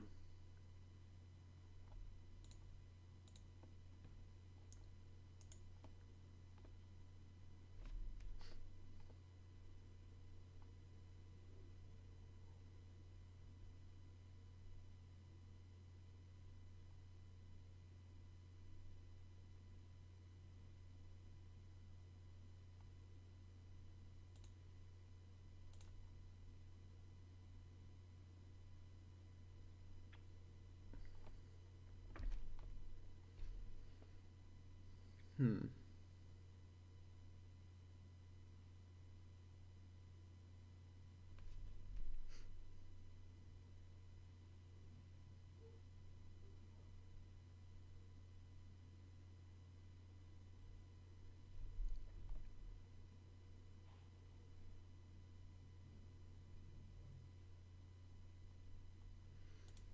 This might be a scalp I can do if tens break.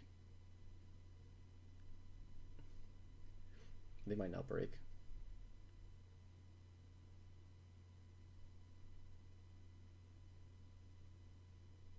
This could be the reversal. They're back ticking and they're starting to buy into 12s.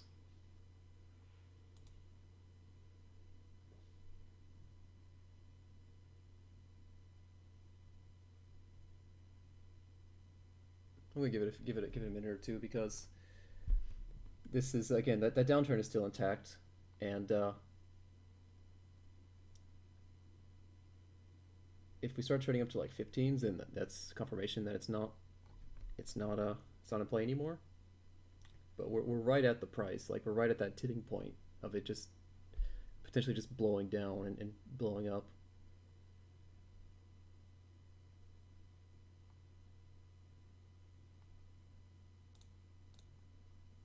So I'm gonna see if I can put on a 2 lot and just catch this as it goes down.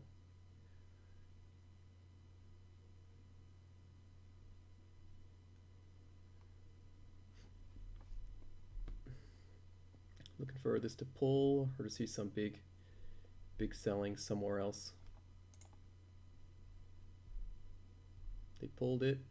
Oh, that was way too slow on that. Do I get filled on the back tick?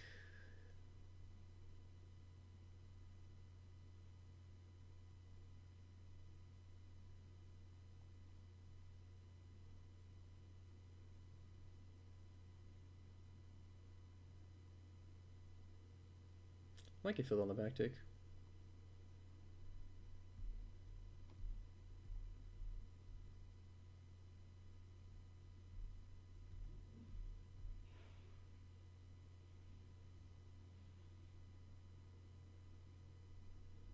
I'll just instantly offer 6.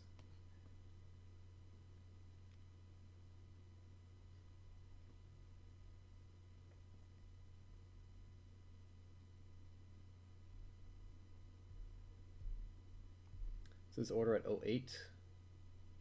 It's kind of scary.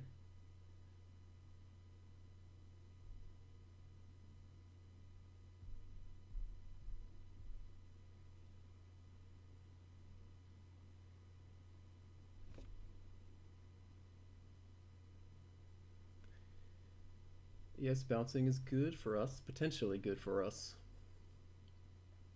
Down tick on ZN.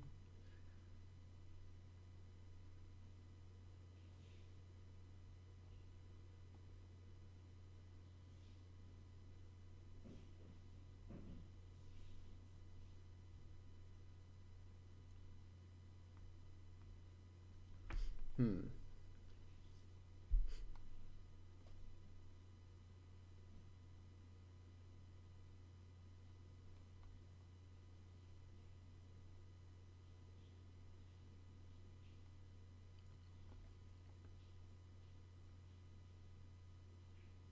It's making a nice recovery. Again, like this failure to kind of turn into 12s is still like I'm still leaning on that downtrend. I think this big order at 9 is probably the last line of defense for a move down, and you see it just ticked down. Like they pulled the bids right when it ticked down there. So this could just be fake, completely fake. They might just pull and we'll trade all the way down. And finally get that puke out that I was talking about. Okay, we're starting to see some big size trading, 600 contracts trading. We're selling across the board. Yes, it's upticking.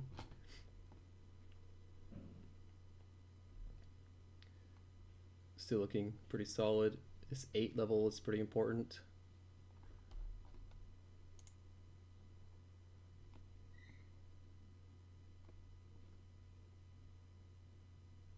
We kind of rejected this downtick on ZF, which has been kind of a leader recently.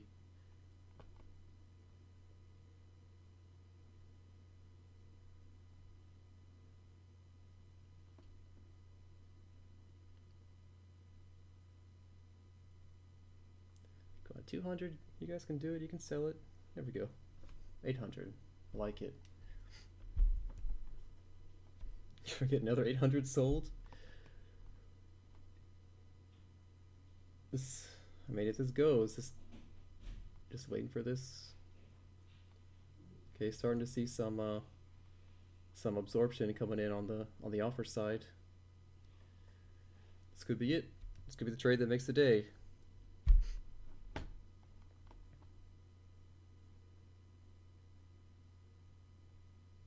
We're sitting at new lows.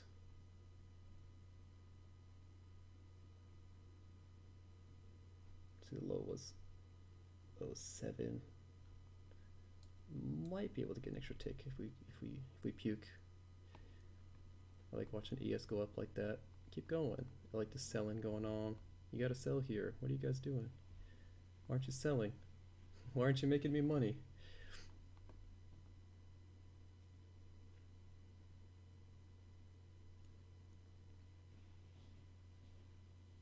I want to see this red across the board.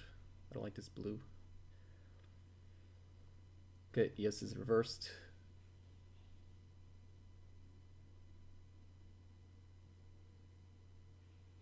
But no reaction, not even a single contract bought. Okay, there we go.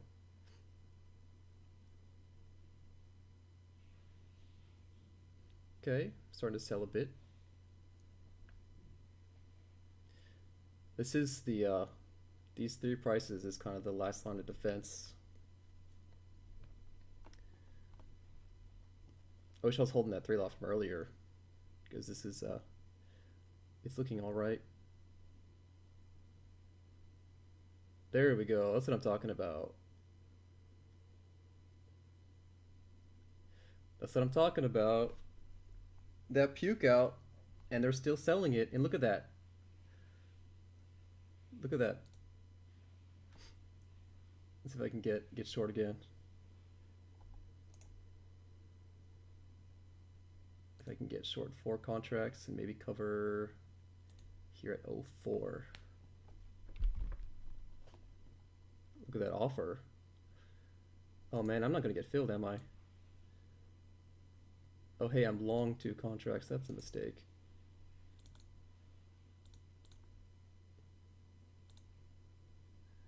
Well, that's my mouse being dumb. I gotta fix that.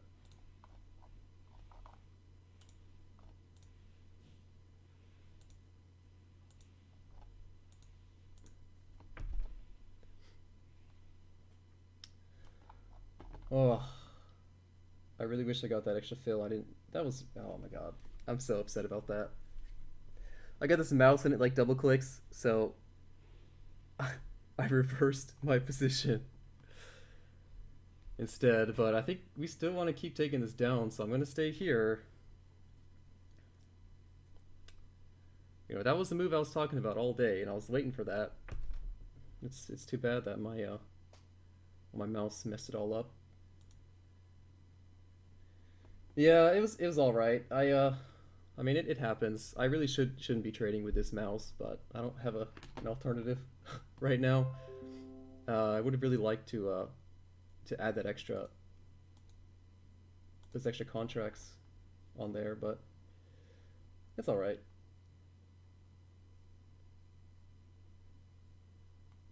There's still opportunity. You know, here's the pullback, so we may still have a chance to go short. You know, leaning in on this big order here.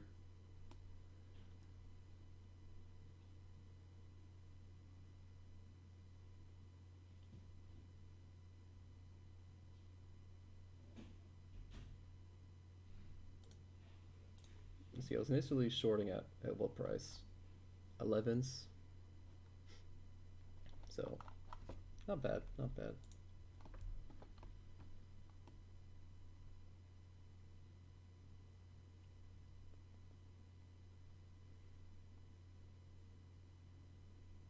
All right, so the big order was at 7.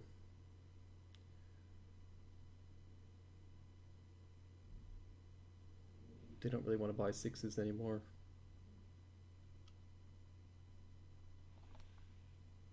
I'm gonna clear all that. Oh my god, I clicked the wrong button. Oh well.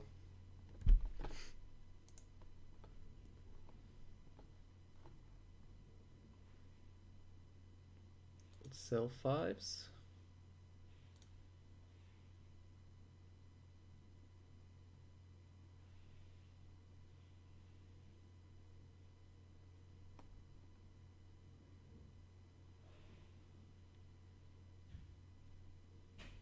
ES is making a good recovery.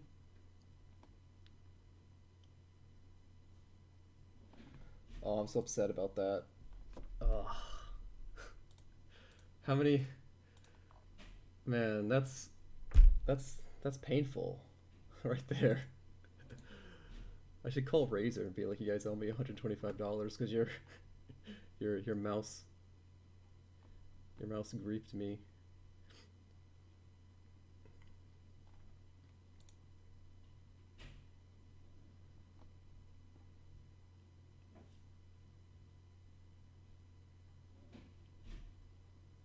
I'm looking at 7s. That's where that big order was.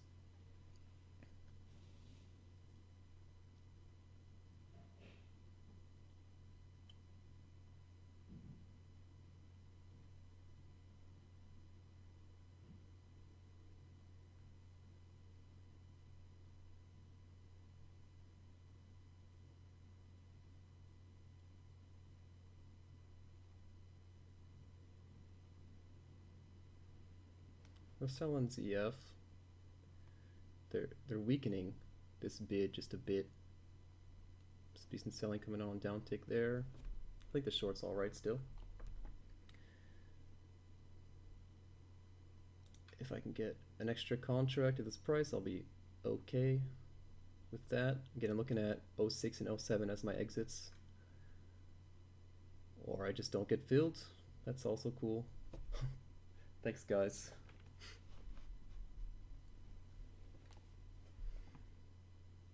100 in the cube.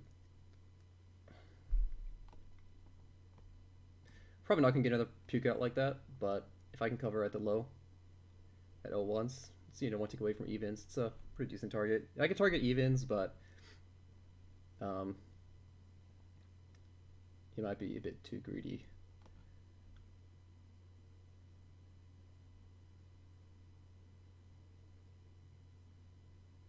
Can I get this fill here at 05? 89 in the queue.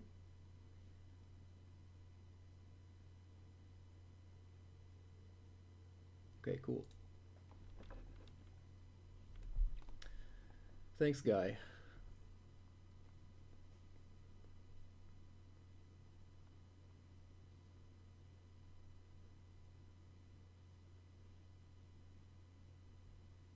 So we had an uptick here, and there's some serious absorption going on the offer.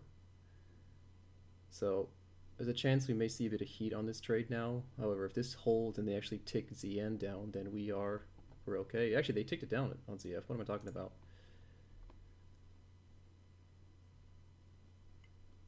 I'd love to get +2 on 4 lots, or sorry, +4 on 2 lots. This could be the next move down. They're starting to wind up.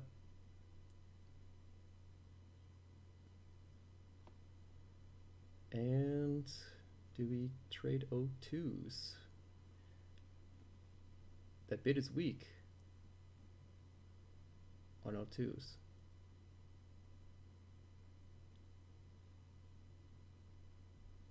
Can we get people who want to sell through the low of the day?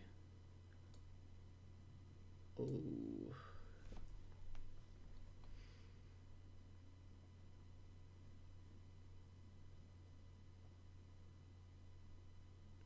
They'll probably trade through evens if they do get to my price. But I mean, if I put in a bid at 31, I don't know if that'll get filled. We had the big puke. The mini, it's gonna be the mini pukes next. If there even is one. Sellers are slamming into that bid. Starting to hit through it. That's good. Good sign. ES ticking up. We got potential for this.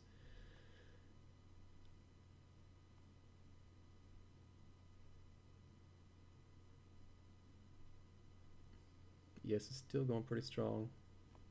Well, there's the reversal on ES. I might just, let's try and take one contract off at this price. And if I can't get this in a few minutes, then I'll just slowly bring this up to 03, and then I'll just kind of scale out of this slowly, depending on time. Because this was meant to be a scalp, not a long trade. Yeah. I'd be happy at 03 +2. I mean, it's all scalp really needs, right? It's just +2 every now and then. Number 1 in the queue. That's cool. Where's my fill? 313. They're probably not gonna get filled even if a single contract trades into that, because they got the market makers got priority. Yeah, see, they just sold a few more, or they sold a few more until I didn't get filled.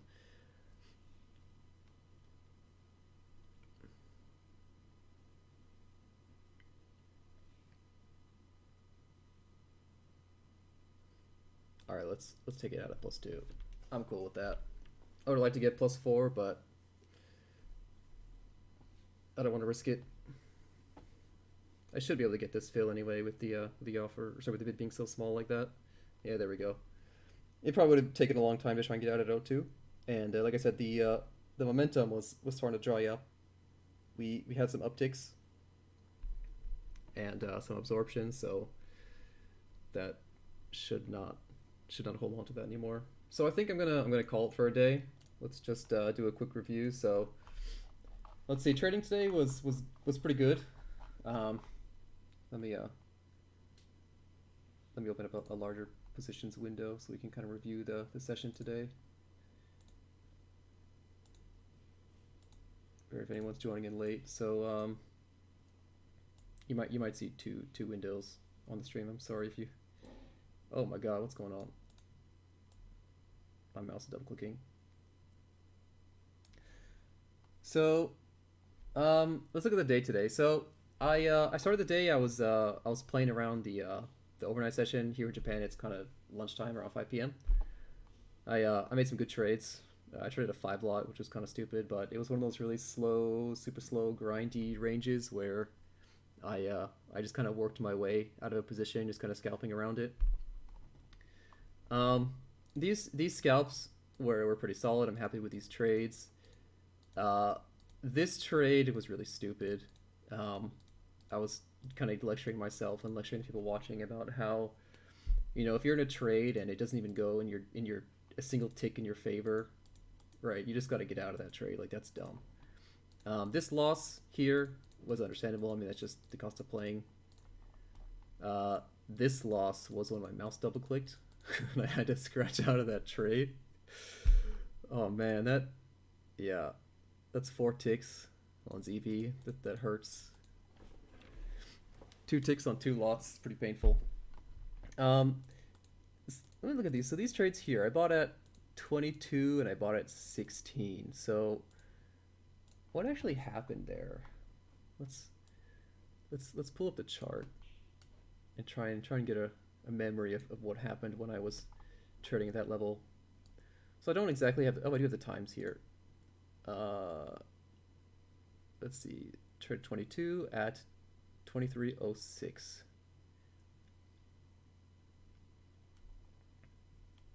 So I bought 22s at 23:06.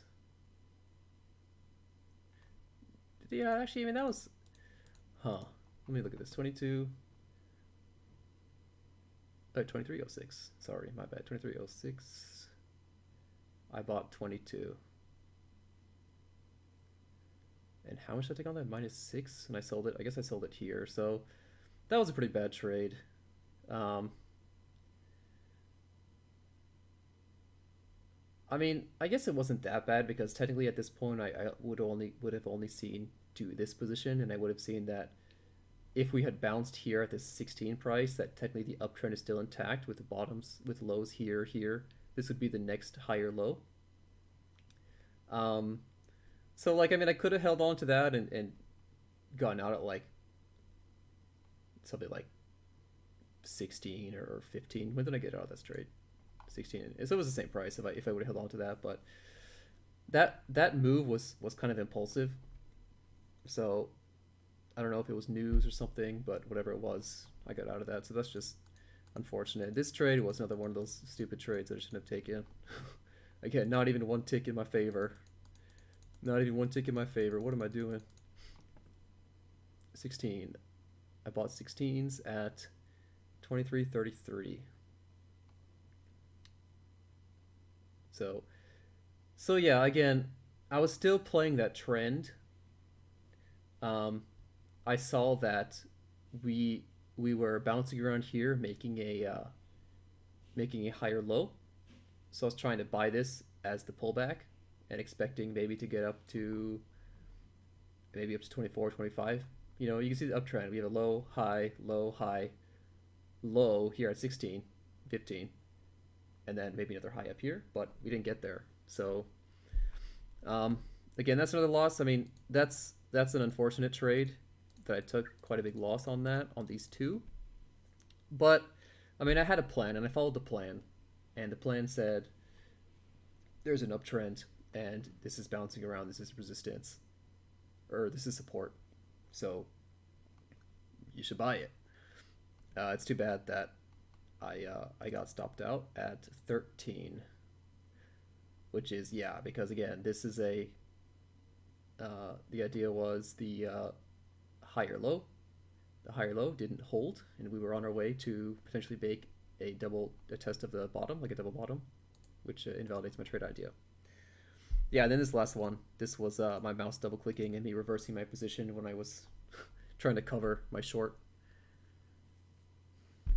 But yeah, so this trade here was probably the good one today.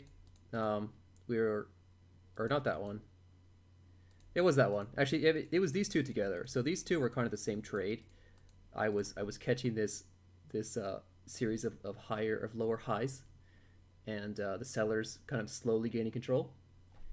And then you combine that with the double bottom, and you combine that with um, oh man, we went pretty far low here. Wow, I missed that. Whatever. You combine that with uh, today's low being at '07. Hold on a second. Uh, where's my dome? We had today's low being at '07. We had the support level being here at 9 and 10, and then we had yesterday's low at 8. So we had like all these series significant lows all at the same area, right? So for you that are watching, you can really see the power of trying to catch um, these just trying to think a little bit about, well, what are the other traders doing? Where are they playing? And you know we probably had, like I mentioned, a cascade of orders happening. So all the guys who are playing the range, they had their or who are playing the support level, they had their stops at like 9, and all the guys playing today had their stops at 8, and all the guys who are playing the news had their stops at like 8 and 7, and all the guys who were like day trading, position trading, especially in reversal today, they had their stops at 7. So you had like four different kinds of traders, all their stops at cascading levels. So the first one triggers, the next one triggers, next one triggers, next one triggers, and you saw we shot down like 3 ticks. Um, and I actually pulled my take profit to a better area because I had a feeling that was going to happen, and I mean it was correct. I was the attempt to scale in further at that low was also correct. Unfortunately, I was having some issues with my mouse and my program and my platform, so I did not get the extra fill. I ended up taking a 4 tick loss on that, which sucks, but I came out positive on the day. Um, these scalps were definitely useful. I think I might try moving up my account size on my scalps because um, when I get these losers, like they really hurt. So I might start turning a 2 lot for scalping like I did with this last trade. Um, this was also kind of a scalp, but it was a scalp kind of combined with my trade from earlier. So I only lost a tick on that on 3 contracts. So it's like $90, which is all right, but it could be better. So